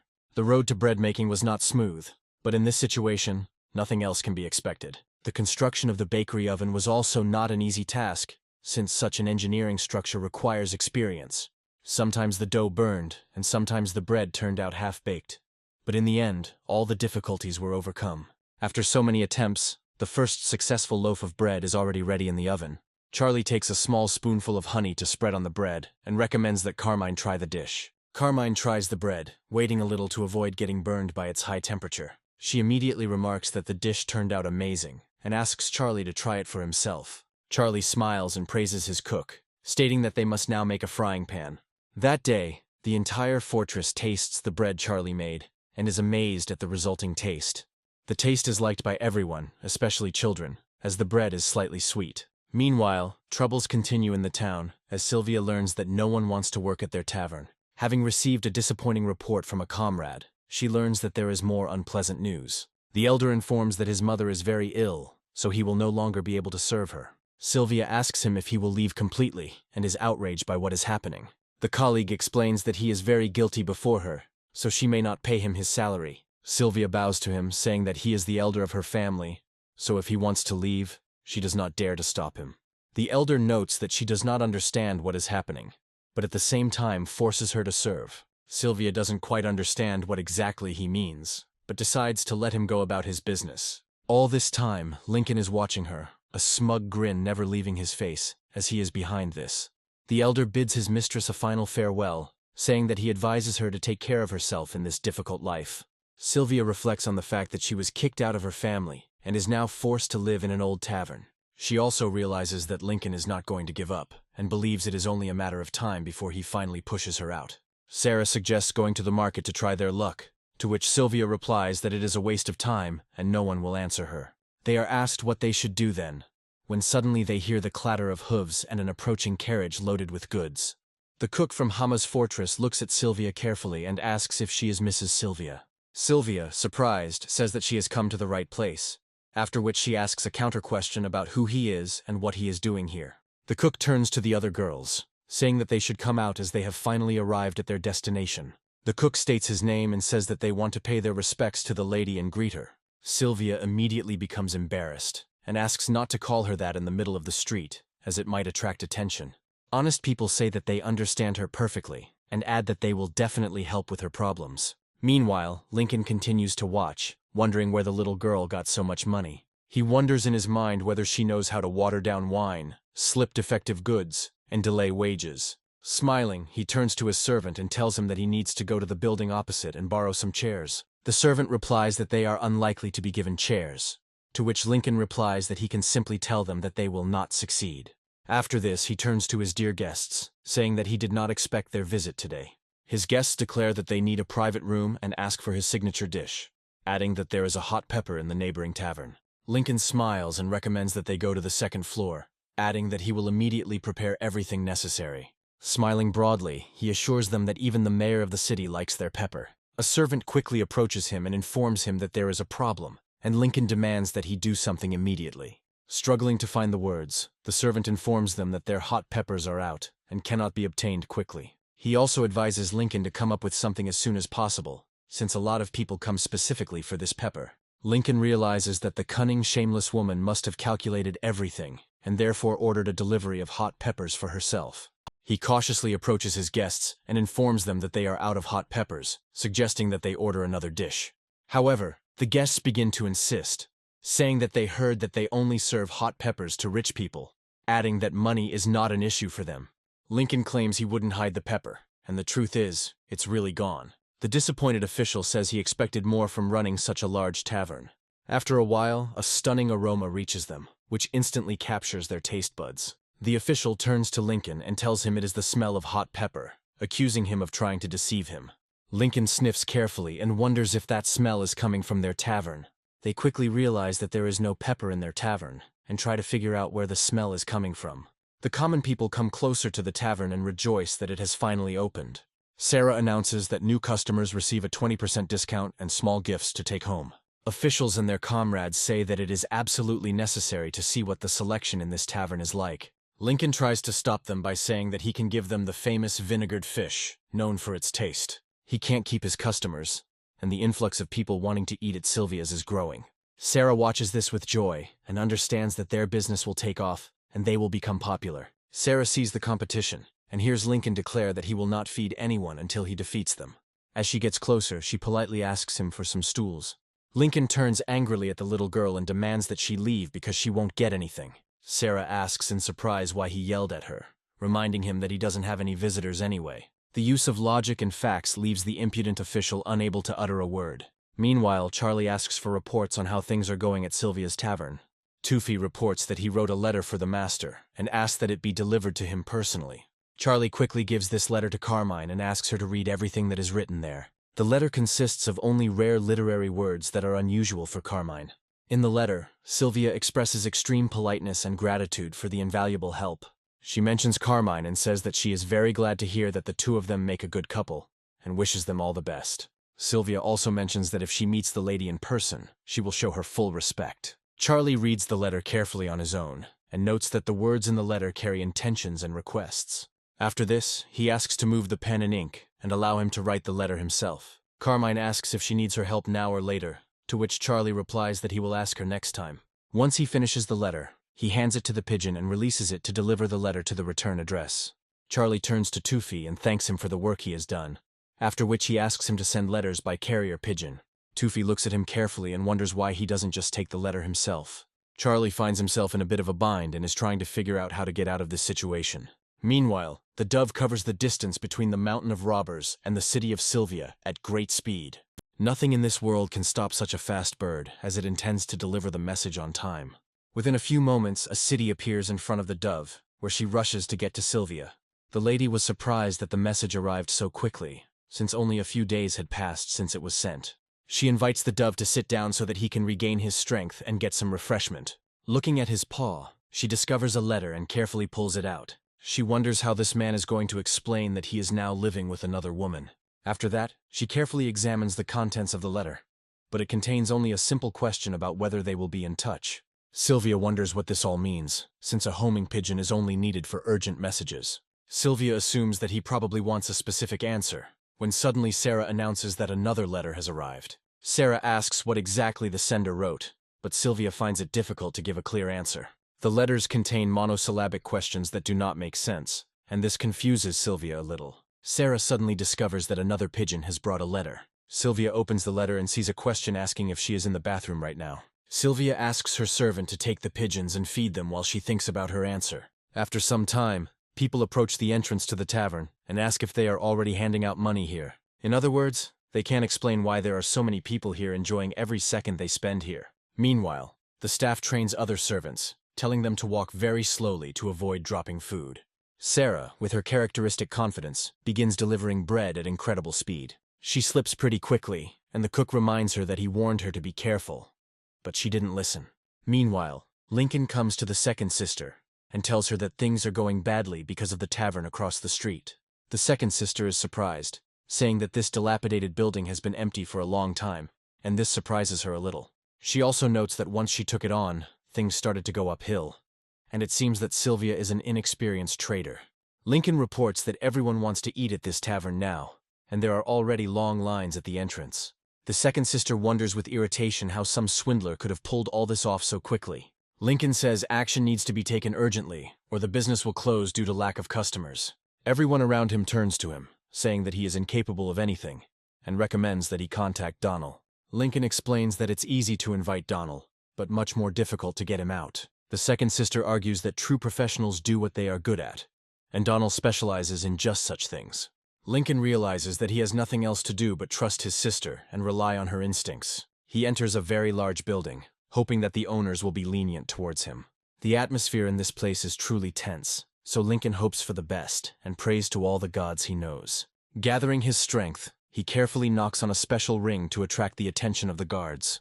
The doors slowly open and a disgruntled bandit sticks his head out, asking who has arrived. Lincoln says that he has come to talk to Mr. Donald about a very important matter. After looking around, the bandit lets him pass and says that he must follow him and not move away even a step. Immediately after this, they come out into a large courtyard, where there are numerous trained people discussing something. Lincoln walks past them carefully so as not to attract attention, and hopes that they will not notice him.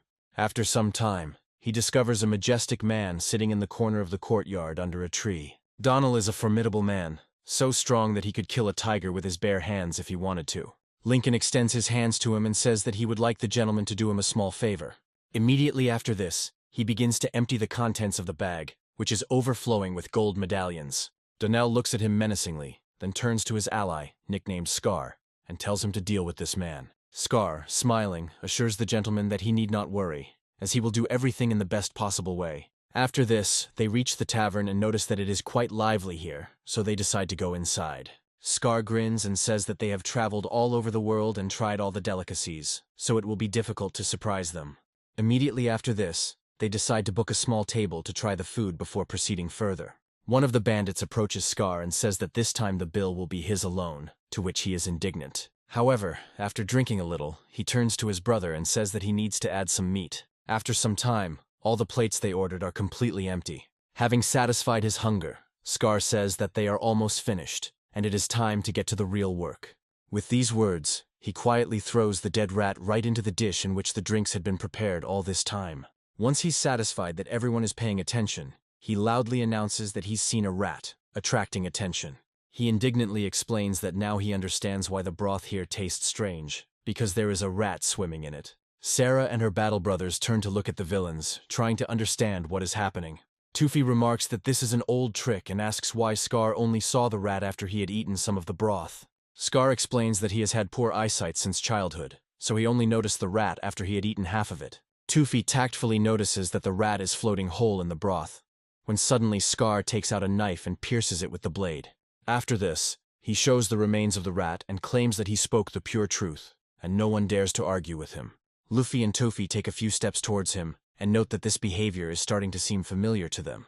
Smiling, they note that hooligans have come here, and they are glad to meet people who are close to them in spirit. Sarah and the other staff declare that everyone must lock down and take up arms to defend their portion of the tavern. Scar and his comrades clearly did not expect this outcome, and understand that they are numerically outnumbered. At that moment, the whole situation flashes before their eyes, and they don't understand how to act in order to get out of here alive. They quickly fall to their knees and explain that if they are beaten, they will have to answer for every blow. Luffy turns to the owner and asks what to do with them so that they don't come here again. Sylvia says she sees no particular reason to kill customers immediately after opening. Scar and his companions say that in that case they must close the tavern within 3 days and leave. Tufi and Sarah look at them in surprise, trying to understand what just happened and who they are dealing with. After some time, Lincoln implements his plan and drives carts of manure right to the entrance of the tavern. His advisor reports that the carts are not only in front of the competitors' doors, but also in front of their tavern. Lincoln argues that there is nothing to fear because once the competitors close, their business will improve. A few days later, people were caught blocking the door to the building to prevent customers from entering. Of course, they were thoroughly beaten beforehand to teach them a lesson and set a frightening example for the others. Sarah turns to her mistress and says that she needs to remember the faces of these villains. Luffy says Donald is some kind of psycho, hoping they'll be scared by his pathetic provocations. Charlie also arrives at the tavern with Carmine, and Tufi asks him if he knows the man who is acting strangely. Shen says that this man once killed a tiger with his fists when he was drunk, and that he keeps a dozen robbers in the city. Shen adds that sometimes people come to him for help, and he even helps them, which is why he received the nickname Lazy Tiger. Shen also claims that a huge number of people are proud to be friends with this man and even the government does not touch him. Meanwhile, Carmine decides to take advantage of everyone's busy schedule and try the wine they serve here. Even small doses are strong enough to make her feel very drunk. Unable to withstand such a quantity of alcohol, she falls and falls asleep for quite a long period. Charlie wonders in surprise why the girl drank the wine if it is clearly not intended for children. After some time, we are again transported to the Feihu fortress, where Shen came to request support. Harry states that Master Charlie robbed Harrison and thus earned his position on the mountain, so they will help him. The next day, Manny asks Stephen what his brother's relationship is with Donald. Stephen explains that there is nothing to worry about, as his brother and Donald made a vow to be brothers forever. Stephen approaches the guard and asks him to tell Donald that he has decided to come to him to meet. The robbers ask him why he came and jokingly threaten to hand him over to the authorities for a hefty reward in silver. Stephen expresses bewilderment and wonders how Donald is, to which the bandits reply that he has drunk himself into oblivion. After this, he looks at Manny and Shen and tries to figure out who they are, mistaking them for young recruits from Feihu Fortress. Stephen explains that these are their brothers from the fortress of Hama, and adds that they are very strong and have outstanding talents. The robbers surround the heroes with interest and say that they have always dreamed of meeting such legends. One of them remarks that it would be interesting to see how long the great ones from the fortress of Hama can resist them. Shen smiles and remarks that this is a bad idea, after which the bandits immediately ask why he thinks so. Shen decides to speak publicly and says that there are too few people here to fight them on equal terms. The bandits sense an incredible threat from these people and decide not to push their luck in vain. After a while, one of the servants says that Donald wants to talk to them, so they need to go right now. Donnell is not in the worst mood, so this time the deal might go through.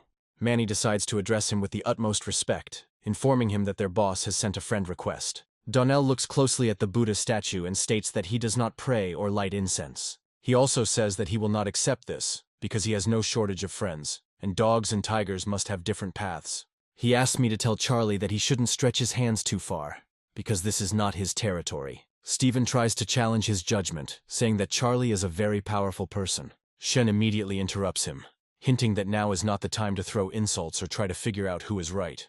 After this, he bows and says that if they decide to act in this way, he will have nothing against it, but they must remember that the world is a small place. Then he adds that sooner or later they will meet, and then they will see who is the dog and who is the tiger. Donald watches them go and smiles, noting that they shouldn't return empty-handed. After this, he grabs a small stool and throws it at Manny's back with incredible force. Manny, thanks to his reflexes, manages to turn in time and intercept the throw. Stephen is shocked by this action and wonders why they decided to take such a step. Shen states that the road ahead is long, and it is inconvenient to take heavy things with him, after which he asks to return the gift. Manny looks at his offender and returns the gift he received with effort.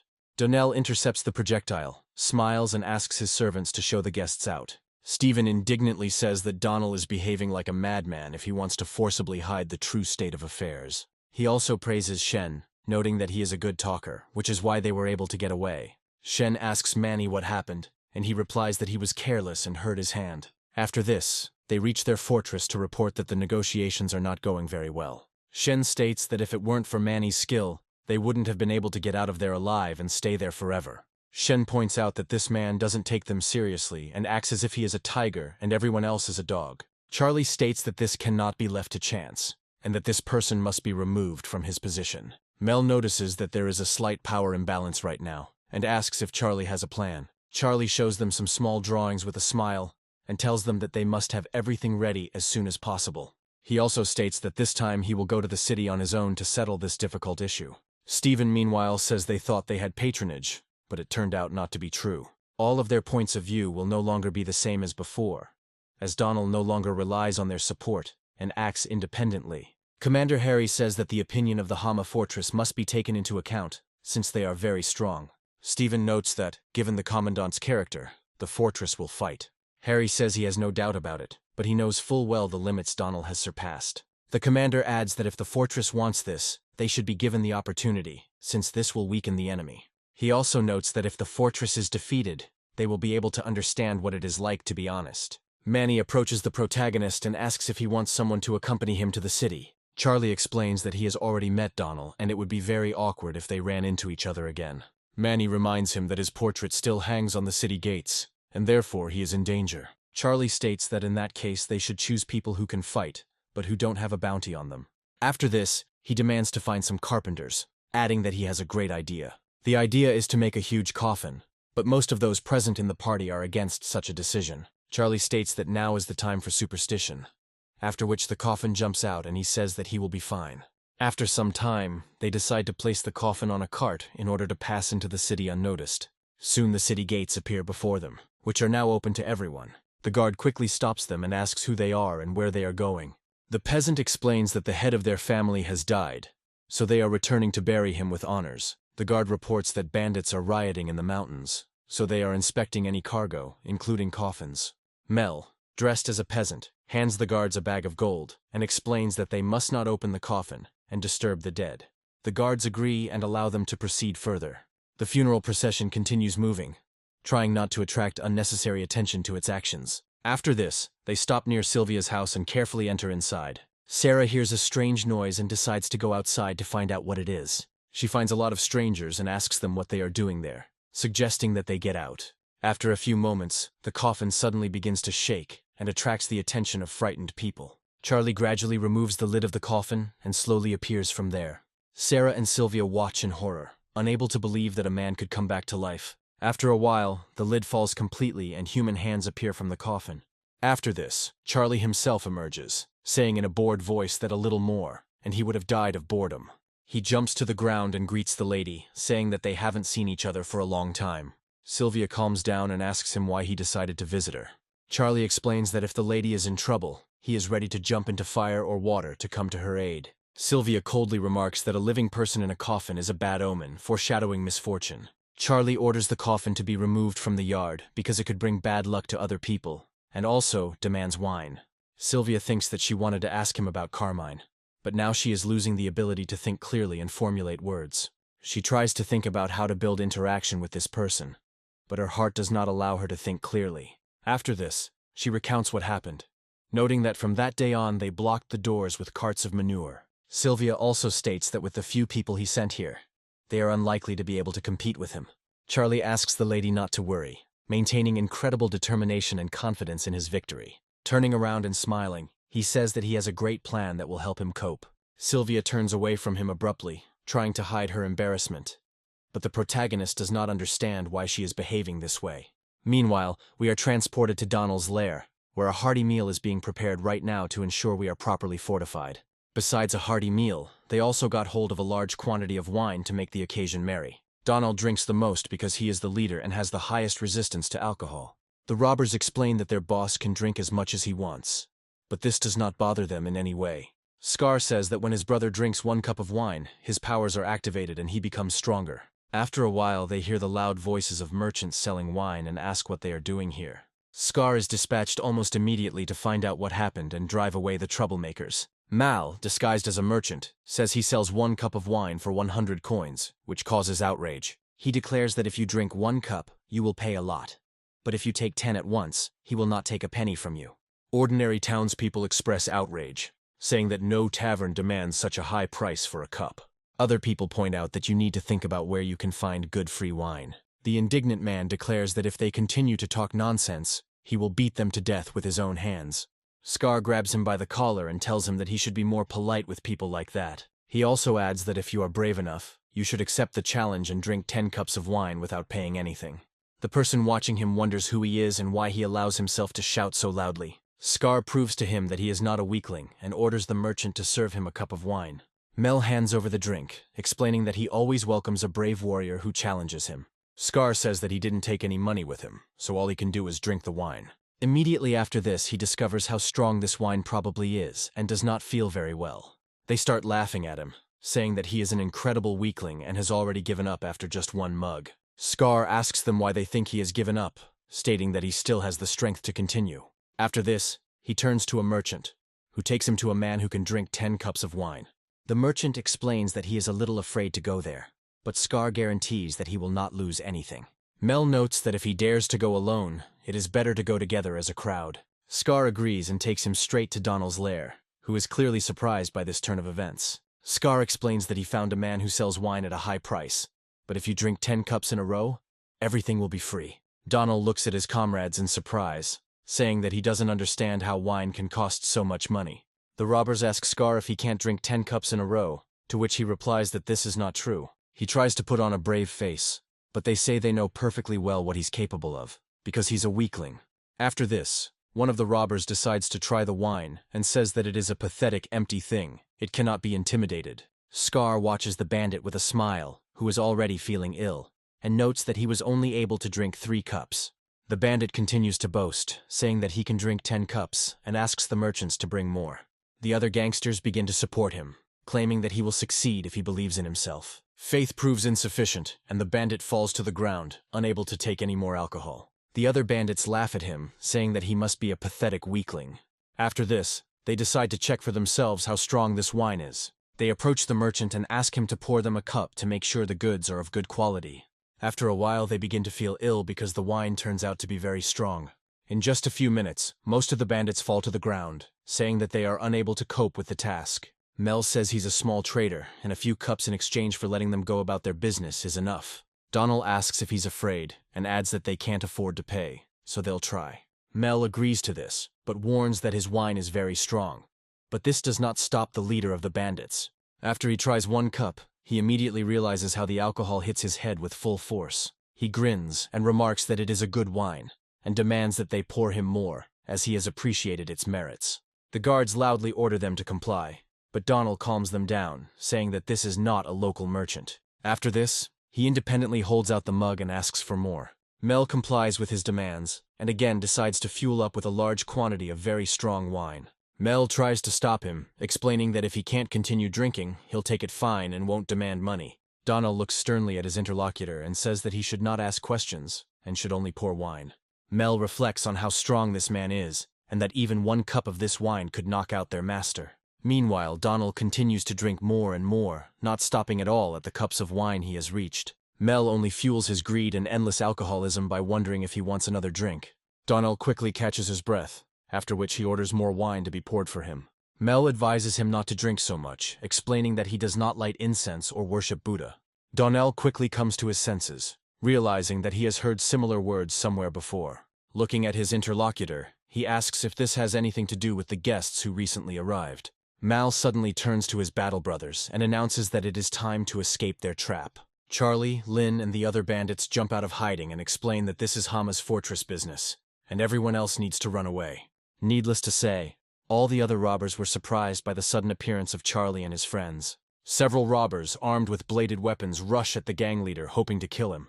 Donald, despite drinking a lot of wine, remains combative and declares that he is glad for a good fight. As soon as opponents approach him, he delivers several confident and sharp blows, sweeping away everything in his path. The number of people willing to fight him does not decrease, so he has to reduce their number with his blows. Lynn also decides to try his luck and grabs a spear to rush into an attack on the red-haired opponent. Donald proves strong enough to easily intercept punches with his bare hands. Immediately after this, he prepares to launch a powerful counterattack and pierce his opponent's chest. Lynn somehow manages to react in time to this treacherous move and covers himself with the shaft of his spear. The blows are so powerful that he is thrown back several meters, despite his armor. Lynn tries to get up and feels his hands shaking after the blow he received, realizing that the opponent is very strong. Donnell, meanwhile, continues to rip and throw, even using a loud roar to scatter enemies. The fight gets his blood pumping and he remarks that he's finally going to have some fun now, adding that he was bored under cancer. Charlie watches the drunk tigers fighting closely, realizing that it won't be easy to deal with him. Scar and his comrades say that this master is capable of killing a tiger even when drunk. They recommend asking for forgiveness, so Charlie and Mel quickly decide to explain to him that now is the time to negotiate. Charlie makes a manic gesture, announcing that he will take on the task of destroying the enemy himself. Mel watches him, realizing that he is a true hero, or at least has decided to challenge such a powerful enemy. Donald looks at the approaching protagonist and recognizes him as the same Charlie that has been rumored. He asks him why such a man decides to correct the situation by means of harsh blows. Charlie doesn't say a word in response but just claps a few times in a soothing tone. Donald doesn't understand what it means at first, until she begins to perceive it as a lullaby. Mel, Lynn, and the other bandits don't understand anything and look at it as a children's play. Charlie continues to influence the enemy's mind, taking advantage of the fact that he has drunk a large amount of alcohol. Donald actually begins to feel more sleepy as the strong wine takes its toll. Gradually he falls into a trance, but quickly comes out of it, hoping that his feelings will not fail him. Donnell gets even angrier and asks questions, not believing that he just fell asleep after falling for this trick. Such thoughts cause him to become furious, comparable only to the ocean at its worst. To cope with this overwhelming and uncontrollable rage, he rushes forward, hoping to crush Charlie to the ground. He shouts loudly that for such antics Charlie will pay with his miserable life, and will no longer be able to walk normally. However, once he strikes, Charlie is found to be too fast to hit. Donald keeps trying to deal with his opponent, but every blow he lands misses the target. Charlie performs a series of spectacular and effective moves, followed by a powerful counterattack to the head. This powerful blow hits Donald right in the head, after which his already unstable consciousness is sent to sleep.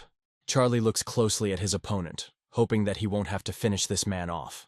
Donnell falls to the ground with a dull thud and doesn't move anymore, showing everyone that he has lost consciousness. All the people watching who witnessed the battle are wondering how Charlie was able to win at all. However, bewilderment almost immediately gives way to triumph, and they rejoice for their commander. Some time passes and Donald finally comes to his senses after a long sleep.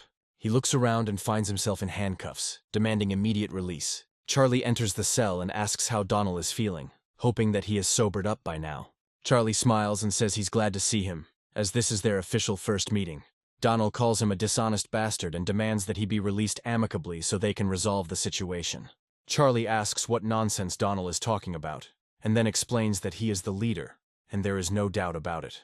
After this, he makes a characteristic gesture and explains that they are very strong spiritually, and this helped them win. Donnell realizes it was a joke because he is too stupid to recognize the deception. He admits that he fell for the trick, but if he wants to kill Charlie, he must do it right now, since he will not say a word. Charlie explains that this is not his area of interest, and then asks if Donald would like to join him. Donald pauses briefly to make sure he's heard, then begins to laugh loudly. Charlie asks why Donald is laughing so hard and what caused such a fit of mirth. This is followed by lengthy negotiations, during which Charlie tries to win Donald over to his side. But this leads to nothing. Donnell asks if Charlie really wants him to join the fortress when he can't beat him in a fair fight. Charlie reflects on how eloquence is completely useless against more experienced opponents. Meanwhile, rumors are spreading around town that Charlie has managed to defeat such a great man as Donald. Sylvia reflects that after Charlie's gang defeated Donald and his entourage, Charlie's power in the city was strengthened. Ordinary visitors talk to each other, noting that this demonstrates Charlie's incredible strength. One of them says that he is not actually against disagreements being resolved by force in these difficult times. His interlocutor states that the hostess covers her face with a black veil, but he is sure that she has a good figure. The same man remarks that if he continues to speak in the same spirit, it could be dangerous, since the tavern has a patron. They wonder who the patron of this tavern is, and quickly find out that it is Charlie. Meanwhile, the system tells the protagonist that people are talking about him and that it is true, which is why he is now popular. Lincoln brings a second sister, probably to keep an eye on the competition. He sadly notes that they don't have a single customer, and the girl reports that Sylvia is really good at running things. Lincoln claims that anything can be learned, but Sylvia thrives on hot peppers, which are currently in short supply. The second sister watches her closely, and wonders where such expensive ingredients come from.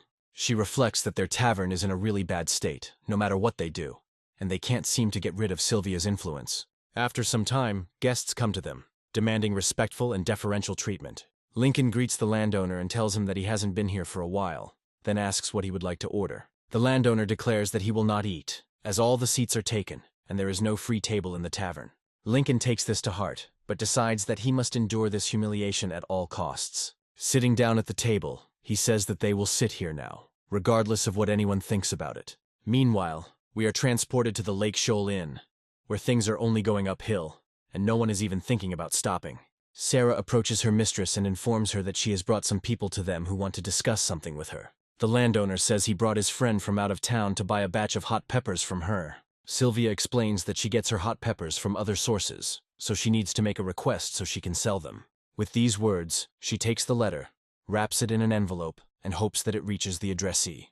After this, she turns to her servants and informs them that these people are ready to pay a high price for the pepper. Meanwhile, in the underground prison of the fortress, things are going much more calmly and serenely, despite everything. Donnell decides not to rush into organizing his escape and lies down on the straw that is in the cell. After some time, visitors come to him, and he demands to bring wine, showing impatience with delays. Suddenly, Stephen's familiar voice addresses him and asks how he ended up in such a life. After this, Stephen says that he came with another brother to ask Charlie to let Donald go. He also advises Donald to drink less wine, causing Donald to become enraged and claim that his words will bring shame on him.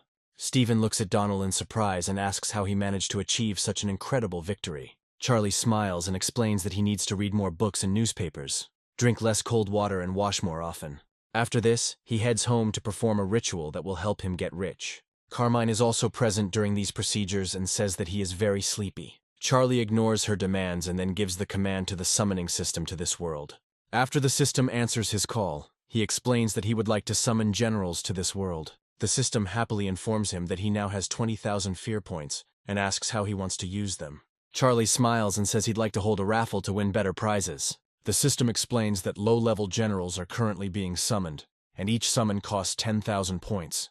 After this, the system explains how the lottery works, noting that the guarantee only works on the 11th call. Charlie thinks it's not a very good offer, but he's been saving up these points for a long time, so it's worth trying his luck. Realizing that the end may justify the means, he announces that he would like to play all his points. The system fulfills his request, and begins the process of randomly selecting a reward.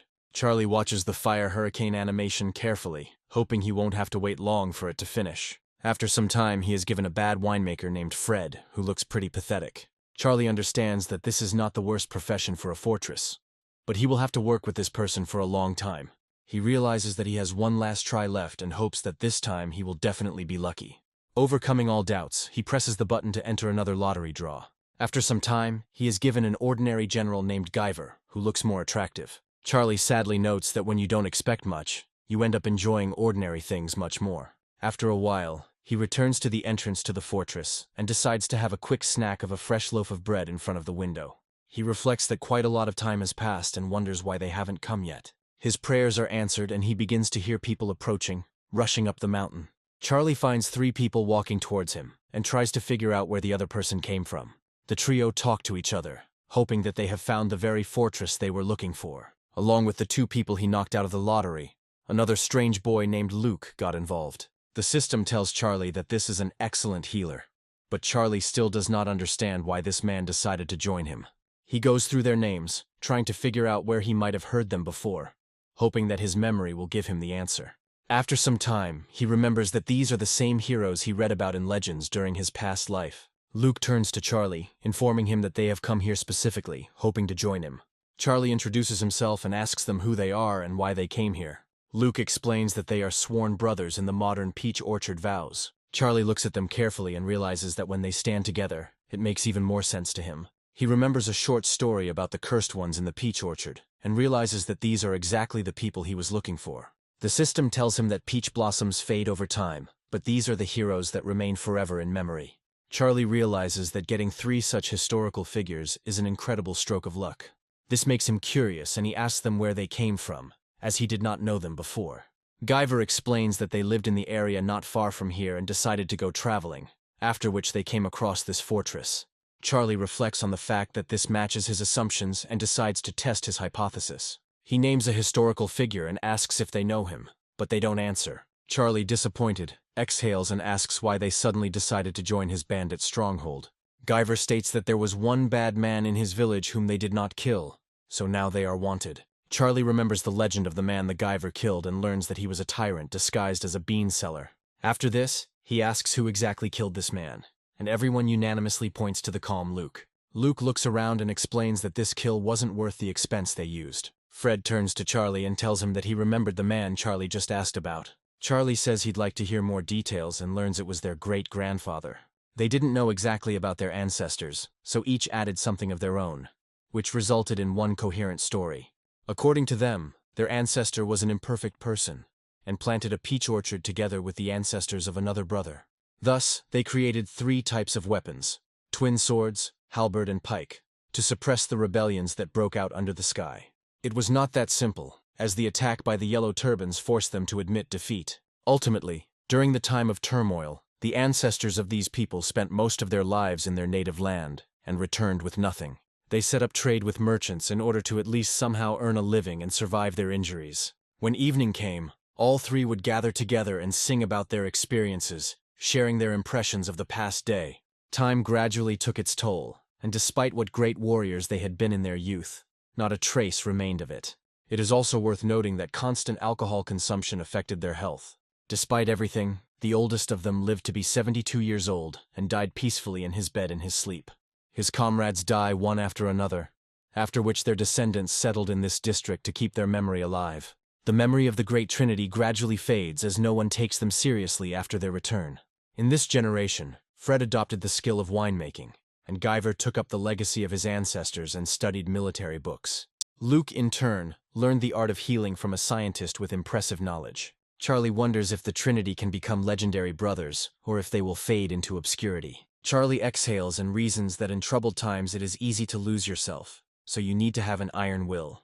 After this, he invites them to follow him, declaring that they will live in the fortress and will be brothers to everyone, as always. Wanting to satisfy his historical interest, he asks again if they know a historical figure with the surname Shu. They look at him with incomprehension, which again puts the protagonist in an awkward position. Sometime later, Charlie receives a letter from Sylvia describing the pepper procurement situation. He understands that there are currently about 15 tons of hot peppers in the fortress, and quite a large quantity has been planted. He decides to turn to Carmine and explains that he writes poorly, so this time she will make sure it is spelled correctly. He informs her that the price is entirely the owner's responsibility, and she need not worry about delivery. He also says that the fortress wants to exchange every kilogram of hot pepper for a kilogram of grain. The next day, Luke gets a job as a doctor at the fortress, and his first visitors come to him. He asks him what will happen to him, to which he answers quite simply and pessimistically. Such answers, of course, do not satisfy the average person who says he would like to receive more specifics. Luke sighs sadly and explains that he has a common cold, and there is nothing to worry about. The robber turns around and explains that it is just a slight ailment, but for some reason, an unpleasant feeling appears in his soul. Luke looks at him with complete indifference and announces that he is ready to receive the next visitor. Charlie realizes that this man is a real pessimist and thinks that he can be used to undermine the army's morale. Charlie waits until the evening to talk to Luke and give him a stern reprimand for the way he treats patients. He forbids him to practice medicine and asks if he really has no feelings at all. In response, Luke explains that there are bones in the graves, and a person cannot avoid death, regardless of whether he is treated or not. He also states that man is only given a certain lifespan, and then he turns into dry bones. Charlie is momentarily depressed, but quickly recovers thanks to his endurance. Scratching his head, he suggests that this person has a strong influence on other people with his aura. He understands that in the future he needs to communicate less with Luke, so as not to jeopardize the young hero's spirit. Immediately after this, he turns to him and informs him that he has a task for the day, to which Luke replies that he will complete it. Charlie is pleased by such talkativeness and notes that there is a man in the fortress who needs to be convinced to become one of them. Donnell hears customers making their way towards him again, hoping for a larger refill of wine this time.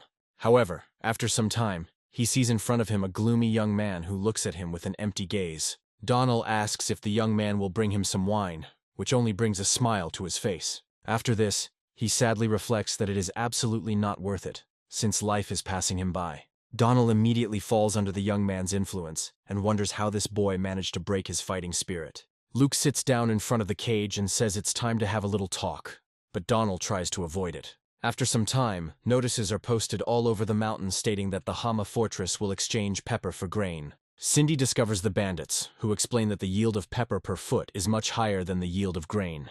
This is why the offer seems more profitable to them, since they will be able to earn even more money from it. As soon as she gets closer, the robbers begin to discuss that there are very few people in the world who have pepper, and that it is an expensive commodity. One of the robbers asks if it is true that they also grow a lot of pepper. People behind her back whisper that money is literally being raked in by the shovelful on the ridge due to the high yield. Cindy decides to immediately shut him up with a knife, and warns that if she hears one more word, she will kill him. After this, she carefully reads the ad to understand how profitable her deal is. Having read everything she needed, she goes to her room, thinking that if she was deceived, she would feel very disappointed. As she moves further, she hears someone cooking hot peppers in a pot, and the aroma reaches her almost instantly. Cindy notes that the smell of hot pepper is especially strong here, and decides to quicken her pace. Shen notices her almost immediately, and asks what she is doing there, to which the girl replies that she came to see Charlie. Shen doesn't understand what the girl means, and accompanies her to the protagonist's location. Charlie wishes her good morning and asks if she is hungry, offering her a special stew. Cindy politely declines and asks if he still remembers the promise he made to her. Carmine closely monitors the dynamics of their communication and assumes that the two had a falling out some time ago. Charlie looks at her with confusion and wonders what promise she is talking about. Cindy reflects that they have a huge amount of pepper, but they will not be able to give out that much grain in exchange for it. She asks if he understands that what he is talking about is that on the night when he gave her the seeds, he promised something. This form of conversation puts everyone who heard it in a slightly awkward position. Charlie asks her to express herself more clearly to avoid reasons for spreading rumors and damaging his honor. Cindy is a little shy and explains that it's about hot peppers and an offer of a profitable exchange. She notes that this proposal scares her a little, as it seems extremely realistic. Charlie asks how much pepper they collected, to which the girl replies that there are more than 1,000 kyogas. Charlie is sad that the result was so small, as he expected to receive a much larger batch. However, he states that she must leave him to explore the previously agreed-upon terms of exchange that he had set. He also states that they must roast these peppers before transporting them so that they are in marketable condition. Immediately after this, he turns around and asks everyone to prepare food, noting that there will only be enough for those who are the fastest. Cindy feels a little embarrassed because she didn't expect Charlie to be so accommodating, and to immediately decide everything on his own. Charlie notices that Cindy is still standing there, but doesn't understand why she decided to stay. He mentally assumes that she doesn't want to leave because she wants to talk to him, although he doesn't have much time right now. After this, he politely invites her to go to his room, declaring that he has composed new poems that he can show her. Cindy doesn't respond to this proposal, after which she quickly turns around and runs off in an unknown direction. Charlie wonders if it's because she doesn't like poetry and decides to suggest something else next time. The robbers standing near the notices notice an upset Cindy and ask what happened. They assume that Charlie is the cause of her upset and advise her not to take things too seriously. Cindy continues to run away without saying a word or engaging in conversation with anyone. In fact, she is very happy about what happened and reflects on the fact that now the fortress will not starve in the winter. The robbers look at her in surprise and think that Charlie probably said something offensive to her. A few days later, several more strongholds that grew hot peppers come to him to discuss it. They climb up the mountain in anger, but each of them comes down confused, and then returns to his place and dries the pepper. Sylvia had already negotiated a price with the traveling merchants, according to which a basket of pepper would be paid for with a basket of wheat. Charlie realizes that this is a very profitable deal, and now all that remains is to wait for the harvest of the planted peppers. He also remembers that right now Luke is working on suppressing Donald's consciousness through constant exercises. According to Luke, who is watching closely, the first results are already appearing, and Donald is becoming calmer. A few days later, the construction is finally completed, and Charlie shows off his incredibly beautiful fortress to the world. Thanks to trade contacts with Sylvia, the supply of medicinal herbs is constantly increasing, which improves the quality of treatment. The system congratulates the protagonist on the completion of the infirmary and rewards him with a book on medicine. Charlie studies the book carefully, realizing that it will be useful in making Luke an even better healer. Afterwards, he hands it over personally to Luke, wondering if he should then heal the Emperor. The amount of pepper in the mountains becomes so great that its aroma spreads throughout absolutely all the ridges. Harry goes out for a walk, and almost immediately begins to smell a wonderful scent that attracts him. Stephen runs up to his brother and asks if he has heard the latest news that everyone has been calling back recently. Harry says he knows full well that Hama's fortress is once again up to some strange trick. Stephen looks at him with interest and asks if he thinks it's true or not. Gary speculates that the yield per foot of pepper is more than 10 times that of other crops. Stephen reminds us that the fortress also contains hundreds of kilograms of pepper that can be used. Harry says he won't stop him, but advises him to be careful not to get cheated. He also reminds that he previously did not allow planting peppers, but now he is giving the opportunity to see for himself that he was right. After some time, Stephen loads a whole cart with sacks of pepper and heads towards the fortress of Hama. The robbers watching him are surprised and note that they have never heard of anyone planting pepper. Stephen explains that he wasn't doing this for profit and simply wants to expose the insidious scheme with a trick. He adds that now they need to make hot peppers, and if they can't exchange them for grain, he'll see how they make up for it. The doubting bandits begin to smile, noting that this is a very clever idea, and wish him luck. Stephen says he wants everyone to come up the mountain with him and watch Charlie come down. Mel notices that a lot of people have come here and assumes that they want to take over the fortress. But Charlie remains calm. Stephen turns to the commander and explains that they have come to make the exchange as agreed. Mel nods and checks the bags of pepper, hoping they are in good condition. After a while, he notes with some sadness that the pepper does not look like anyone dried it. Stephen begins to get indignant, noting that he shouldn't be cooking peppers for others, hoping this is a chance to expose him. Charlie points out that there's still a bit of pepper here, so they might as well make some concessions since they can dry it themselves. Mel orders his servants to unload the goods in order to deliver the grain to Stephen at the agreed rate. Stephen looks at him in surprise and wonders what this all means, after which Mel declares that he intends to follow the agreement. After this, the henchmen grab the grain and carefully exchange it with Stephen's men at the specified rate. Stephen and the other bandits watch what is happening with incredible surprise and try to understand how this is even possible. Immediately after this, Stephen begins to face questions from the other robbers under his protection.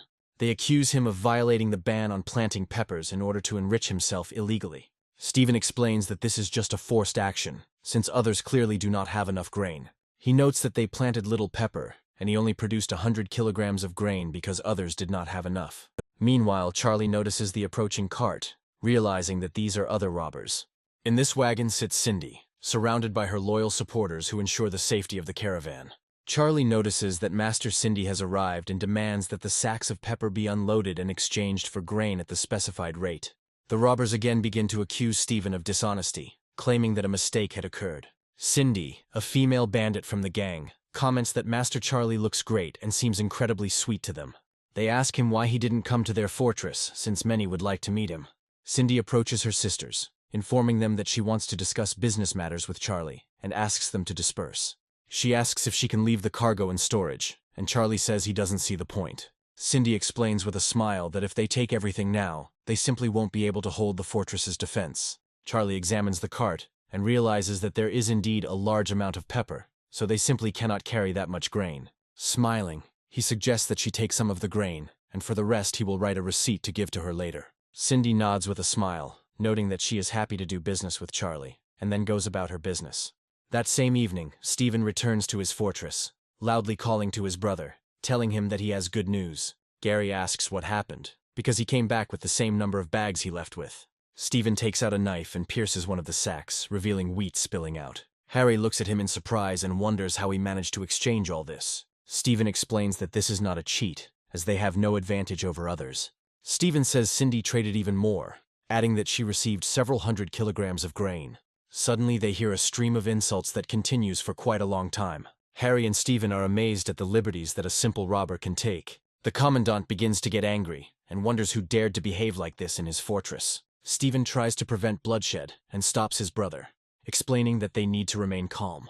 Other people gather at the sounds of endless swearing, trying to understand what is going on here. It turns out that these are disgruntled peasants who were previously forbidden to plant peppers, and now they are left with nothing. Harry and Stephen decide to go to the cliff that night to think about their actions and change their strategy. Harry notes that these people didn't plant the peppers themselves, but came to scold them as if they were to blame.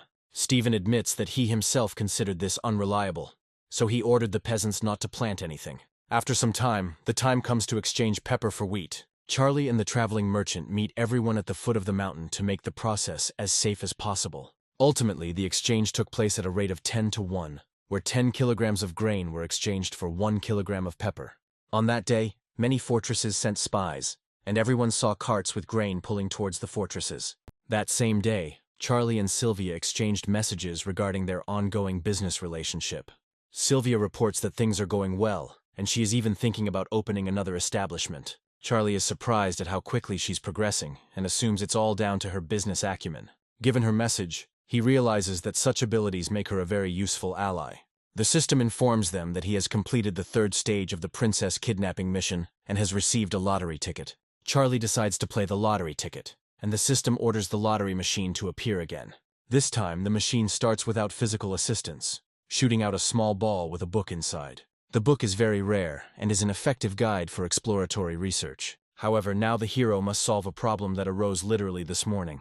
A huge number of people come to the gates of the fortress, declaring that they are here to help plant peppers. They claim that they thought it was a great idea all along, but they were constantly thwarted. Mel tries to calm them down, explaining that the time for planting the soil has already passed, and they will have to wait until the beginning of spring next year. After this, the peasants leave, asking not to forget about them next year and promising to work hard. Meanwhile, Charlie decides to go for a walk in the company of Carmine, to at least take a little rest from important matters. Looking at the sky and the falling leaves, he understands that winter will soon come to these mountains, and survival will become much more difficult. Carmine begins to cringe and suddenly sneezes, attracting the protagonist's attention. He asks her if she is cold, to which the girl replies that she has indeed become much colder. Charlie states that in that case, we need to go to his office to place an order for winter clothes. That same evening, he comes to Donnell and asks why he looks so bad, offering to bring him a blanket. Donnell wonders when he is going to stop torturing him with torture and horrific mental experiments. Charlie explains that such torture is at odds with their principles of treating prisoners well. Donnell says he wishes a normal person would talk to him to make him feel alive. Charlie chuckles, thinking that back then, Luke could even recruit the strongest warriors. He decides to postpone mercy for now and finds that Luke has already come to talk to him.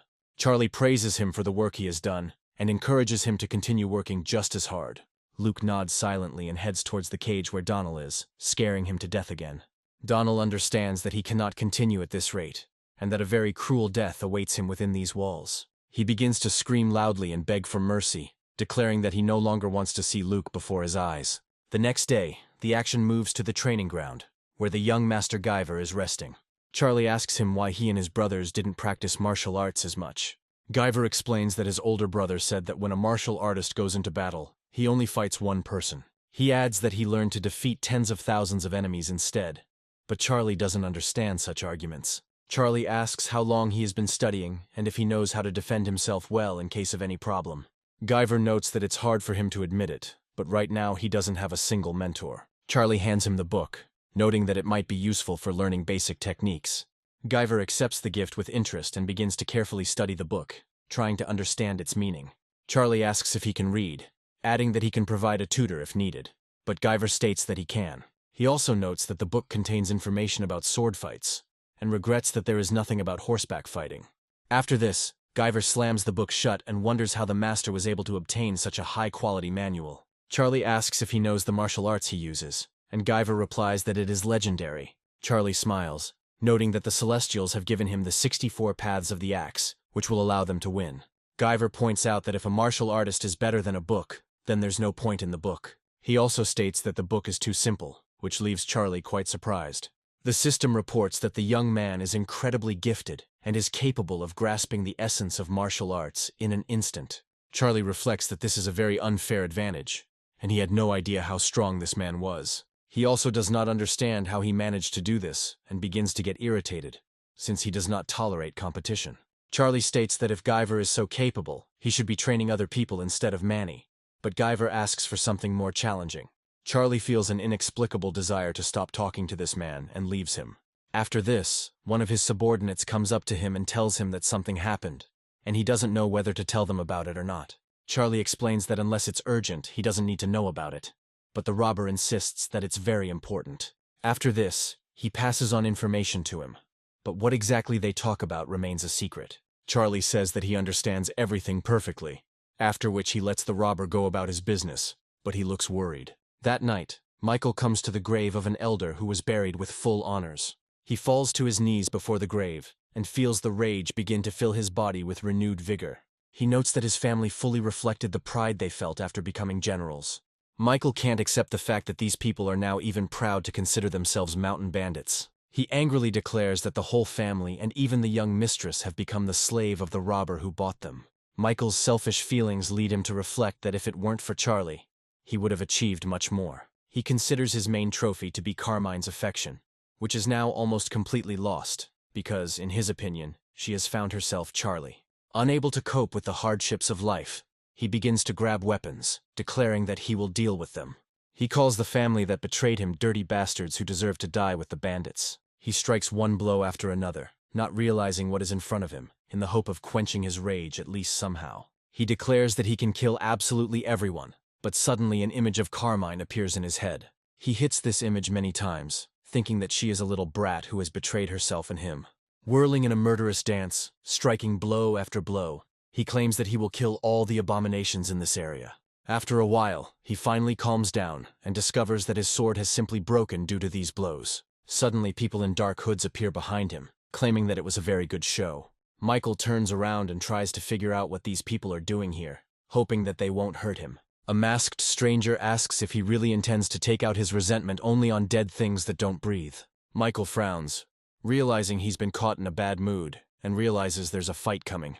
However, instead, the robber hands him an amulet, saying that if he is in despair, he can unlock his hidden abilities. Afterwards, he throws him the decoration, noting that Michael can find a place among the northern barbarians. Another masked stranger calls him a pathetic person who is not worth taking on. They do not utter another word and leave silently, leaving Michael a small medallion as a talisman. Michael understands that just before him were the northern barbarians who once attacked this empire a long time ago. By picking up the amulet, he mentally sends his soul on a journey into evil, from which there is no turning back. After this, he carefully makes his way to the fortress, trying to slip past the guards and not attract attention. He opens the barn and carefully examines the large amount of food that has accumulated here. He walks on, noticing the huge number of sacks of grain that are here. After this, he takes out some straw to set it on fire, starting a great fire in the fortress. He hopes that he will be able to set everything on fire so that nothing remains in this damned place. He casts a curse on all the inhabitants who decided to take refuge here, when suddenly someone intervenes. Charlie advises that if Michael can't handle the fire, he can borrow a torch, as he has plenty of them. Immediately after this, she orders the guards to guard the gates so that the thieves cannot escape under any pretext. Michael feels an unquenchable rage, and understands that he needs to deal with this scoundrel to prevent consequences. He rushes forward and calls out the name of his opponent, claiming that he will now definitely kill him. Charlie quickly grabs the sword and warns that anyone who gets stuck nearby is setting themselves up for a cruel death. Michael remembers that last time he knocked him down with half a punch, but now he has become much stronger in a short time. There isn't much difference between them now, as Charlie manages to block all of his attacks. Michael decides to use the Lee family's skill called chaotic wind, but it doesn't work. Charlie jumps to the side to put some distance between them, realizing it was very close. Manny takes a few steps forward, explaining that the master doesn't need to bother, and that he'll deal with this rat himself. Michael tries to resist the great warrior, but his luck runs out in a matter of seconds. This time he receives serious damage, causing blood to spray out of his mouth. Internal bleeding isn't Michael's only problem, but he's thinking about what will kill them all in the future. His determination allows him to hold out for a while longer, and he understands that he must survive at any cost. He grabs a sack of flour and throws it forward, making a hole in it to create a smokescreen.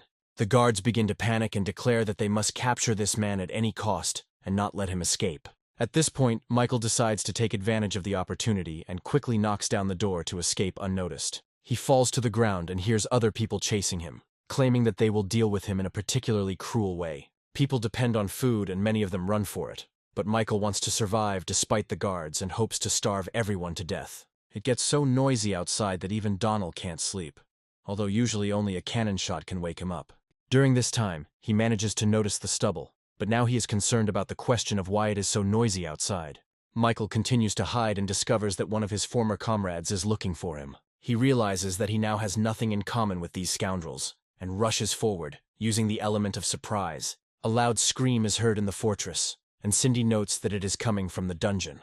Charlie realizes that this is very bad news, as Michael might free all the prisoners there. He orders all his comrades to move faster to give this man a chance to release the monsters. Michael managed to get hold of the keys that were in the possession of the guard who was looking for him.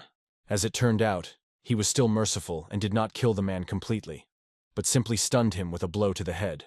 Immediately after this, he heads to the dungeon and opens the door, trying to figure out where he can find the exit. Donnell looks at him carefully and wonders if Michael has come to finish him off. Michael explains that he is offering freedom in exchange for Donnell saving his life in this difficult situation. Meanwhile, Charlie and the other guards reach the dungeon to thoroughly examine everything around. One of the guards explains that the man broke in incredibly quickly, so they didn't have time to react. Donnell, moments later, violently kicks down the doors to escape after so many days of confinement. Everyone looks at him in surprise, not believing that he was able to free himself. At one point, Michael becomes the least of the fortress's problems, as the angry giant is not so easy to defeat. Donnell reports that he has managed to escape and now intends to kill his captor. Charlie orders everyone else to disperse so that they don't die in vain fighting this monster. Donnell says with a smile that he has studied his opponent's fighting style since last time and now knows what to do. With these words, he grabs the huge gate and begins to tear it open with the force of his incredibly powerful arms. After this, he loudly declares that they didn't fight last time, but this time everything will be for real. Manny charges at his opponent, declaring that he will fight until his last drop of blood.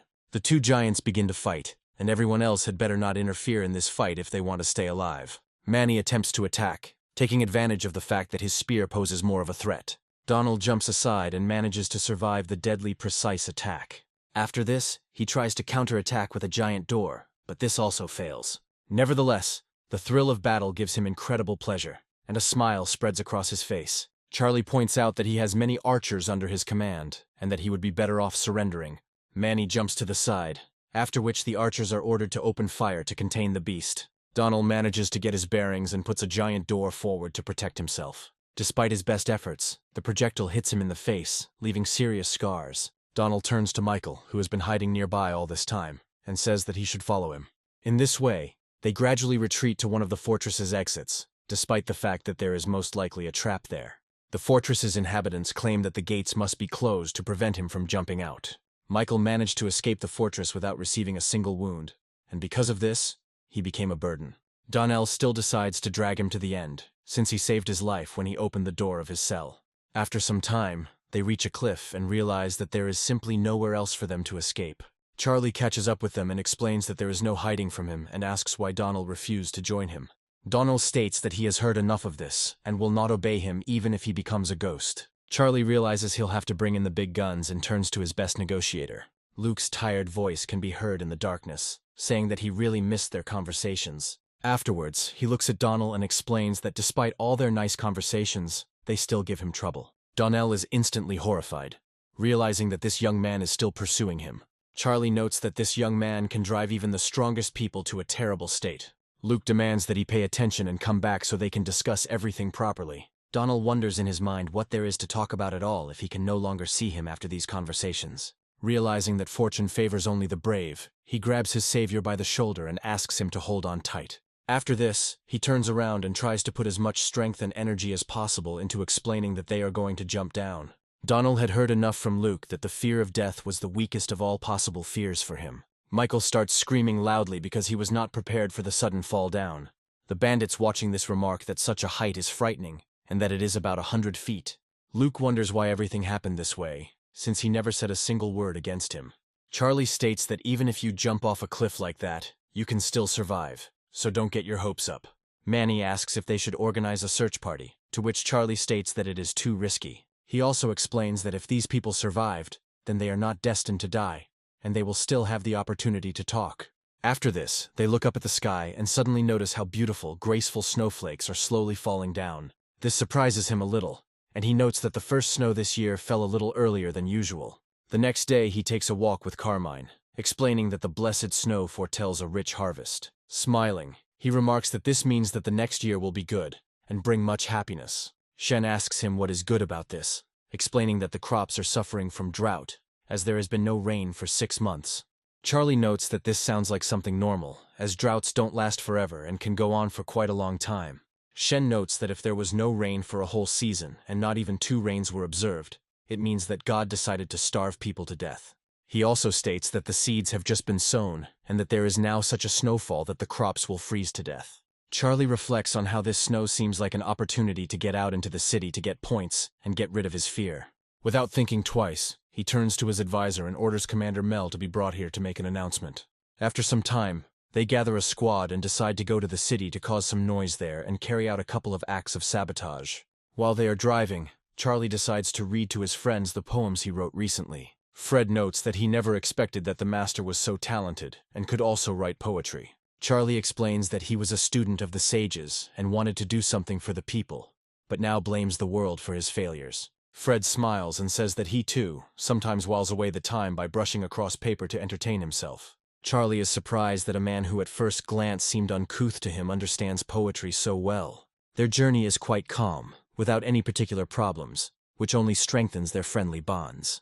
The system rewards him with another task, according to which he must rob rich families in the city 10 times. Charlie approaches the task carefully and wonders if the operation that happened to the Grand Advisor's family has already been taken into account in advance. After thinking for a while, he realizes that robbing is not a good idea, but when it comes to rich families, things become different. Manny, meanwhile, reports that they will reach the city in about an hour, adding that there is a temple nearby. Charlie agrees with this state of affairs, noting that they need to rest for a day and head to the city at dawn. After some time, they reach the temple and discover that someone has already settled there, which seems strange. Charlie sends Manny there, explaining that he must check if there are any bandits there. The initial check showed no signs of life, so Charlie goes next. He carefully opens the temple gates and finds an empty room with a quickly extinguished fire. Charlie realizes that the bandits are still there and asks them which road they came from. He advises against doing anything rash and against attacking those who come their way, as it will cost them dearly. The fire continues to burn out gradually, while the bandits lying in ambush slowly emerge from the shadows. Almost immediately, Charlie hears familiar voices calling him by name and asking what he is doing there. Taking a closer look, he realizes that Steven is standing in front of him, surrounded by his comrades, who have already prepared their weapons. After greeting each other, they light a fire and begin to discuss the reasons why they ended up here. Steven reports that he is very surprised that Master Charlie is not enjoying the serenity of the fortress in such cold weather. Charlie explains that he brought the brothers out to be on guard at all times, and asks what they are doing there. He grins and suggests that the fort has run out of food, but Steven states that they have never had problems with food. Suddenly, one of Steven's gang's scouts anxiously reports that someone has arrived. Steven explains that they need to be on guard and orders everyone to put out the fire so as not to attract attention. Charlie looks closely at the approaching silhouettes and notes that it is someone familiar, so it is better to lower the weapon. These silhouettes belong to Master Cindy and her warrior, who also decided to take a walk that evening. Cindy looks at her comrades a little skeptically, and says that she did not expect to see such notorious robbers. After this, they light the fire again and decide to roast the meat using their blades. Manny even hands the protagonist a small bottle of wine, explaining that this will keep him warm. Charlie asks to share with the other brothers and notes that it is a very cold night. Steven looks at the protagonist in surprise and asks what kind of food this is and what the meaning of the dish is. Charlie explains that they bake bread and roast meat because things are tough here. He offers them something to eat, but they politely decline, hinting that they have their own food. After this, he takes out a pot in which he cooks a small stew to keep him warm that night. Charlie looks closely at the dish and realizes that it is a porridge made from flour and other ingredients that are not very high quality or tasty. He asks if this is all they are going to eat while on such a dangerous winter expedition. He suggests that organic food and fiber are very beneficial, but this is not enough to survive here. After this, she turns to her friend and asks if he would like to have a drink with them. She also recommends eating more meat and drinking more wine to keep warm on this difficult night. Steven politely but abruptly declines, explaining that they are already full and will not overstay their welcome. Charlie advises them not to be shy, adding that they are all brothers. Otherwise he will think that they only consider him a friend. Steven notes that he has been having a slight stomach ailment lately and that such food would be harmful to him. Charlie decides that in this case he will not insist and will not offer them food anymore. A conversation immediately begins between the robbers, during which they share that they have not eaten normal food for several months. They sadly reflect that at this rate they will soon perish completely, and Steven tries to stop the unrest. Charlie's time is recuperating, and he feels that in just a little while he will be ready to sleep. Before this, he turns to his advisor and advises him to quickly feed the horses before they go to sleep. Shen goes out into the courtyard, where the other bandits are trying to satisfy their hunger with cakes made from grains. Steven suddenly becomes aware of Shen's presence and watches him closely for a while. After this, he asks what Shen is going to feed these horses, noticing that the bag is large. Shen explains that these are black bean cakes that he plans to feed to animals that eat scraps. Steven and the other robbers, who had been eating these very cakes, stand still for a moment, unable to believe it. The next day, 3 groups send their men into the city to scout out the area for robbery. At this time, only Charlie, Cindy, and Steven remain, as they are the leaders of their groups. Cindy asks why they are just sitting there and suggests playing dice to pass the time. Steven agrees to play, as he hasn't tried his luck in such games for a long time. Charlie wonders why they are so happy, since they may not have the money to pay off their losses. Cindy comes closer to Charlie and explains that if she loses, she won't be able to pay the rest of the money. She adds that otherwise she might pay him back with her body. Charlie laughs and declares that if he loses, he will have to pay her back somehow too. Steven clears his throat loudly, reminding him that he is still here. They end up making a bet on wine, and whoever wins has to drink a small glass of wine. Cindy gets drunk pretty quickly, as she's been incredibly lucky today, despite everything.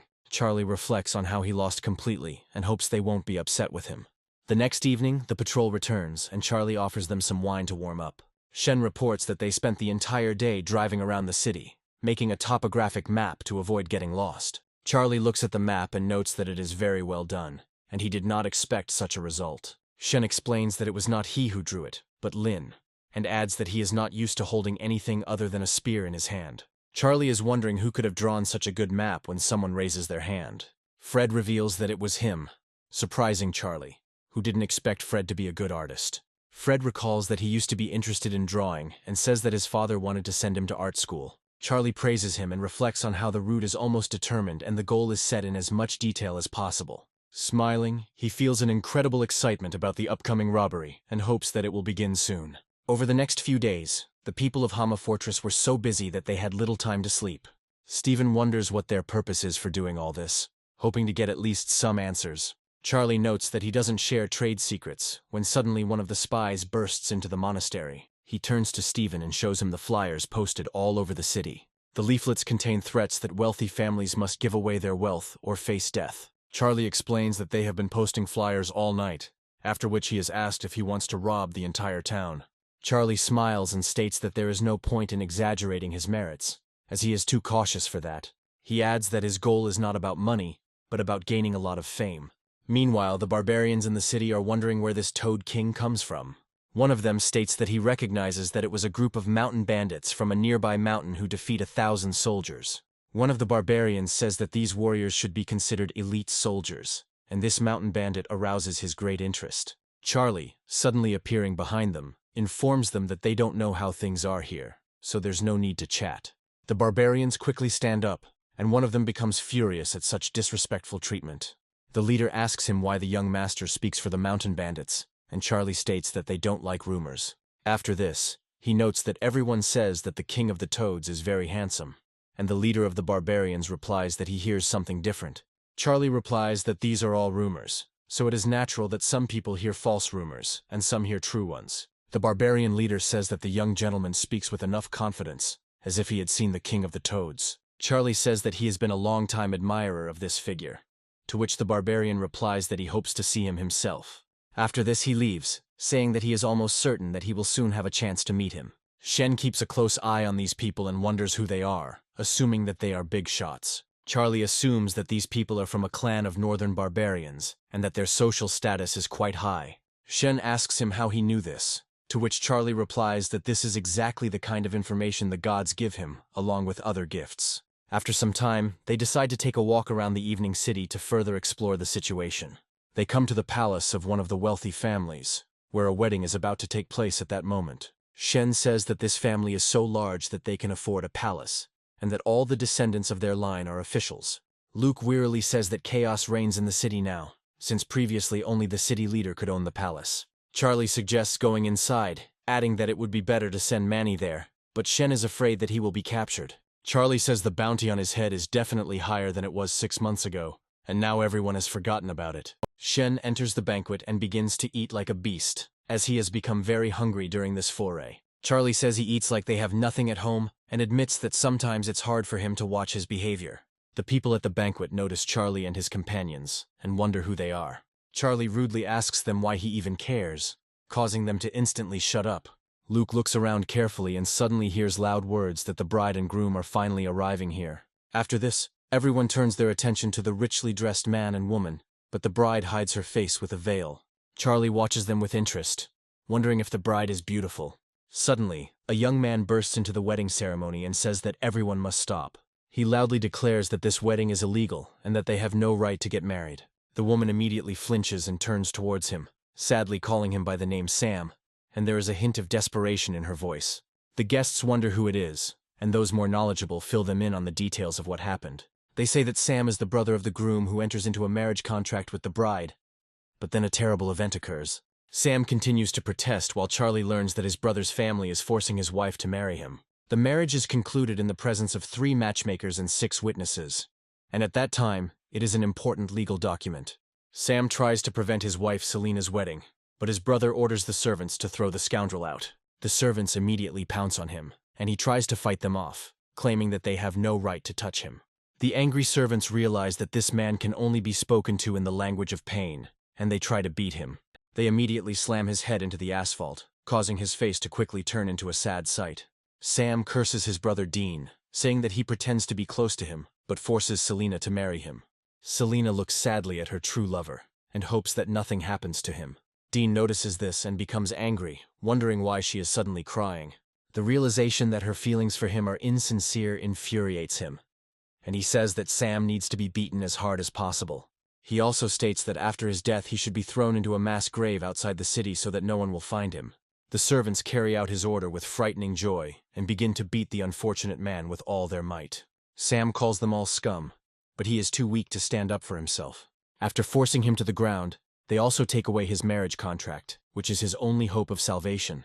Dean takes a stick and explains that if he is trying to steal his bride, he deserves to be punished. He also accuses him of being too weak to hold on to a woman, and therefore must bear the consequences. Sam no longer has the strength to resist, and understands that he will not be able to dodge the blow. The powerful blow from the stick is so strong that it sends him flying and crashing into the wooden furniture. Selena immediately runs to him to help at least partially, but she doesn't succeed as people grab her. Sam opens his eyes briefly to see the servants talking about burning the dark contract. He also watches other people leave, noting that it all seems very sad to him.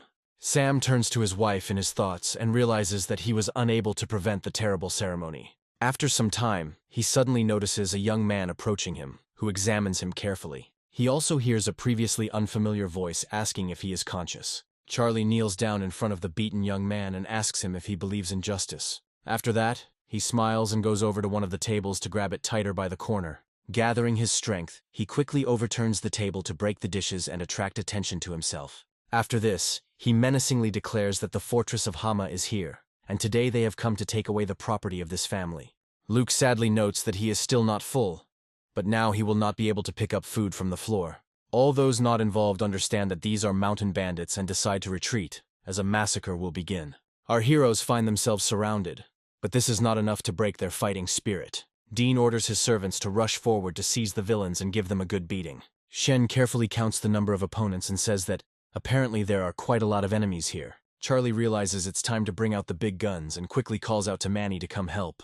Manny had been nearby the whole time in the company of Lynn and Fred and was not worried about what was happening. Upon hearing the command, he immediately throws the table aside and rushes forward to destroy the enemies. He shouts loudly, ordering his enemies to get out of the way, sensing that they are not offering any resistance. Despite numerous orders to stop him, people are unable to do anything.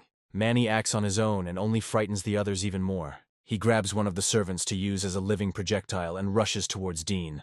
Dean doesn't have time to react in time and becomes a victim of the giant, who grabs him by the throat. A few more moments later, it seemed like everything was over, when suddenly an unknown old man orders everyone to stop. The head of the family turns to Charlie and explains that they hold no grudge against him, adding that he is ready to pay for his son's life. Charlie states that he doesn't care about their attitude, since he forcibly took the woman and now takes this house. He also notes that he only has himself to blame, since today the great king is taking away his son's wife. The head of the family declares that if Charlie likes this woman, then he can take her for himself, because he only wants his son to live. Charlie reflects that this could cause problems, as he is not interested in everything, but only in a specific goal. However, looking at the old man, he assumes that as soon as he leaves, the girl will again become the object of anger.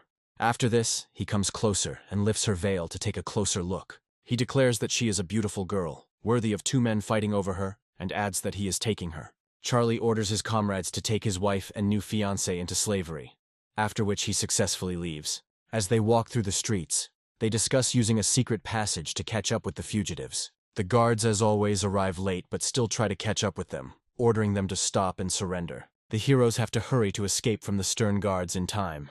After some time, they leave the city walls, and now they need to find the horses, which should have been somewhere here. Charlie claims to remember where the horses were left, but discovers that they are missing.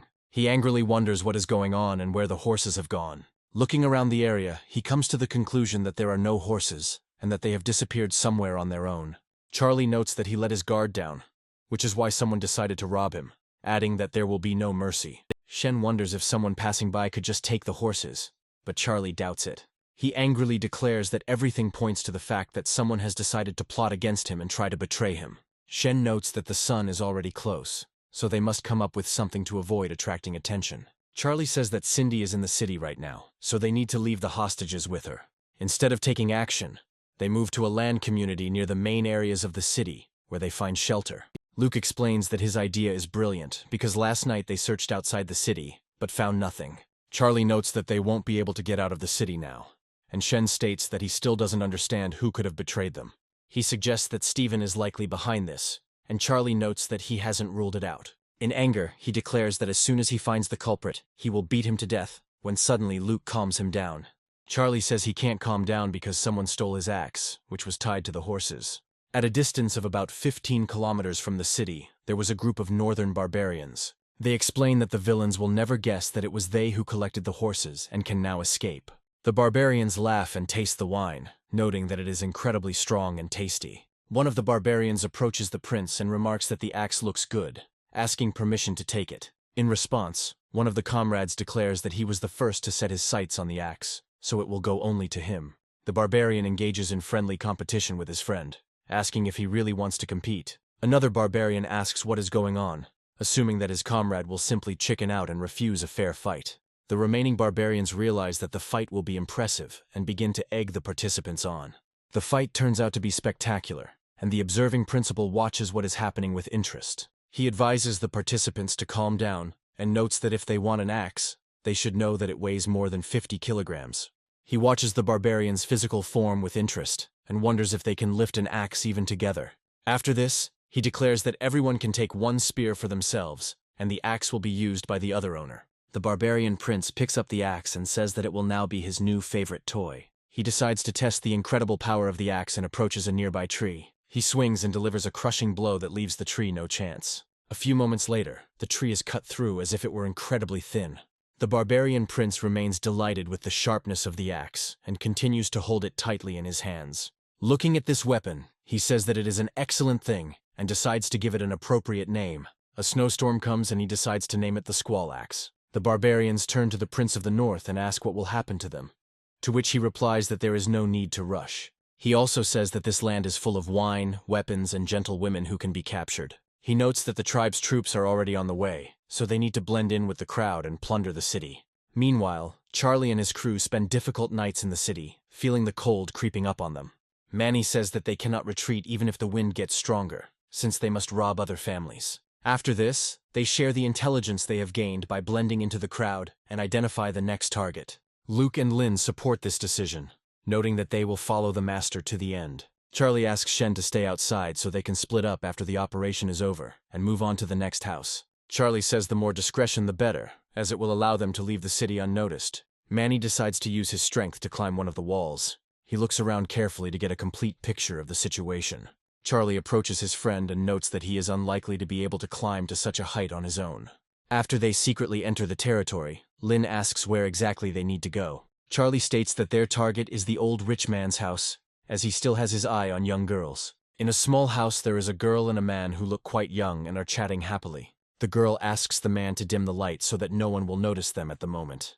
The man notes that there is no need to be afraid, since the old man is not here and no one is watching them. The woman says that she likes brave men and robbers, and adds that he is very brave. Charlie tries with incredible strength to knock down the door in order to get inside in time. Once in the room, he orders no one to move and carefully examines the room. He proudly declares that the fortress of Hama has been chosen to carry out justice, and watches the reactions of those present. In front of him is a simple young man next to a young girl, and this does not look like the goal they are looking for. Seeing the girl, they wonder if she is really 14 years old, or if they have the wrong address. Charlie quickly clears his throat and says that even though they are bandits, they need to maintain decorum. After this, he asks who they are, and the men immediately give in, explaining that they pose no threat. Charlie states that he is looking for an advisor, to which the girl replies that the great advisor is her father. After this, Charlie turns his attention to the woman and realizes that she is definitely over 14 years old. The girl shyly says that she is the advisor's third concubine. Charlie is confused for a while, trying to figure out what's going on here, because it's a real mess. They begin to confer and realize that they were breaking into the wrong house, but decide to act with the people who are there. After this, they go to the hostages, asking them to behave calmly and not to twitch. Then they decide to create panic throughout the entire palace. To do this, they use the simplest means, since the buildings from that era are made of wood and burn easily. Rumors spread quickly throughout the palace due to the sounds of the fire, in order to at least partially eliminate the threat. However, the sight they see makes those present freeze for a moment in horror and incomprehension of what is happening here. They find that the young master and the third concubine are in a suspended state, and someone has put them in a sack. Along with the bag are 2 tablets which state that robbers rob the rich and give the money to the poor. For some reason they also painted the faces of these innocent people, and then disappeared.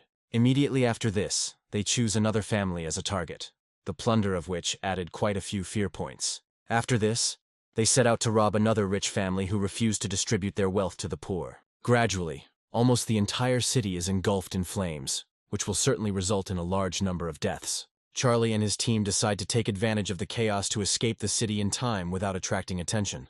Charlie creates a huge mess in the city, hoping to use the chaos to escape, but it doesn't work. A group of 6 people is too large to leave unnoticed, and anyone following the tracks in the snow could find them.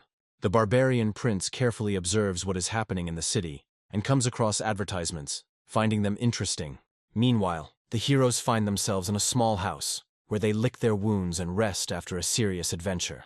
Shen notes that he met an acquaintance on the street who said that they could hide in this house for a few days. Charlie recognizes the man as the wounded Sam and asks if this is a safe way out of the situation. Shen reports that almost no one lives in the house, so they are unlikely to catch anyone's eye. Sam says that Charlie saved him last time, so he will never betray him and guarantees his safety. Charlie agrees with this proposal, adding that for now they need to hide in the house to wait out the commotion. Night falls, and all the robbery participants decide to get some sleep to restore their strength. Charlie is lying on his bed when the system suddenly notifies him that he is continuing to receive fear points. With each passing second, the number of points increases, and this begins to affect the quality of his sleep. Gradually it turns into a real nightmare, which is why he quickly jumps up, looking around. He senses impending trouble and tries to figure out what happened, making a little noise in the process. Manny immediately walks into the room and wonders what happened while Charlie tries to catch his breath. Charlie puts his hand to his forehead and says that he doesn't know yet, but he feels that something terrible has happened. He understands that such a wave of fear points does not bode well, and something needs to be done about it. He turns to Manny and tells him that he should go to sleep, as he will be replacing him on duty. During a sleepless night, he stumbles upon Sam, who orders him to get out of there or he will fight him. Charlie wonders what's going on, and Manny reports that Sam has been acting strange since this morning. Sam continues to threaten and accuse them, claiming that he can handle the mountain bandits and also warning that he may call the guards. Charlie says he's really sleepy while Manny flexes his fists. In a few moments, the loud story of the challenge to a duel comes to a natural end. After a while, he ties Sam up and Charlie asks him if he wants to tell him what's going on. Sam claims that if he is afraid of death, then he studied in vain, and accuses Charlie of destroying his fiancée's entire family. Charlie praises him for his intelligence, noting that he always enjoys talking to an intelligent person. However, the meaning of Sam's second and half sentence suddenly dawns on him, and he asks what it all means. Sam asks if he doesn't know what they've done, and tells him that the entire family was killed last night. He also claims that someone drew a toad sign on the wall in blood and accuses him of not having the right to take justice into his own hands. Shen understands that this is a major setup, and that it was probably fabricated by one of his ill-wishers. Sam says that nothing has been heard from her since they took her, which means she is most likely dead. Charlie asks what the hell they're talking about, since this daughter-in-law already belongs to Dean. Sam clarifies that he was not given the skill of an immortal, since he masters the art of lightning and is omniscient. Sam looks at him with a little irritation and advises him not to say anything strange so as not to get into trouble. Sam asks if he's really innocent, and Charlie says they need to talk about it. After this, Charlie calls a meeting and explains what happened, trying to figure out what can be done. Lynn says that someone pretended to be a gang of mountain bandits, but it is still unclear who it could be. Manny suggests it could be Steven and his gang, but Shen insists the mountain bandits wouldn't stoop to such a thing. Fred notes that whoever it is an unknown variable in this situation. Charlie says that whoever these people are, they won't be able to get out of the city after what they did. Charlie states that if they dared to use his name to commit evil, they must be prepared to pay for it with their lives. To do this, they head to different parts of the city to collect some information. In one of the brothels, people begin to argue heatedly about how cruel this Toad King was. Charlie dresses in special clothes to conceal his presence and listens attentively. Frightened people say they are now afraid to go out into the streets, and even more afraid to wait for dawn. One of the girls says that the warrior who can cut off the head of the cursed one will gain access to her body. She also clarifies that their brothel promises free services to this warrior. After some time, panic arises in the city, as another brutal murder has been committed. Guards report that there is chaos at the city's northern gate as a group of horsemen has broken through the gate. One of them cuts a path with the help of a giant axe that once belonged to Charlie. The guards who tried to stop him fall under the blows, and nothing can save them. Frightened people report that these robbers chopped the guards' heads in half with axes. Charlie and Luke come to the criminals, realizing that it was this gang that impersonated them. He angrily notes that these people stole his axe to make themselves look more like the Toad King. After some time, the city sends in real guards to help deal with this danger. At the center of the guard is General Harrison, who understands that the battle will not be easy. The girls standing nearby greet the brave warriors and wish them to be careful. The soldiers and volunteers note that there is no need to worry, as today they will kill these bandits. Charlie watches the crowd and wonders if they are really going to war with so many armed people. They answer him that the king of these people administers justice, and therefore they do not spare any means to carry out such tasks. Luke watches the column and says that they are finally gone, after which they wonder what they should do now. Charlie says they need to leave too, after borrowing horses from Cindy to get his axe back. Meanwhile, a giant army moves forward in the hope of finding the bandits and dealing with them brutally. They reach their goal quite quickly, but their opponents are not mountain bandits at all. A large number of barbarians run out to meet them, already preparing to profit properly. One of them asks the prince if their reinforcements will arrive here to help in the battle. The barbarian prince reports that reinforcements should arrive today, and they will only need to wait for the third wave. He adds with a smile that these opponents need to be brought closer to add drama.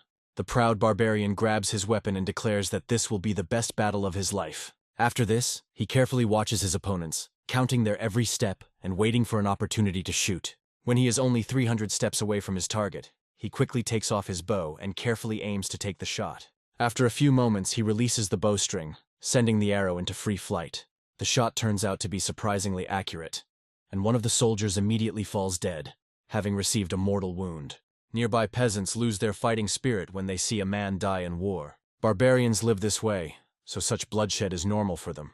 They rush forward, firing their bows to hit as many infantry as possible. If you draw a bow hundreds of steps, you can truly take a life with one arrow. Harrison tries to command the army, noting that they must not lose control of their best soldiers. Having carefully assessed the situation, he realizes that he is not fighting mountain bandits, but a tribe of barbarians. Meanwhile, reinforcements arrive and prepare to surround the Liberation Army. The Prince of the Northern Barbarians declares that with this spoils, they will be able to have a good time. Harrison looks carefully at the threatening crowd of barbarians he must fight and tries to figure out what to do next. One of the common soldiers rides forward and announces that he challenges his opponent to a duel in order to cut off his head. The soldiers respond by declaring that their challenger will kill the barbarian in the name of the people and approve the challenge to a duel. The two riders quickly find themselves next to each other and raise their spears to fight. Their skill turns out to be approximately equal, so it is not possible to immediately identify the winner. The battle continues, but the barbarian feels more confident, as he has spent more time in combat. At a certain point, the soldier gains a slight advantage and prepares to punch the barbarian in the head. However, the barbarian jumps off his horse to perform a powerful maneuver. He flips in the air and delivers a powerful blow that pierces the soldier's body. Such a blow turns out to be fatal, since no doctor can restore a person after this. The soldier's morale drops even further because they had relied too much on this man. The satisfied barbarian wonders who is next, and hopes that the next opponents will be more skilled. This man fought for 3 and won a number of victories, but in the end, he was forced to hang up his sword. However, immediately after this, the Prince of the Northern Barbarians took his side, continuing his streak of victories. The Prince of the Northern Barbarians always enters battle alone and remains unyielding, and his iron axe gives him incredible strength.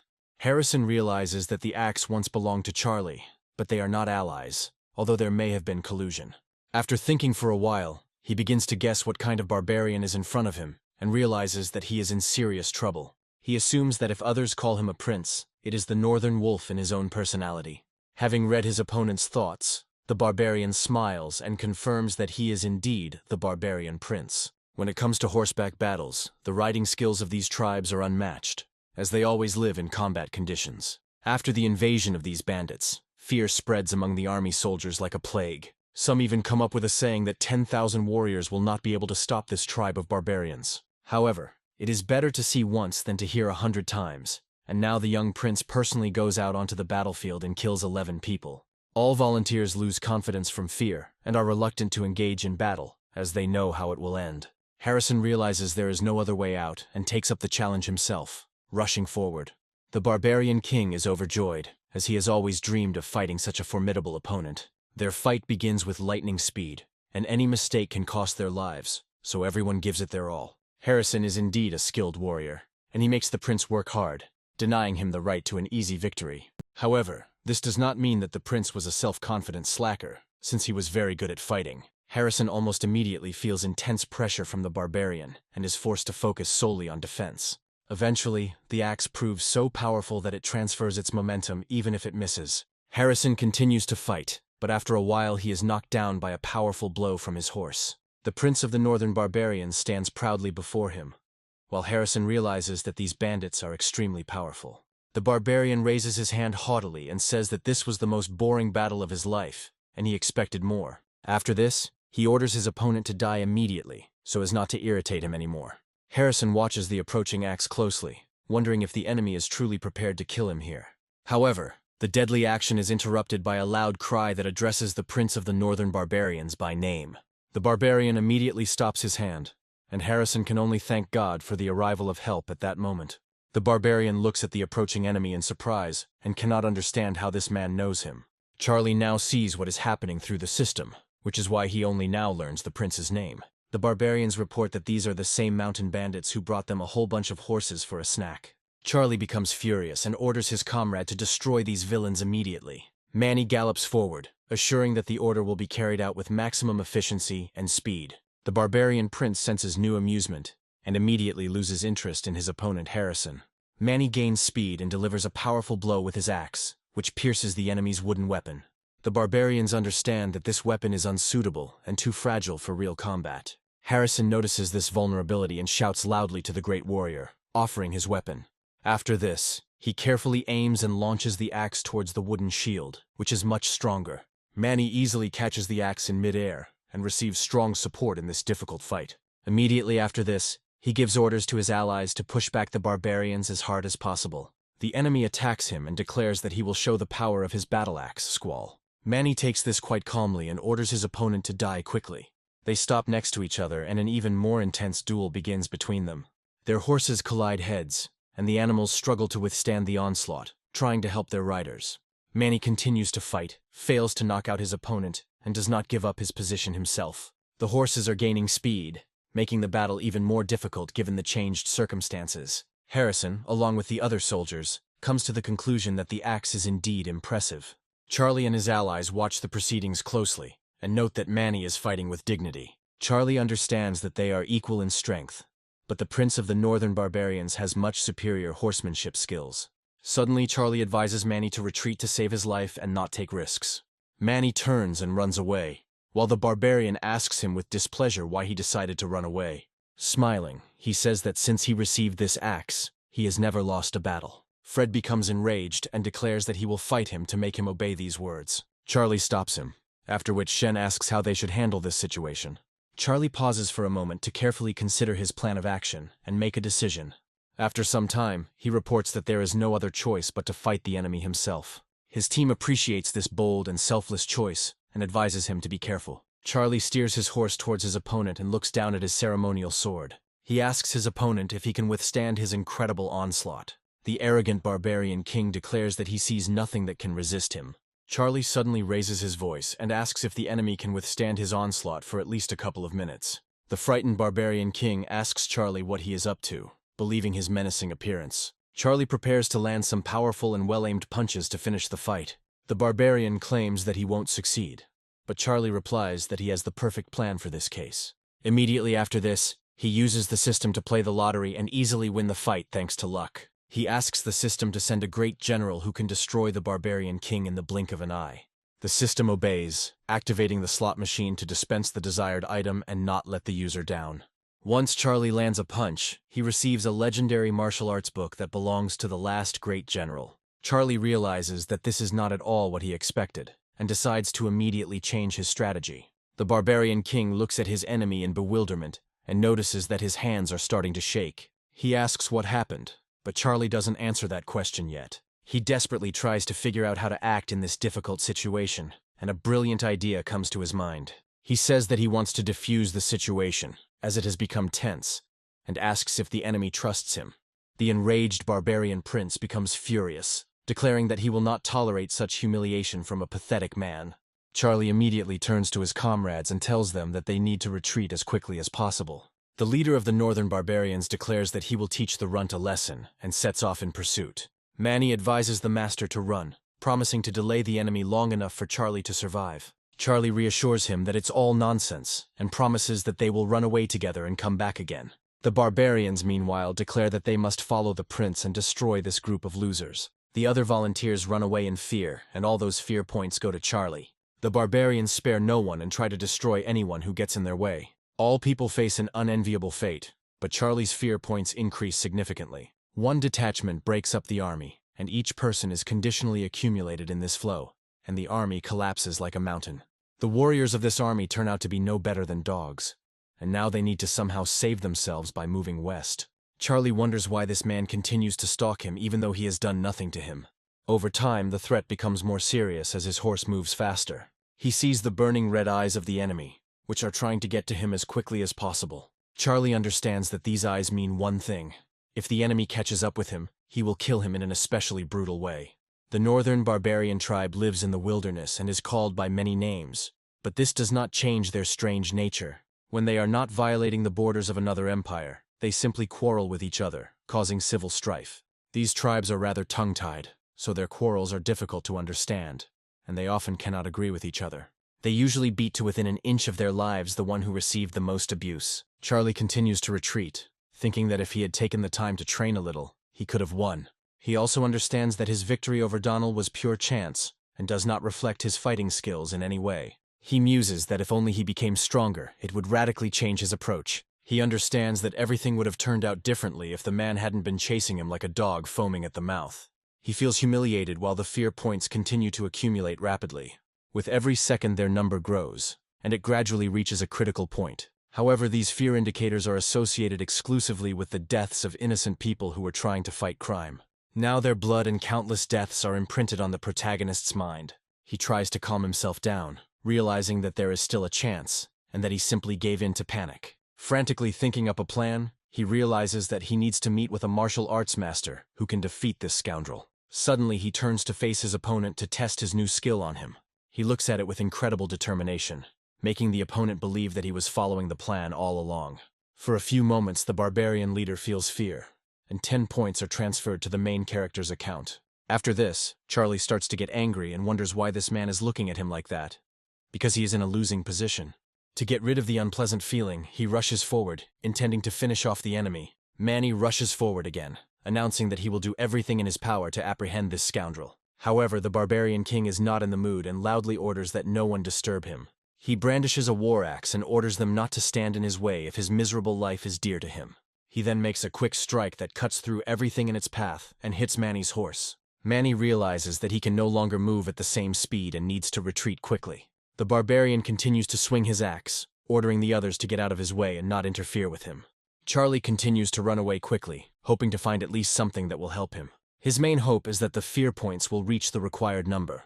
The barbarian continues to pursue him, but there is very little time left to complete the mission. Charlie is almost on his way to completing his mission when suddenly his horse is struck by a swift blow. He feels time slowing down, and then finds himself in free flight.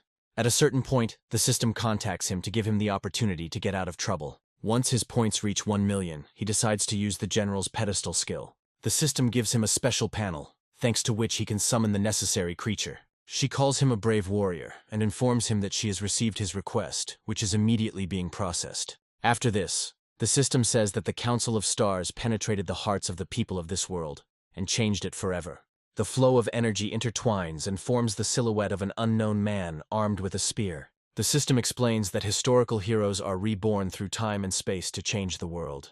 Charlie informs him that he might be killed, so there is no time to listen to animations. The system congratulates him on becoming a first-class commander, but he doesn't get to hear his name.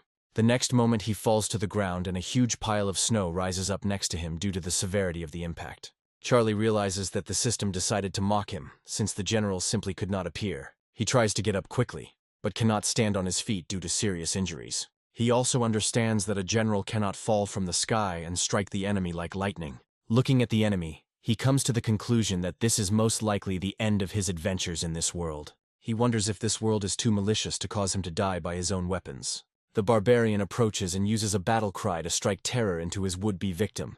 Charlie looks at his horse and realizes that he treated her badly, even though they spent a lot of time together. He expresses hope that she will help him in a difficult situation, which awakens good memories in her.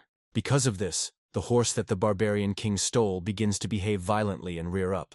The barbarian does not understand what is happening, and does not have time to tame the proud animal. A few moments later he finds himself on the ground and hits the snowy ground with a dull thud. The horse rushes towards Charlie, and he immediately jumps on it to get away. The angry barbarian turns to one of his supporters and orders him to give him the horse. Charlie, meanwhile, rushes forward to find a place to meet with the general. After some time, a bridge appears in front of him, on which he sees a mysterious figure slowly approaching him. When he gets close, the figure calls him a brave warrior and decides to ask a question. The young man asks if Charlie has ever seen a gentleman who was indescribably handsome and mannered. Charlie, surprised, turns around, trying to understand who it is and why he addressed him specifically. The young man's face begins to suspiciously remind him of the general that the system showed him. Charlie stops a few dozen steps away from the young man, trying to figure out whether he has stumbled upon that very general. There is an awkward pause between them as the barbarian king continues to rapidly approach. Having received no answer to his questions, the young man calmly turns around and starts walking in the same direction. But Charlie catches up with him. He announces that he is the handsome gentleman he is looking for, and the young man, assessing him with his eyes, looks at him. The young man smiles as if he knows perfectly well that there is a fool in front of him, but does not want to offend him. Charlie looks at him closely and asks if he was really talking about himself all this time when he called himself handsome. The boy remains silent, and Charlie begins to go through the names the system has called, trying to figure out who he is. After a while, the boy explains that his name is so simple that they may never have heard of it. After this, he states that his name is Chuck, and that he came from here, from the district where Vitaly, Luke, Fred, and Guyver live. Charlie is surprised to note that this is indeed one of the most common names he has ever heard. At that moment, Luke and his loyal brothers come to his aid, asking the master not to worry. They joyfully announce that they will rescue him from any trap and defeat any opponent who challenges them. Chuck looks at them in surprise, realizing that he knows these people, when suddenly the prince of the northern barbarians catches up with them. He brandishes an axe and announces that he has finally met this scoundrel who dared to challenge him. Chuck dodges to the side with a slight movement and looks at his opponent with a slightly displeased expression. Charlie is amazed at the grace and ease with which the man dodges the swift and deadly blows. The barbarian looks menacingly at his opponent and orders him to immediately get out of the way, as he is in the way. Chuck makes another dodge without much difficulty. After this, with one easy movement, he tears off his straw clothes so as not to have to disguise himself any longer. After this, he asks the barbarian for forgiveness, explaining that he is preventing him from looking for the right person. The angry robber attacks him, telling him that in that case, he will send him to his father. Charlie turns to Chuck and says that he is giving him the opportunity to finish off this scoundrel. Chuck looks closely at the approaching enemy, but hesitates to follow the protagonist's command. Then Luke steps in, getting close enough to shout to his friend. He orders him to finish off the villain to ensure Charlie's safety. Chuck immediately assumes a fighting stance and prepares to engage his opponent. It turns out that all this time he had been carrying with him a well-camouflaged spear, which would now be used. At this time, the northern bandits finally disperse the volunteer troops, forcing them to flee. The joyful bandits report that their prince is surrounded by mountain bandits, and now they need to get him out of there. They decide to send a few people to meet the troops, while they head to the tower. At this time, Chuck is truly fighting brutally against an opponent who is stronger than all the warriors combined. Chaka's spear is so strong that it can even withstand enemy blows. Chuck reflects on how the punches are heavy and extremely difficult to parry. However, he still relies on his incredible agility and fighting prowess to survive. For a long time he manages to dodge the sweeping blows without receiving a scratch. Chuck reflects that stopping the barbarians is difficult, but there is one good way. He decides to launch himself into the air using a special move to show his strength. The tactical trick of the maneuver is to knock the warrior off his horse before he attacks. At this point they cross weapons, and the outcome of the duel depends on who applies more force. Chuck leans his body on the spear to knock down his opponent. At this moment, the prince of the northern barbarians turns out to be stronger and throws him aside, but this does not go unnoticed. Chuck loses a lot of his attack momentum and has to take a defensive stance.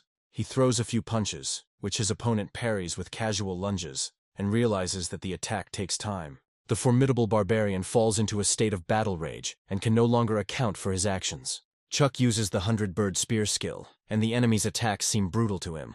After that, he uses the phoenix singing skill and notes that all wild beasts have one big flaw. Smiling, he states that these wild animals can become easy prey for an experienced hunter who knows their habits. Immediately after this, he takes off and impresses his opponent with incredible speed. He moves so fast that the air around him begins to ignite, creating a threatening aura. After this, he delivers a powerful blow that smashes all obstacles in his path into pieces. The barbarian tries to recreate the chilling aura, but he only manages to produce a poor imitation of that power. The outcome of the fight is decided, and Chuck delivers a powerful and deadly blow directly to the enemy's body. The barbarians heading to help are greatly surprised by the loss of their dear comrade in arms. Manny and Lynn rush forward to deny the enemy the opportunity to retreat. Another battle is looming, which can only end when one side stops showing signs of life. Meanwhile, the prince of the northern barbarians feels that he has seriously miscalculated, but hopes that he can save himself. Chuck makes a powerful lunge back to extract the spear from his opponent's body. Immediately after this, a powerful fiery explosion is created at the point of impact, which strikes the barbarian prince. Once he is sure that the enemy is defeated, he calmly exhales and prepares to regain his strength. Smiling, he notes that now that all the obstacles have been removed, he can continue his search for the right person. Looking at Charlie, he asks why he was surprised, since he is not one of them and was just helping out of politeness. Charlie suggests that first-class people cannot simply join the squad, and that they need to complete a special quest to do so. Chuck suddenly turns to him and asks to borrow his horse, as he wants to help in the battle against the barbarians. He adds that the barbarian prince is not dead yet, so he will soon strike back, and it would be better to finish him off. He also emphasizes that this enemy previously had the opportunity to finish him off, and now it must be used. Meanwhile, the barbarian king watches the smoke disperse in the wind and waits for the moment when he can rush into battle. His rage knows no bounds, but once the smoke clears, he finds Charlie standing in front of him. Chuck climbs onto his horse and advises his comrade to hold on tight and hope for the best. Charlie watches him go, then turns his attention to the enemy standing in front of him. The barbarian shifts his hands to his battle axe and prepares to rush into battle. Charlie understands that his entire life depends on this duel, and places his hand on the hilt of the sword. He decides to attack first and rushes forward, hoping to strike quickly and gain an advantage. The barbarian calls him a bandit bastard, and says that he will send him to the next world for this humiliation. He then delivers a powerful blow that misses Charlie's head by just a few millimeters. Charlie narrowly avoided the blow, jumping to the side and allowing the barbarian to swing his axe at the wooden bridge. After this, he jumps back and, like a fighting crane, prepares to fight the enemy again. The enemy's appearance is truly threatening, but he understands that there is no way to escape here. They cross weapons again, and miraculously he manages to withstand the blow thanks to his incredible inertia. Charlie understands that even if he manages to escape, it will be the end, since he cannot show his back to the beast. He continues to fight, realizing that the only tactic here is a constant offensive. He rushes forward, thinking that he cannot take a single step back and show weakness. The confrontation looks legendary, and shockwaves emanate from their attacks. At certain moments, these waves turn into electrical impulses that can injure fighting warriors. The barbarian cannot believe that they are still looking at him with such a menacing gaze, and tries to kill the main character. Charlie dives for a sharp attack, leaving his opponent no chance to resist. The barbarian prince realizes too late that he has opened up at the wrong moment. Everything happens quickly, and with one blow, Charlie cuts off the barbarian's leading arm, rendering him completely incapable of fighting. Scarlet blood spills onto the ground, meaning that the barbarian prince has only minutes left to live. Charlie looks at his fallen opponent and realizes that he won the duel thanks to his wits and courage. The barbarian still looks at him angrily and calls him a pathetic bastard who just got lucky. Charlie states that even such a crude barbarian should know that stealing usually results in hands being cut off. Meanwhile, the other barbarians watch the fate of their prince, and it causes them real despair. Chuck rushes into battle and declares that their precious prince is already dead, before promptly killing several of them. The prince sees his comrades falling dead one after another, and this causes him to experience new bouts of rage. He pounces on the protagonist, again calling him a bandit bastard who will answer for his words and actions. Charlie realizes that this is just a fit of rage, and then calms the enemy with a sharp blow of the sword. After that, he takes a few steps towards him, and is surprised that they still call him a bandit bastard. Coming closer, he asks him if he believes in such a concept as true justice. He also notes that during his entire stay in the city, he did not hear a single rumor about real justice. Charlie states that people of good faith can be blessed, and that the most cruel acts in the world are committed for a good cause. He adds that on the day of judgment, those who deserve to die will die, and those who deserve to live will live. Finally, he notes that there will be no shelter for any evil, so it is better to believe in justice and live by honor. After this, he makes several movements with his sword, recommending that the enemy look back before death and feel this world. He points to the sky, noting that it is incredibly high and, as always, beautiful. He then recommends looking at the ground, as well as the snow that lies on it, and enjoying its beauty. Immediately after this, he puts his sword back into its sheath, not wanting to finish off his enemy with this weapon. After this, he turns to his axe and carefully lifts it, saying that he had been looking for it for a long time.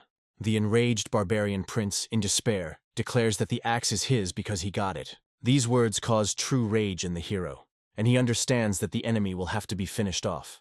After performing a spinning attack, he notes that the axe has in fact always belonged to him. A powerful attack sprays blood across the bridge, and it is safe to say that the barbarian is dead. Charlie pauses for a moment to catch his breath and recover from the murder. He reflects that the sky is high, the snow is white, and the axe belongs to him, and these truths are not questioned. Harrison drives up to figure out what happened here and what to do next. He discovers the body of the prince of the northern barbarians and realizes that he left his life here. Looking at his departing comrades, Charlie realizes that the mountain bandits have taken their revenge and taken what belongs to them. Looking around, he quickly finds Charlie standing over the enemy's body. He turns around and looks at Harrison with all his might, making it clear that he was the one who took the life of this scoundrel. Harrison understands that he is facing a great warrior, whom it is better not to cross on the battlefield unless you are allies. Charlie announces that he is giving him the horse thief's head, while Manny thanks him for the weapon. He emphasizes that it was incredibly useful in battle, and then returns it to its owner. Harrison looks away and watches as a wooden spear lands a few meters away from him. Meanwhile, Charlie tells his comrades that it's time to leave, as a serious snowstorm is starting.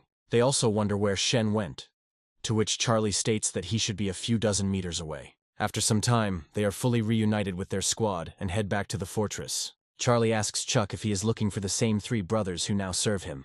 Chuck confirms that this is indeed the case, and Charlie asks how they met. Chuck claims it's a long story, and explains that his origins are quite murky and full of mysteries. He explains that he was born in a small village, and then fled to another place because of the plague that killed his parents. He continued to live with the family he was born into, although locals constantly bullied him because of his atypical appearance. Later, he met three brothers, Fred, Guyver, and Luke, who stood up for him during difficult times. He admired Luke the most, who, despite his frail body, was not afraid to stand by his side. He later became a student of a martial arts master and left for 5 years, which is why he did not see his comrades for a long time. After 5 years of training, he returns to find that all three have turned to robbery due to a murder charge. That is why he sets out to look for them and thus ends up here. Manny thanks him for coming to the rescue, assuring him that otherwise they would have gone to the next world themselves. Chuck calmly states that the hero's deeds always outweigh death in life, so no thanks are required. Lynn is amazed by his incredible spear technique and asks how he learned it. Chuck states that if there is no fear in the heart, a person is capable of much, and Fred confirms his words. Charlie reflects on how the quotes the young man uses seem painfully familiar to him. He remembers that in his past life there was a great general who bore the same name. While he is thinking, he doesn't notice how he is blocking Chuck's way and apologizes to him, saying that he is in the way. Charlie realizes that this is exactly the phrase he said to the prince of the northern barbarians, and he realizes that Chuck is very peculiar. They also turn to Lynn and explain that they never returned a spear to him, but at the same time claim that he doesn't really need it. Meanwhile, Charlie is reflecting on the fact that in today's battle, a tribe of barbarians put an army of several hundred to flight. He understands that if the clan invades again, it will be a real disaster, since the Empire will not be able to resist them. He recalls that the last time this happened, the Empire's commanders were already puzzled over this question. Some advocated fortifying the cities, since the barbarians were not strong in cavalry actions, and this could give an advantage. Others proposed tactics for training horsemen, but the Empire lacked good horses and capable cavalrymen. Charlie muses that perhaps there is another way, because as the last battle shows, these barbarians are not so invincible. Lost in these thoughts, he goes further down the gorge back to his mountain, while his friends talk to each other. Meanwhile, the soldiers, along with General Harrison, finish loading the dead in order to return back. Harrison looks around, then gives the command for everyone to line up and calculate their forces.